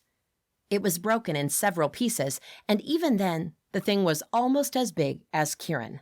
Branches twisted around, forming a big spiral. Smaller branches sprouted from the main one. twisted around candle-like lights, most of them lost or broken now. With a sly grin, Keeran reached for the top part of the spiral, where it became a smaller circle of twisted branches. But the moment he touched it, a zap echoed through the room, and he went flying back. "Keeran!" I screamed, rushing to him. He groaned as he sat up. He had landed on a fallen painting near the wall. "Shit, that hurt." "Are you okay?" I hovered over him, looking for any wounds. A hand on the wall, Keeran stood.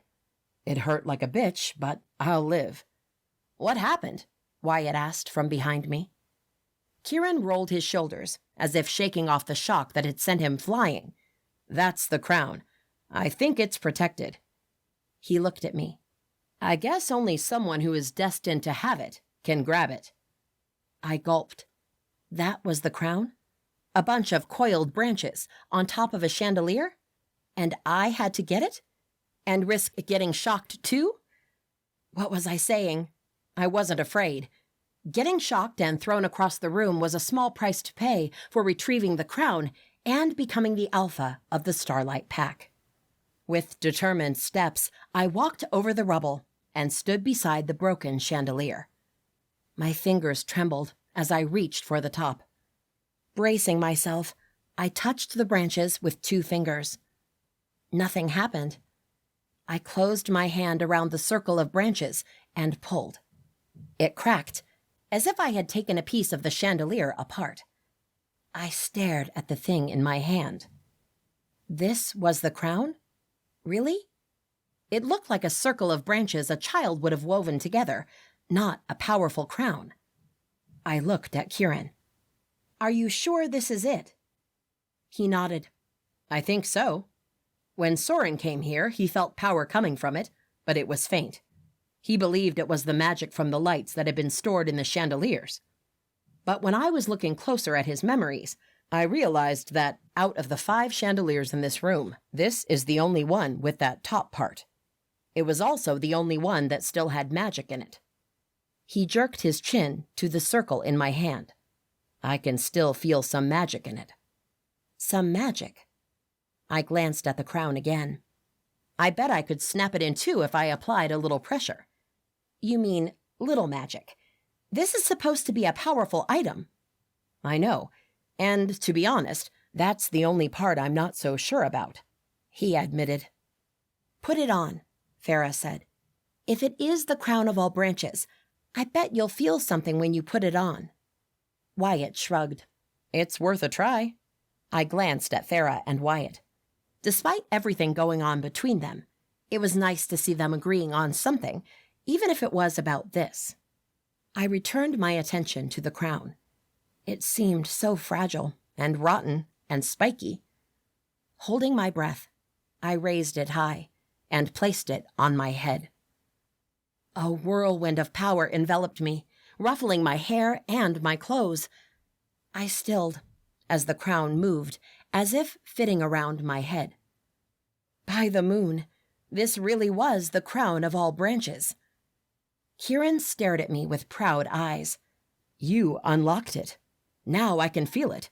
The power in the crown is immense." "It's beautiful," Farah said, with a little smile. Beautiful? She was crazy. I took the crown off.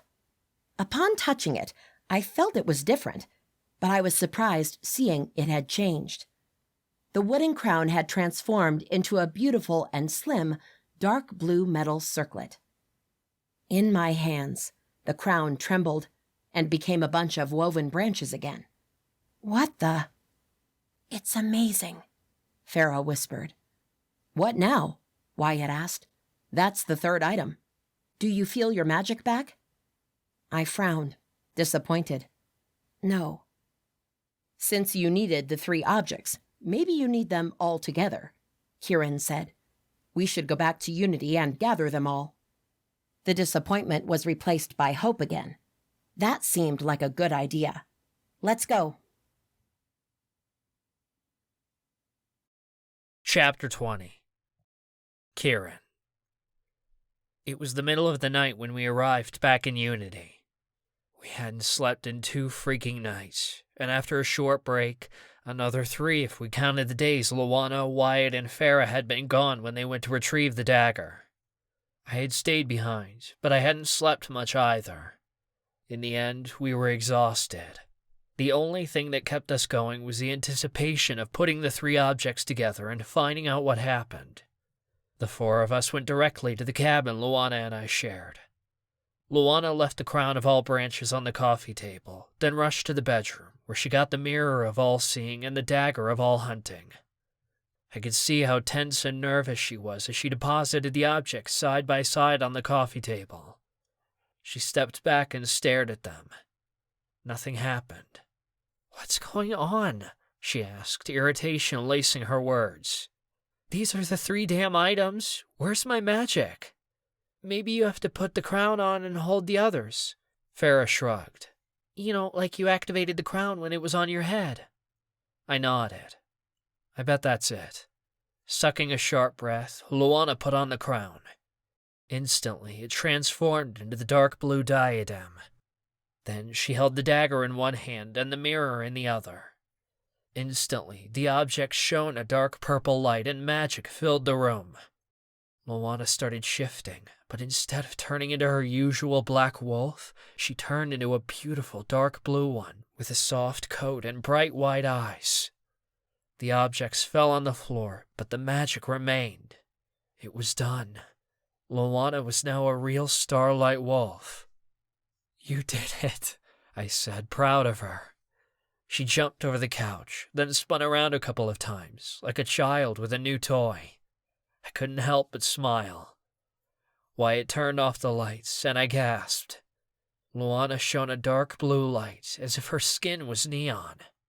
It illuminated the entire room, as if she were a bright star. It was stunning. She was freaking stunning. Wyatt turned the light back on, and Luana shifted back into her human form, her clothes intact, and a huge grin on her beautiful face. "I did it!" Just then, a blue crescent moon flashed on her forehead. Luana gasped. "I really did it! Now you can claim the Starlight Pack," Farah said, her tone excited. She, too, was happy for Luana. Wyatt, though, was quiet. A deep line marred his forehead. What could be the problem? Was he still upset about what he had done in the past under Soren's orders? Was it because of Farah's promise to the Fey Prince, or was it something else? Before I could ask him, Luana grabbed the 3 items in her arms and headed to the door. "I'm going to the Starlight Den right now." I was in desperate need of a shower and sleep. She glanced over her shoulder and batted her lashes at me. "Are you guys coming?" How in the hell was I supposed to say no to her? "Sure." Wyatt cleared his throat. "Actually, if you don't mind, I'm going to stay." He glanced at her, but he didn't hold his gaze. "You don't need me for this next part, and I'm really tired." "Oh." Luana's brows curled down. "It's okay. Sure, I don't mind." Farah frowned too. I'm going to stay too." If I knew anything about Farah, she was staying behind to keep an eye on Wyatt, which was great, because with the way he had been depressed and quiet lately, Luana and I were worried about him. It was good if someone kept him company, even if he didn't want it. "Sure," I said. "You two should rest. We'll let you know if anything happens in the morning." I pushed Luana out of the cabin. She made a face at me, but didn't say anything. When we were at the edge of the forest in the backyard, she finally whispered, "What was that?" "I think Wyatt is still upset about Farah's promise," I said equally low. With werewolf hearing, we had to be careful so that Wyatt couldn't hear us, even from here. "Oh, he'll be upset about that for a long time." She let out a sigh. "It sucks, you know? First the terrible things he did for Soren, and now Farah, the only person I thought could actually help him, goes and stabs him in the back. He must be devastated." She glanced at the objects in her arms. "You know what? Perhaps we should stay with them and do this tomorrow morning." I shook my head. There's only 3 hours until tomorrow morning. Besides, they might be teenagers, but I don't think they will do anything stupid. We should leave them alone to figure things out by themselves. We'll step in if necessary. Luana stared at me for a moment, clearly torn about the topic. Fine, she muttered. Let's go claim my pack. With a smile, she took off, running into the forest. I chuckled and ran after her.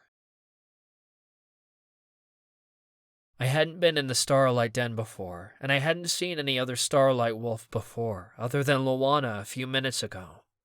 Seeing them all at the bottom of this huge cave, glowing like neon sticks, was surreal. A couple shifted into their human forms and approached us. Romulus is the current leader of the pack, Luana explained, and Mira is his mate. The tall black man halted right in front of me and glanced up and down, sizing me up.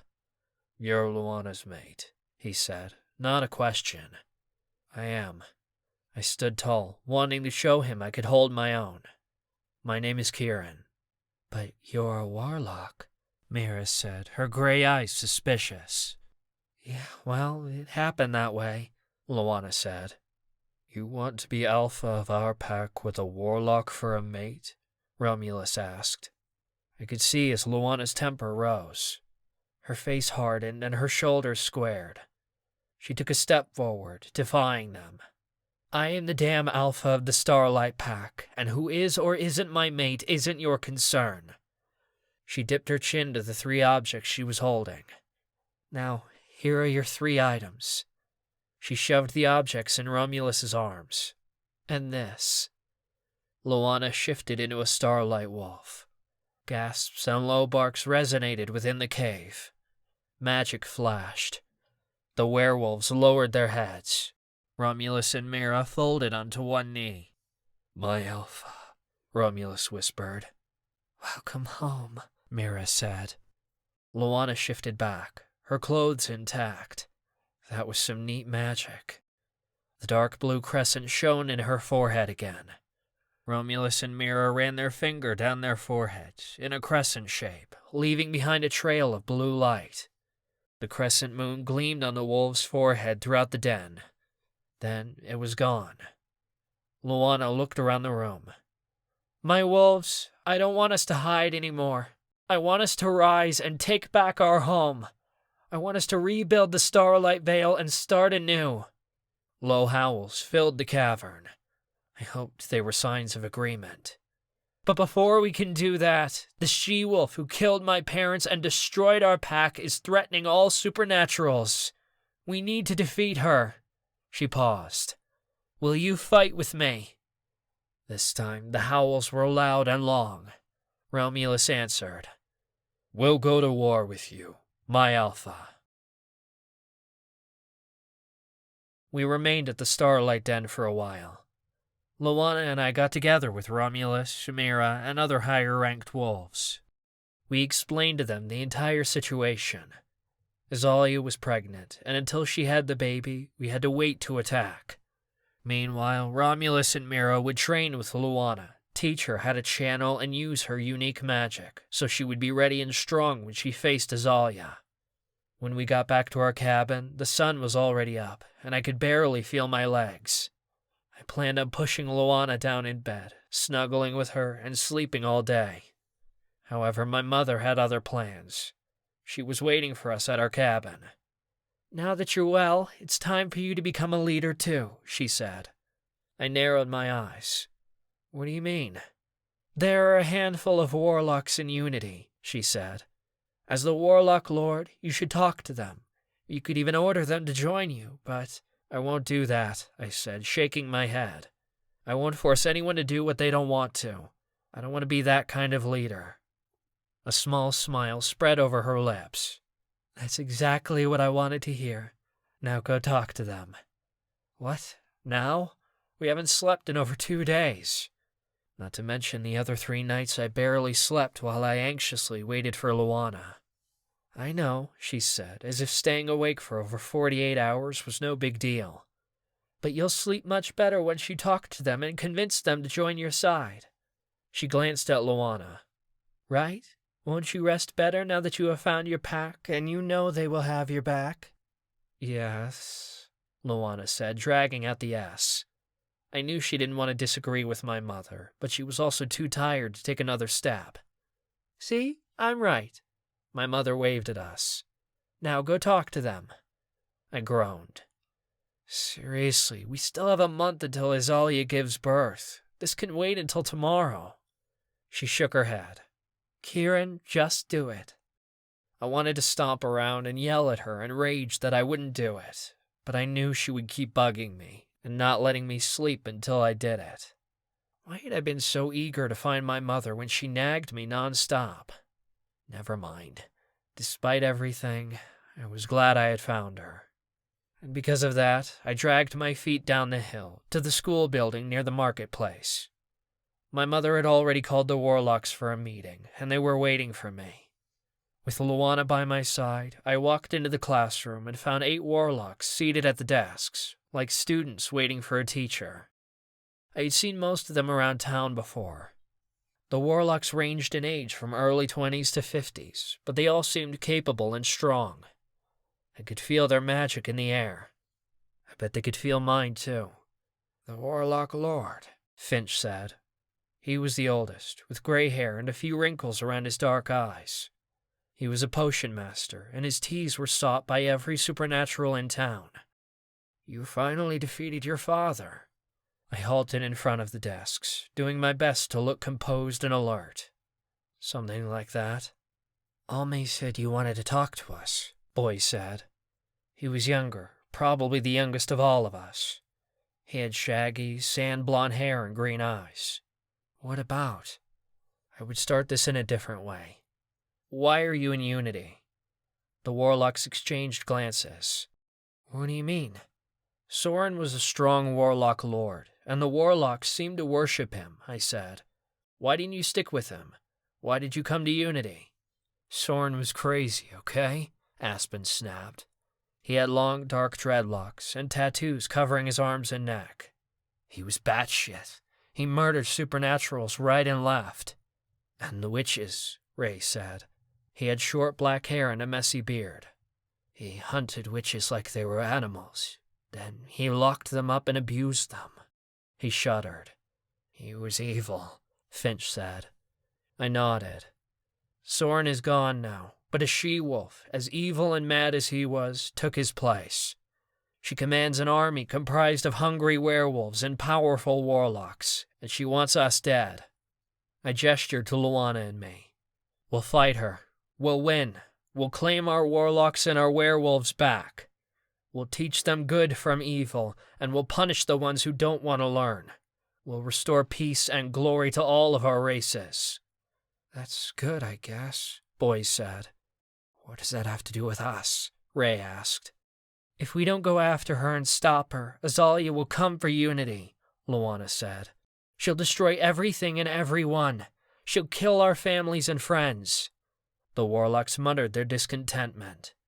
We can stop her, I said, shushing them. But I need your help. I need you to join us and fight with us. The mutters started again. I'm sorry, but I'm out, Finch said. He rose from his seat. I'm too old for this. I would rather live my life and brew my teas without getting involved in any fights. There won't be any life to live if we don't stop Isalia, Luana said. She'll destroy Unity. She'll destroy us. She'll destroy you. The old man glared at Luana, but didn't say anything. Without a word, he marched out of the classroom. Tell me, Boy said, what can 7 warlocks do against Isalia and her army? We already have an army of our own, I said. But the more, the merrier. Warlocks are powerful and unique. If you join us, our chances of winning will only increase. They glanced at each other again. Don't you want to protect your family, your friends, your home? Luana asked. The only way to do that is to fight with us. Aspen sighed. What the hell? I'm in. Boys nodded. Me too. The other 5 agreed. Pride and satisfaction bloomed inside me. It seemed I, too, had an army. Chapter 21. Luana. Maps and notes and other things covered the dining table at the cabin. For the last month, Keeran and I analyzed them several times per day, testing several plans and strategies, choosing one, refining it, testing it, modifying it. A month had passed since I had reclaimed my pack, and the Warlocks of Unity had joined us. I had spent the time training with Romulus and Mira, and Keeran had been practicing with his Warlocks. They hadn't really used magic and fought in years. Some of them came to Unity as children or teenagers and had never fought at all. A Starlight Wolf's magic was much different from a witch's or a warlock's. My magic made me stronger and faster than a normal werewolf. The darker the night, the brighter the moon, the stronger I was. That was why we were planning on attacking Isalia in a week's time, during the full moon's peak.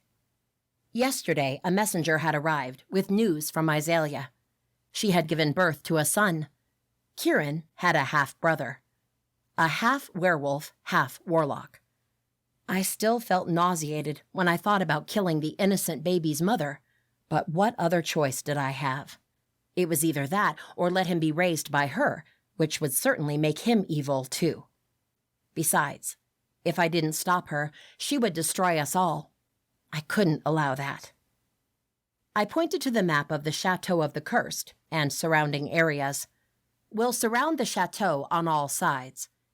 Keeran, Wyatt, and Farah leaned over the map.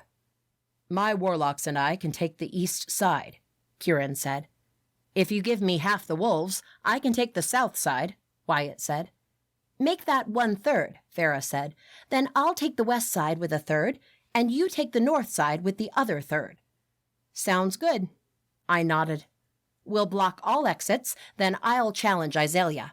She'll have to accept. Once she comes out and we start fighting, you guys storm in. Try to disarm or stun everyone, but no killing. We want to start a new era. Sounds good enough, Farah said. Perhaps you should plan for surprises, Almay said from the kitchen. She had come earlier to make lunch for us. Lots of finger food that we could eat while planning. There are always surprises. True, I said, reaching for a spinach puff from over the kitchen counter. So, what surprises could we have? They are called surprises for a reason, Wyatt said, as if I was crazy. I know. I fought the urge to roll my eyes at him. Still, we can try to guess what Isalia will do. All right, what would I do if I were an evil she-wolf in a dark castle? Farah asked in a teasing tone. She shoved a cheese roll in her mouth. I chuckled. Farah, I'm serious.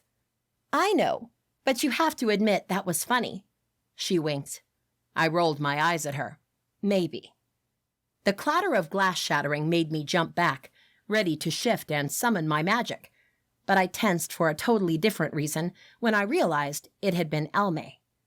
She swayed toward the kitchen counter, the shards of a broken plate all spread around her feet. Mother! Keeran rushed to her. Careful with the shards, he grabbed her shoulders and steered into the living room. He pushed her down on the sofa and sat down beside her. What happened? Are you okay? Wyatt and I hovered over them, while Farah went to the kitchen. Almay put a hand on her temple and groaned. I've had a headache since I woke up this morning, she said, her voice faint. Her complexion was pale and her arms shook slightly. Do you want me to call the healer? I offered. Almay shook her head. No, there's nothing she can do for me. What do you mean? Keeran asked, concern obvious in his tone. Farah came back from the kitchen with a glass full of water and offered it to Almay. The witch grabbed the glass from the young fae. Thank you, my dear, Almay said. She took a long sip of the water. Mother, tell us what's going on, Keeran insisted. Visions, Almay mumbled. I've been having complex but blurry visions since I woke up. Because there have been many, and I can't figure out what they mean, a deep headache started. No medicine or magic will help me until I can tell what the visions are showing me. I sat down on the coffee table. Is there any way we can help? No, she said with a sigh. All you can do for now is prepare, because despite not being able to decipher these prophecies, I can tell you this. It means something big, something bad is about to happen. A cold chill ran down my spine. I didn't like the sound of that. Keeran's eyes met mine. He was worried about what that meant, but he was more worried about his mother. You should take your mother to rest, I suggested. We can continue this tomorrow. He nodded at me, relieved at my understanding. Come on. He hooked his arm underneath Almay's and helped her up. Let's get you home. Gentle and caring, Keeran helped Almay out. When they closed the door, and I finally stripped my attention from them, I looked back and found Farah sweeping the kitchen. You didn't need to do that. She shrugged. I don't mind. She picked up the shards and threw them in the trash.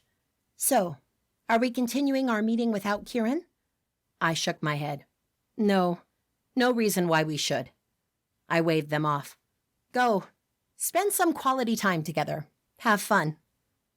Wyatt and Farah stared at each other. As far as I knew, they could even be sharing the same cabin, but they had barely spoken the past month. Wyatt seemed deeper in his depression, except for when we were talking strategies. However, we soon would embark on the fight of our lives, and I really wanted to see Wyatt and Farah patch things up. I knew nothing had happened between them, not even a kiss, but I also knew they liked each other. Everyone knew. I just hoped they could get past whatever was in their way and make up before it was too late.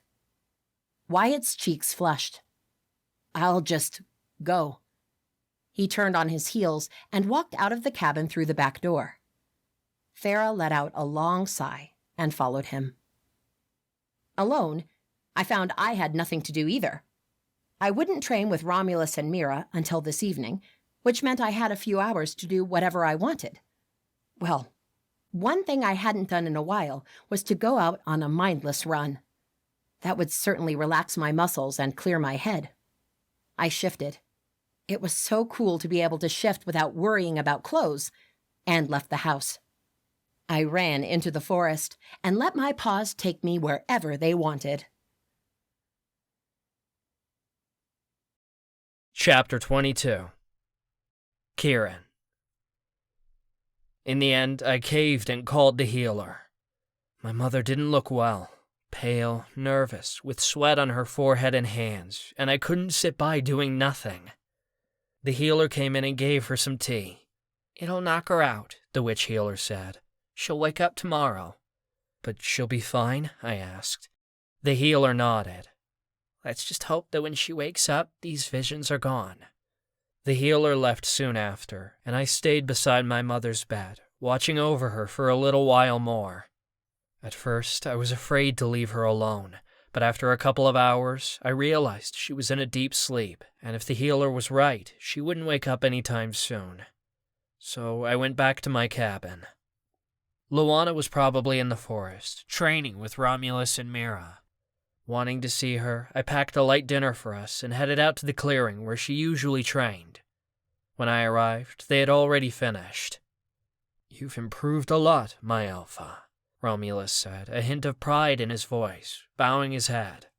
I'm sure you'll be able to defeat the evil she-wolf, Mira said, smiling. She also bowed her head to her alpha. It was amazing to watch them. The Starlight Wolves weren't like the other werewolves. The alpha was like a king or queen, and the mantle passed by blood. The other wolves could sense the alpha. They had the utmost respect and admiration for their alpha. I confessed I had been a little worried about Luana, since she was female and younger than most of them, but so far they had supported her and treated her like a queen. You don't know Isalia, Luana said. She uses dirty tricks. It won't be easy. We'll be ready for her, I said. Luana smiled at me. I heard you coming a mile away. I frowned at her. I don't think the cabin is even a mile away from here. Her smile widened at my joke. Romulus and Mira bowed again and took their leave. Smile fading, Luana walked toward me. How's your mother? Sleeping, I said. I called the healer and she gave her something to sleep. Apparently she won't be up until tomorrow morning. A deep knot appeared between Luana's brows. That's a good thing, right? I mean, she needs to rest. Maybe she'll wake up without a headache or crazy visions. I nodded. That's what the healer said. Luana stared at me, then at the wicker basket in my hand. What's that? I brought dinner. I lifted the basket. A picnic in the moonlight. Although it was getting awfully dark. I snapped my fingers together, and a small bonfire of deep red flames appeared. And candlelight. Of sorts. She smiled at me. Keeran, I never thought you were this romantic. I chuckled. I didn't know it either, until you. Luana's cheeks reddened. How could I resist her when she was being so freaking cute and sexy at the same time? I reached for her, but before I could wrap my arms around her waist and pull her to me, Luana took the basket from me and stepped back. Clueless that I had been about to kiss her, Luana took the blanket out of the basket and spread it out on the grass in the center of the clearing, right beside the fake bonfire.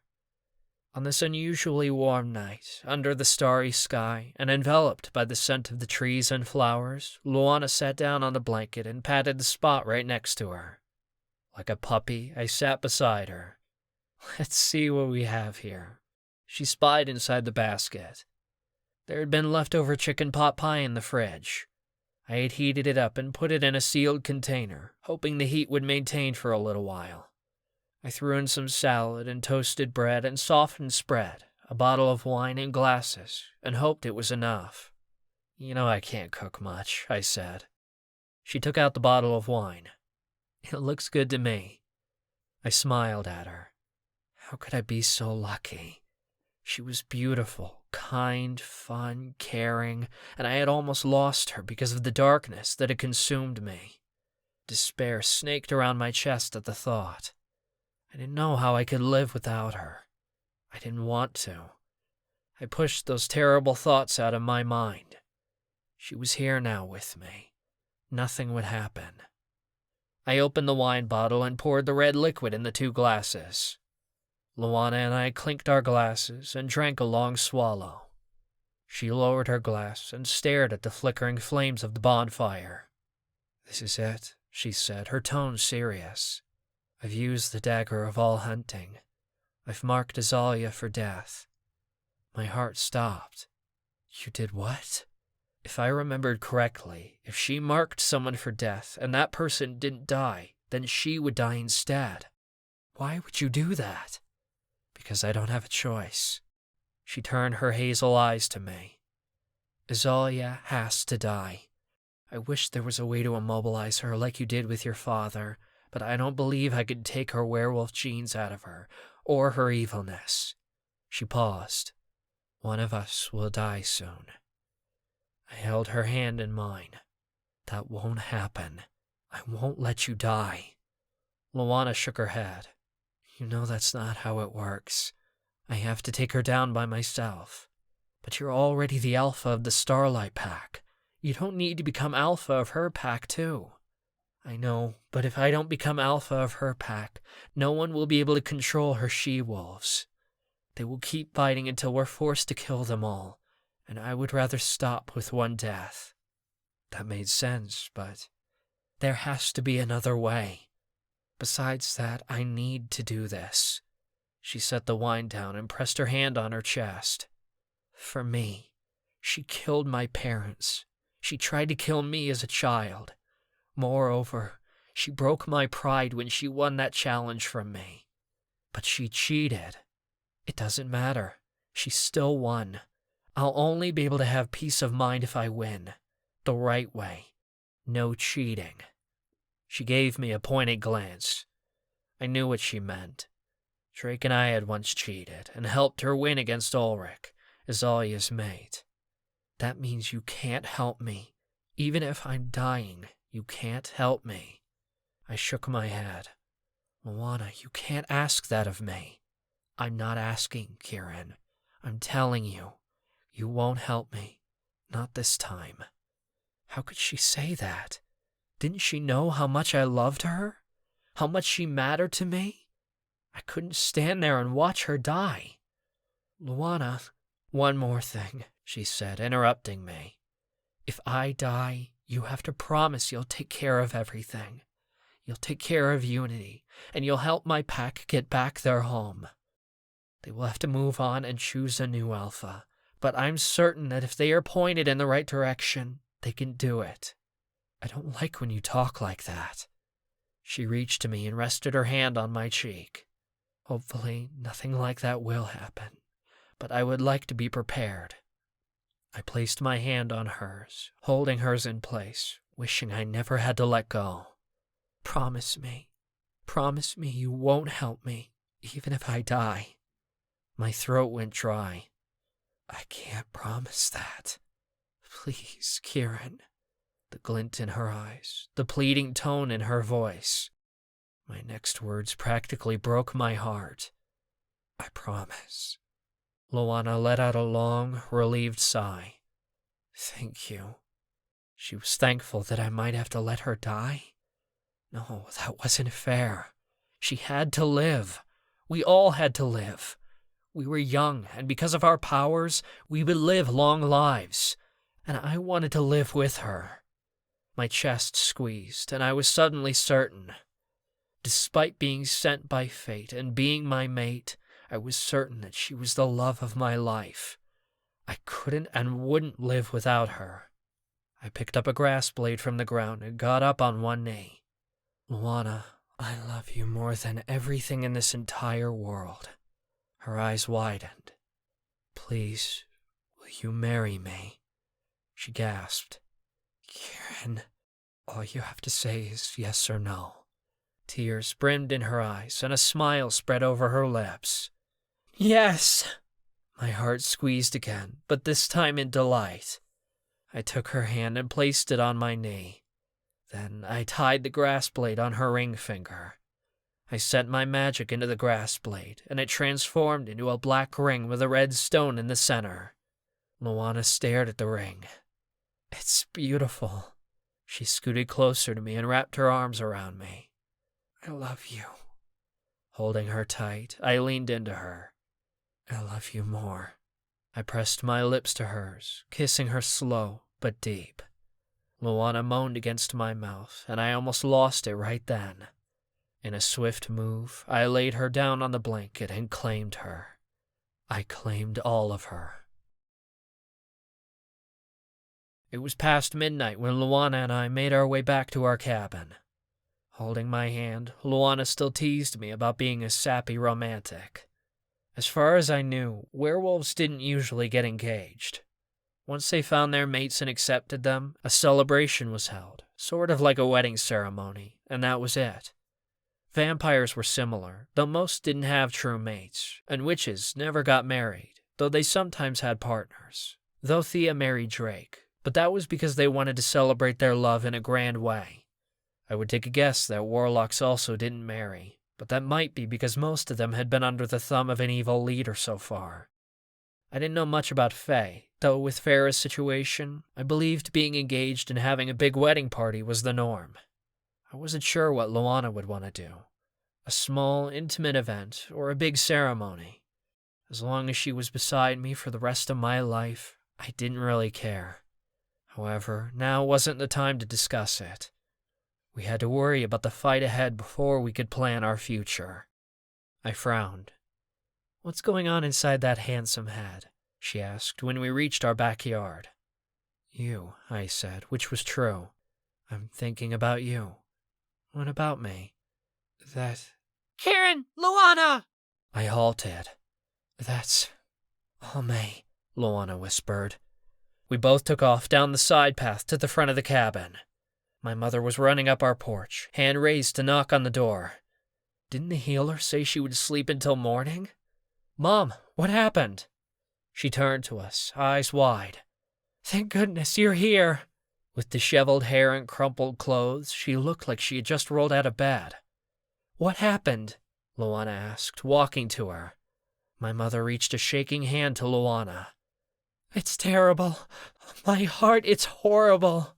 What is it? I asked. What happened? The vision, she muttered, sounding like a crazy woman. I saw it now. I know what's going to happen. A scream pierced the night. What was that? I turned toward the bottom of the hill, where it had come from. Another scream echoed through the air, then another. Soon the screams came all together, non-stop. What's happening? Luana asked, a hint of panic in her voice. She's here. A sob came from my mother. Unity is under attack. Chapter 23. Luana. My stomach sank. Isalia was here. It couldn't be. What about my plans? We were going to march on her in a few days. We were going to surround the Chateau of the Cursed, and I would challenge her, while all of her army was locked inside her manor. The screams sent a chill up my arms. Now, she was here, destroying this precious place. Wyatt and Farah ran out of their cabin. "What's happening?" Wyatt asked, coming to our side. "Isalia is here," Keeran answered, his voice hard. The screams grew louder, and a moment later, people ran up the hill, fleeing whatever was happening at the bottom. In the distance, a thin trail of smoke rose to the air. "By the moon," I turned to Wyatt. "Call the Starlight Pack." Wyatt nodded before dashing into the forest. Farah hesitated. "You stay and help us. We need to rescue Unity's residents." Almay's stance and expression changed. As if channeling her magic to give her some clarity, the old witch stopped trembling, and her gaze focused. "I'll help. Send them up the hill. I'll show them the way to the forest." With that, Keeran, Farah, and I ran down the hill, weaving past the supernaturals coming our way. "Go," Keeran yelled. "Meet Akala, Almay. She'll show you the way." Farah stayed halfway up the hill, helping people and knocking on the houses along the streets, waking people up and evacuating them. As Keeran and I ran toward the bottom of the hill, the crowd became thicker, the screams louder, the smoke closer, the scent of burned wood stronger. We halted near the main street, taking in the damage and expecting surprises. A few people ran past us, but there was no sign of Isalia and her army. "What's going on?" I asked, glancing around. The people couldn't be screaming for nothing, right? What about the smoke? And Almay's vision? Isalia was here, I was sure. But where? "I don't know," Keeran muttered. He was as tense and ready as I was, and when dark figures ran toward us from all sides, he channeled his power. I got ready to shift. "It's us," Aspen said. He was one of Kieran's warlocks, and the one Keeran trusted the most. The warlocks halted alongside us. Even Finch, the teammaster Keeran had said, refused to join forces with us. "What's happening?" Boise asked. "Isalia and her army are here," I said. "Our priority is helping Unity's residents out," Keeran said, "but be ready to fight." As if Kieran's words had invoked them, Isalia's army appeared at the end of the street, on the other side of the marketplace. Warlocks and she-wolves advanced toward us, flipping, ripping, and burning the stands. There were still people trapped inside the buildings they were marching by, and they didn't show any mercy. They broke down the doors and attacked them, killing them on sight. "Oh, no, you don't," I said, through gritted teeth. I ran toward them. Keeran and his warlocks were right behind me. Mariah, a she-wolf from the time I was Darkveil's alpha, shifted right before the school's door. The door broke, and she lunged at the people hiding inside. Not used to fighting and using their powers, the supernaturals cowered. I shifted and went after her. She had her jaw about to bite someone's arm when I jumped her. With my increased strength, I threw her against the wall. The wall's paint cracked, and Mariah let out a yelp as she fell to the floor. I didn't give her time to recover. I advanced on her and bit down on her shoulder hard, aiming for an artery. Blood gushed from her wound, and in a matter of minutes, she bled out. Mouth stained, I shifted back and wiped my mouth before turning to the other supernaturals. "Go!" I urged them. "Run! Up the hill! Don't look back!" I escorted them out. Another she-wolf came toward us, but I stopped her before she could get too close. When I looked back, Aspen was protecting them from a warlock. They kept going until they disappeared up the hill. Hopefully, Farah would be right there to protect them. A jolt of energy washed over the main street and the marketplace. I shuddered against it, but it hadn't been intent on harming me. Although our enemies had stopped, alarmed with whatever had hit them. "That's enough," Keeran said. It was easy to find him. He was standing near a broken stand in the middle of the main street. He looked at the group of warlocks a few feet from him. "Soren is dead. I'm your warlock lord now. Stand down, and I'll show you mercy." One of them spat on the floor. "You're no one." "So you prefer a deranged werewolf to be your leader? Your alpha?" he asked, in a mocking tone, as if the warlocks would be belittled by allowing a wolf to order them around. The shockwave blasted again, and the warlocks shook and grunted against it. The she-wolves weren't doing much better. "As your warlock lord, I order you, stand down." To my surprise, a dozen warlocks knelt down on one knee and bowed their heads. I didn't expect Keeran to let them fight alongside us now, not so soon, but at least there were a lot of them out of our way now. "Ray," I said to the closest warlock, "lead them." A howl made the hairs on my arms stand on end. A she-wolf jumped on one of the surrendering warlocks and ripped him apart in a matter of seconds. A moment later, more she-wolves killed all the warlocks who had stood down. My heart dropped. No. With a scream, Keeran let out his magic on the she-wolves. He got one, but the rest dodged his blasts, and the fight began anew. I shifted back into a wolf and joined the fray. Still upset about killing that first she-wolf, I tried wounding them so they had to retreat instead of killing them. But sometimes it was impossible to defend myself without hurting them for real. With a hard snap of my teeth, I broke the leg of a she-wolf so she wouldn't be able to jump. I had just turned to another one when the marketplace grew quiet. Realizing what was happening, I shifted into my human form and walked into the street. On the other end, Isalia strolled into the marketplace, a little baby wrapped in a leather blanket in her arms. My stomach turned. Did she have to bring her son into this? Was she trying to teach him about being evil and going on killing sprees from birth? That was despicable. Her she-wolves lowered their heads at her. Her warlocks stopped fighting, but didn't bow. On our side, we stopped too, but we held our breaths, waiting for it all to start again. Isalia halted about 10 feet from me. A cruel smile spread through her lips. "Hello there, Luana. Are you ready for our duel?" I puffed my chest. "Yes." A she-wolf turned into her human form. Naked and covered in blood, she approached Isalia and took the baby from her. Isalia's smile widened as she stripped off her clothes. "Any last words?" "None that you deserve to hear." Naked, she shifted into a wolf and lunged at me.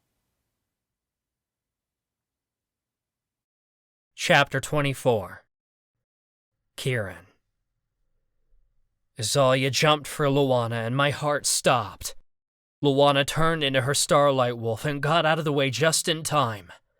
Seeing Luana like that for the first time, Isalia hesitated. She was probably surprised Luana had finally returned to her pack. But her surprise was short-lived, and she rammed into Luana's side with all she had.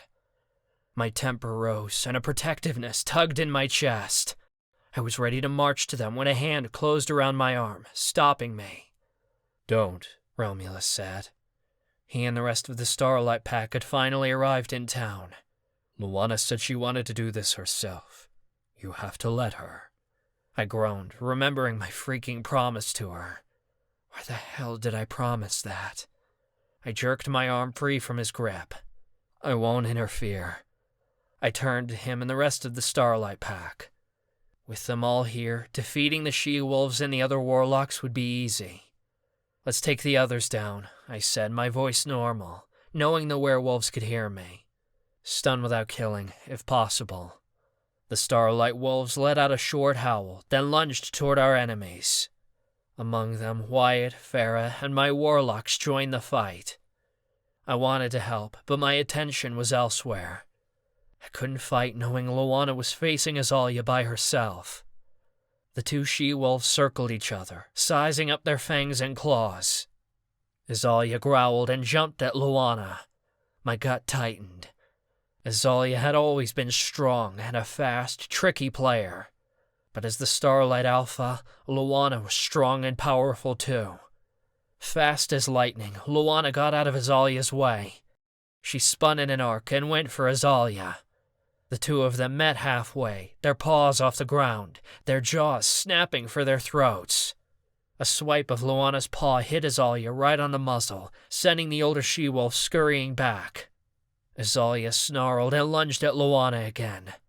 They tumbled together around the street, knocking down the remainder of broken stands. Pain exploded in my side, and I screamed in pain and frustration. Another bolt zipped toward me, but before it hit me, I turned toward the warlock attacking me and deflected his strike as if it was smoke in the air. Freaking warlock, taking my attention from my mate's fight. I didn't spare a second. I didn't try being diplomatic and talking to him. Instead, I gritted my teeth and sent several little bolts at him. He dodged a few, deflected a couple more, but they were too many and too fast for him. The bolt struck him in the chest, shoulders, and legs. The warlock fell on his knees, his body numb with my spell. He blinked at me before face-planting on the ground. I would deal with him later. Feeling anxious, I turned back to Luana's fight. With her super speed and strength, Luana rammed Isalia in the side. The evil she-wolf fell. Luana opened her mouth wide, ready to strike, but Isalia swiped her paw on the ground, sending a pile of dust and soot to Luana's face. Shaking her head, Luana stepped back, and Isalia attacked. With a great leap, she pressed her paws on Luana's side, pushing her down. Then a blade appeared in Isalia's mouth. What the hell? Hey! I called. That's cheating! If she could cheat, I could too, right? Because promise or not, I couldn't let Isalia hurt Luana like that. Any kind of weapon was forbidden during a werewolf duel, and it was clear Isalia wasn't interested in playing fair as usual. I was about to charge into the fight when Isalia dropped the blade and stepped back. She shifted into her human body, and eyes wide, she stared at something right behind me. I turned and found the door to the infirmary broken and Soren standing under the doorframe. Someone had broken in, probably to kill whoever was hiding in there, but upon seeing Soren in there, they let him out. "Soren," she whispered. Like magic, the dagger disappeared from her hand. What the hell was that? "My love, Soren." Naked, she ran past Luana, past me, and rushed to my father. "Oh, Soren, you're alive!" Isalia held onto his arms, but in his zombie-like state, Soren didn't even look at her. She shook him. "What's wrong?" she asked, trying to catch his eyes. She glanced at me, her gaze desperate. "What's wrong with him?" "He's no more," my mother said, walking into the marketplace. Despite her messy hair and clothes, she looked composed. Much better than when she was losing it to the prophecies. His magic is gone, along with himself. Now, he's just a shell. Isalia's gaze turned from despair to rage. "Who did this?" She fixed her hateful stare at me. You did this, didn't you?" She let go of my father and turned to me. "You killed him! You know that, right? Like this, Soren is dead!" I closed my mouth. I didn't owe her any explanations. Moreover, I didn't have any affection for that horrible man. He got what he deserved, plain and simple. "I'll kill you!" Isalia came at me. She turned in mid-jump, surprising me. I lifted my arms, ready to blast her with my magic. Luana pounced on Isalia. They landed on the ground a few feet from me. Isalia was down on her side, her neck stained red, her eyes open and glazed. Luana stood over her, her mouth dripping with blood. Luana had done it. She had killed Isalia. She won. In shock, Luana shifted back into her human form and stepped back from Isalia's body. She wiped at her mouth, as if disgusted with what she had done. Around us, the fight died out too. The she-wolves were too wounded to keep fighting, and if they tried anything, Luana could order them to stand down now. The warlocks had surrendered. Slowly, I approached Luana. It had to be done. I know, she muttered. She turned to me. It doesn't mean I enjoyed it. I know. I took her hand in mine. That's what makes you so special, you know, because you would rather find a solution other than violence. Now you can. Now we'll rule and set an example. No more fights. No more wars. No more killings. Luana stepped into me and rested her head against my chest. That's all I want. I ran a hand down her back. I know. I frowned, remembering something. She had a blade in her hand. It appeared and disappeared like magic. Luana nodded. We communicated during the fight. I asked her if she was going to cheat using the blade again, and she explained she got it from a witch long ago. It can be imbued with several kinds of poison, and she was proud of how she could summon it out of nowhere. I nodded, finally making sense of that damn weapon. Flanked by Wyatt and Farah, a she-wolf approached us. She was carrying Isalia's baby, my brother. What do I do with it?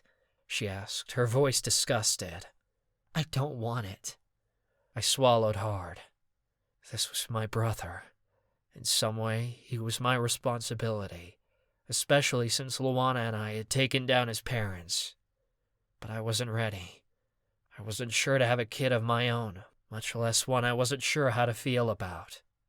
If I may, a starlight wolf said. She walked up to us, keeping her head low. My alpha, I recently lost my pup during birth. Her lower lip trembled. He was too weak and didn't resist. She raised her gaze to Luana. If you allow me, I'll take this pup and raise him as if he were mine. Luana looked at me. What do you think?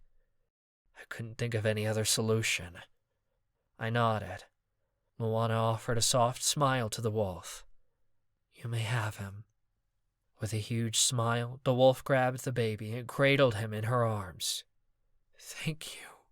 She bowed to Luana, to me. Thank you so much. She stepped back, falling in line with the rest of her pack. Trying my best to push my brother out of my mind, I glanced around. The main street and the marketplace were destroyed. There were bodies and blood everywhere. The scent of smoke and death hung in the air, and we had plenty of she-wolves and repentant warlocks to deal with. I let out a long breath. We might have won the war, but it seems we still have a lot of work to do. My mother stepped to our side. The sooner we start cleaning up and dealing with our prisoners, the faster we'll be done. She's right, you know, Luana said. My mother tisked. Don't you know? Mothers are always right. I rolled my eyes. All right, less chatting, more working. Like a team, like a tight family, we started repairs to unity. Chapter 25. Luana. I looked out the window, amazed at all we had been able to do in only 6 months. Since defeating Isalia and cleaning up the mess in Unity, Keeran and I decided we didn't belong there. We belonged in a place of our own, a place where we could be the Starlight Pack Alpha and Warlock Lord together. Because of that, we started rebuilding Starlight Vale. There was still a lot of work to do, but the palace was mostly done, along with most of the town. The houses in town were now the home of the Starlight Wolves and Warlocks, 2 races united as one, living together as peers and friends. Since our move 2 weeks ago, Alme had come to visit us once. She even had her own quarters in the palace, but despite Keeran's arguments, she insisted on returning to Unity. "They need me there," she kept saying. I believed her. She had founded that paradise. After a long, long life, she would someday die there, too. However, not long ago, she spent a couple of weeks at the Silverblood Coven. Alme told Thea that she actually had a younger sister, Zara, whom she had never talked with since she was taken from the coven by Soren long ago. Thea told her she didn't remember any Zara, but from talking to older witches, they found out Zara had left the coven and disappeared soon after Alme did. No one knew what had happened to her, where she had gone. Now, Alme was obsessed in finding her long-lost sister. We tried helping, but so far, we had found no clue of her whereabouts. Today, though, Alme was here. She had arrived yesterday, actually, to spend some time with us before the celebration tonight. "Here," Romulus said, handing me another piece of paper. It was hard tearing my gaze from the beautiful town below. The gray stone, the brown tree branches, the green leaves, and the sun setting behind the valley, giving everything a warm, golden shine. We had moved here 2 weeks ago, but no other place had felt like home before, not like this place did. "What is this?" I asked, finally glancing at the paper. "The menu for tonight's celebration," he said. "We added the changes you requested." I read over the menu. Roasted pork, au gratin potatoes, plenty of blood for the vampires, a raw lamb on a platter for the werewolves. To please all races, there were over 25 items on the menu. Hopefully no one would complain that the Starlight Vale hosts weren't considerate. "And the wine?"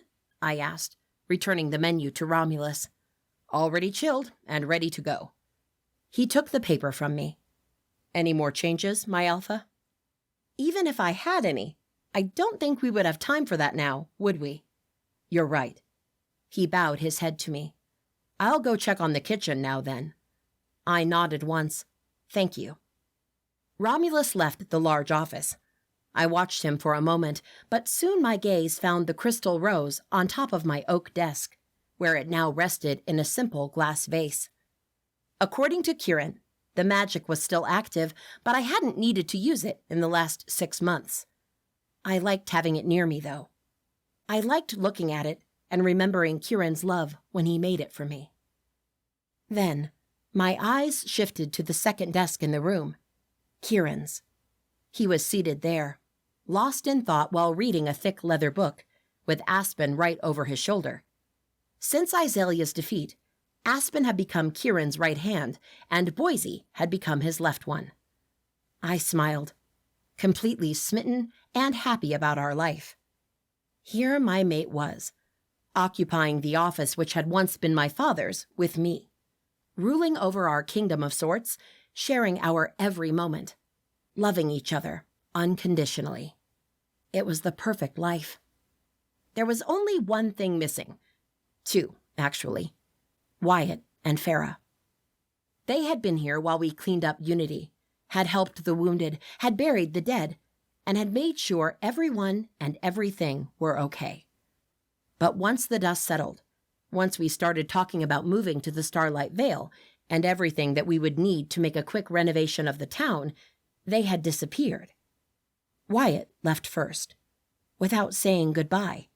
He didn't even leave a note behind. After all we had been through, it hurt. But I knew why he did it. Because if he had told me he was leaving, if he had said goodbye, I wouldn't have let him leave. By the moon, he was only 17. A lone teenage wolf in a dangerous supernatural world? I didn't like it. I sent some of the best scouts from my pack after him, but they couldn't find a trace of him. My stomach twisted every time I thought about him, about what could have happened to him, if he was okay, or if his depression had come back and he was lying in a dark alley, wasting away. But other than fret and worry, send out scouts to find him, or ask Keeran to cast a tracking spell, which never worked, what else could I do? Then there was Farah. A day after Wyatt left, she approached Keeran and me and said goodbye to us. I tried convincing her to stay, to help me find Wyatt, but she was adamant on leaving. I'm going to hide from Prince Lark, she had said. Hopefully, he'll never find me. I hoped so too. It was my fault she was now engaged to that evil Fey prince. I offered anything I could do to help her, to change her fate. But she said that the Fey prince wouldn't stop now, no matter what we did, or offered or begged to let this go. So, she left to hide from her impending wedding. Speaking of weddings, Keeran and I hadn't officially married, not like Drake and Thea had. We were mates for life. We didn't need huge ceremonies to prove that. Here, Keeran said, closing the leather book and handing it to Aspen. Thank you. Yes, my lord. Aspen took the book and left the room, closing the door behind him. Keeran stared at me, a half-smile on his lips. You look absolutely stunning. I rolled my eyes. He had said that an hour ago when I finished getting ready for the party tonight. One of the masterful designers from the Starlight Pack had made me a dark green gown with dark brown accents. The bodice was a low-cut corset style, which exposed a little cleavage. The fabric bunched up over the shoulders but opened up in the back, revealing a lot of my skin. The skirt was long, with a slit over my left leg and a small train in the back. Tiny emerald green beads covered the fabric, giving it a shimmering glow every time I moved. You don't look too bad either, I said. As if wanting to show off, Keeran stood from his chair and buttoned the jacket of his tuxedo. He wore a dark green shirt and tie, which matched my dress. With his eyes on mine, he stalked to me. That's a lot of skin showing. I'm not sure I can let you go like that. I snorted. As if you have a choice. He grabbed my wrists and pulled me to him. I meant, he whispered in my ear, letting you go before I tasted you. My breath hitched. My body warmed. Keeran wrapped one arm around me, splaying his fingers on my bare back. I want you. I always want you. He leaned into me. I was ready. I was ready to mess up my pretty dress and hair and makeup and have rough, hard sex with him right in our office on the evening of our grand celebration while our people waited. A knock reverberated on the door before his lips even touched mine. It was like a bucket of cold water that extinguished my desire and spiked my temper. Yes, I said, through gritted teeth. Chuckling, Keeran took a half-step back. A moment later, the door opened, and Mira stuck her head inside. My alpha, Lord Drake, Queen Thea, and Princess Aurora are here. Let them in, Keeran said with a smile. Mira stepped aside, and the gorgeous trio paraded inside our office. Aurora took 2 composed steps before she started running and launched herself into Keeran's arms. He caught her easily and pulled her up against him. My heart fluttered a little, seeing how great he was with children. Aurora turned her bright gray gaze to me. I'm mad at you. I forced a gasp. Me? Why? Because you don't visit often enough. I smiled. Oh, my princess, I've been very, very busy. I took her hand in mine. But I promise you, I'll visit more often. Does that sound good? She nodded, making her long black curls bounce. With her satin pink gown and a diamond tiara on top of her head, Aurora looked more like a giant fluffy cupcake than a little girl. She hooked her arm around my neck and pulled me into a 3-hug. I laughed. I heard that, Drake said.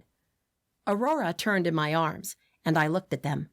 Drake looked every bit like a vampire lord in a black tuxedo and burgundy tie, and beside him, Thea was just gorgeous. She wore a tight red dress, and her blonde hair was pulled up in a complicated bun, red rubies adorning the knots. A few precisely curled strands fell down her neck and the side of her head, framing her beautiful face. What did you hear? I asked. That you'll visit more often, Drake said. We'll be counting on that. Thea nodded. We certainly will. How was the trip? Keeran asked. He passed all of Aurora's weight to me and went to the bar behind his desk. "What trip?" Drake joked. "Dumoir Castle is a little over a day from here. That's nothing." Thea shuddered. "I don't recommend traveling with an overly agitated, half-witch, half-vampire toddler, though." Aurora rolled her eyes. "Mommy, I can hear you." "Now that," Thea pointed to her daughter. "She's not even 2 years old yet, and she's already talking like a teenager. I'm not sure I can handle years of that." We all chuckled. Keeran came back with a glass full of blood for Drake and wine for Thea. "You're just saying that. She's the cutest thing ever." Drake stared at the little princess in my arms. "That is true." He then turned his gaze to Keeran and me. "Before we start the party and celebrate the comeback of Starlight Vale, I just want to say congratulations." I frowned. "On?" "Succeeding," he said. Thea exchanged a glance with him. "There was a moment, a few months ago, when we thought you two wouldn't be able to handle Soren and Isalia by yourselves. We were ready to send in some help out. But as it turned out, you two surprised us and proved you're capable," Drake added. He raised his glass high. "To Luana and Keeran, a prosperous union and a peaceful Starlight Vale." We cheered with him. Then, another knock came from the door. This time, Mira didn't wait for a reply. She opened the door and said, "The guests are arriving, my Alpha. You should move on to the ballroom." "Right," I said. "Thank you." After a bow, she left. I smiled at Thea and Drake. "Let's go to the ballroom." "Sure," Thea said. I put Aurora down, but she took her hand in mine. She took Kieran's hand too, and the three of us walked out of the office with linked hands. Keeran smiled at me from over Aurora's head. "She's just precious." "Are you thinking about kids, Keeran?" I whispered. "Later," he whispered back. "I'll definitely want to have kids with you, Luana, but later. First, I want to enjoy you." He winked. "I can hear you, you know," Aurora said. I gasped. Keeran barked out a laugh. Even Drake, who was a few steps in front of us, swallowed a chuckle. My cheeks flamed, and I tried recomposing myself before we reached the ballroom. Thankfully, we stopped a few steps later when we bumped into Elisa and Prince Cain. Elisa was Thea's second at the Silverblood estate, and Prince Cain was the closest prince to Drake after the battle at Dumoir Castle almost 2 years ago. "Good evening," Elisa said, with a small smile. She was a pretty witch with long copper hair and bright green eyes. Tonight, she wore a black gown with a simple straight cut, except that the fabric changed colors when she moved. Purple, dark blue, dark green. It was mesmerizing. "Good to see you again," Prince Cain said. He was as tall as Drake and had short brown hair and hazel eyes. He wore a fancy black tuxedo with a black tie. Very elegant. Together, the 7 of us walked the rest of the way to the ballroom. Keeran and I were ushering our friends in when Boise approached us. "My lord," he said, bowing his head to Keeran, "I just received an important report." He offered the folded paper to Keeran. Keeran shook his head. "Leave it on my desk. I'll read it tomorrow." "My lord, I think it's important. You might not want to do anything about it tonight, but you should read it." With a frown, Keeran took the folded paper from Boise and read it. I leaned beside him and read it too. Increased Fae activity close to the Starlight Vale territory. None of them seemed friendly. Keeran stared at me. "It couldn't be Farah and Daly, could it?" I shrugged. "I don't know." I glanced at the report again. "We have no idea where Farah went. She could be far from Daly. Or she could be hiding with her brother, hoping he would protect her from the Fae Prince." "Just increase the number of patrols around the town for tonight," Keeran said to Boise. "Don't do anything rash. If you see anything suspicious, come and find me." "Yes, my lord." Boise tipped his head and marched out. "What now?" I asked, a little worried.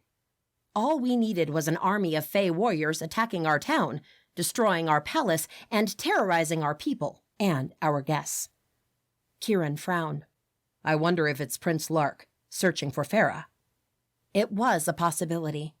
Prince Lark had seemed like a wicked emperor in that fortress of his. Should we cancel and send everyone away? I asked. Keeran shook his head. No, not tonight. I bet this is nothing. By tomorrow they'll have moved on and we'll be safe. He slipped his hand in mine. Tonight, let's forget about wars and battles and blood. Tonight, let's celebrate all our accomplishments and our return to Starlight Vale. He was right. There was no reason to worry about this report. Not yet. For all we knew, it could simply be some fae marching through the forest nearby, going somewhere else. I smiled at my mate. Sounds heavenly. Holding tight to his hand, I let him guide me into the ballroom, where we danced the night away with our friends, and I wished life could always be this wonderful.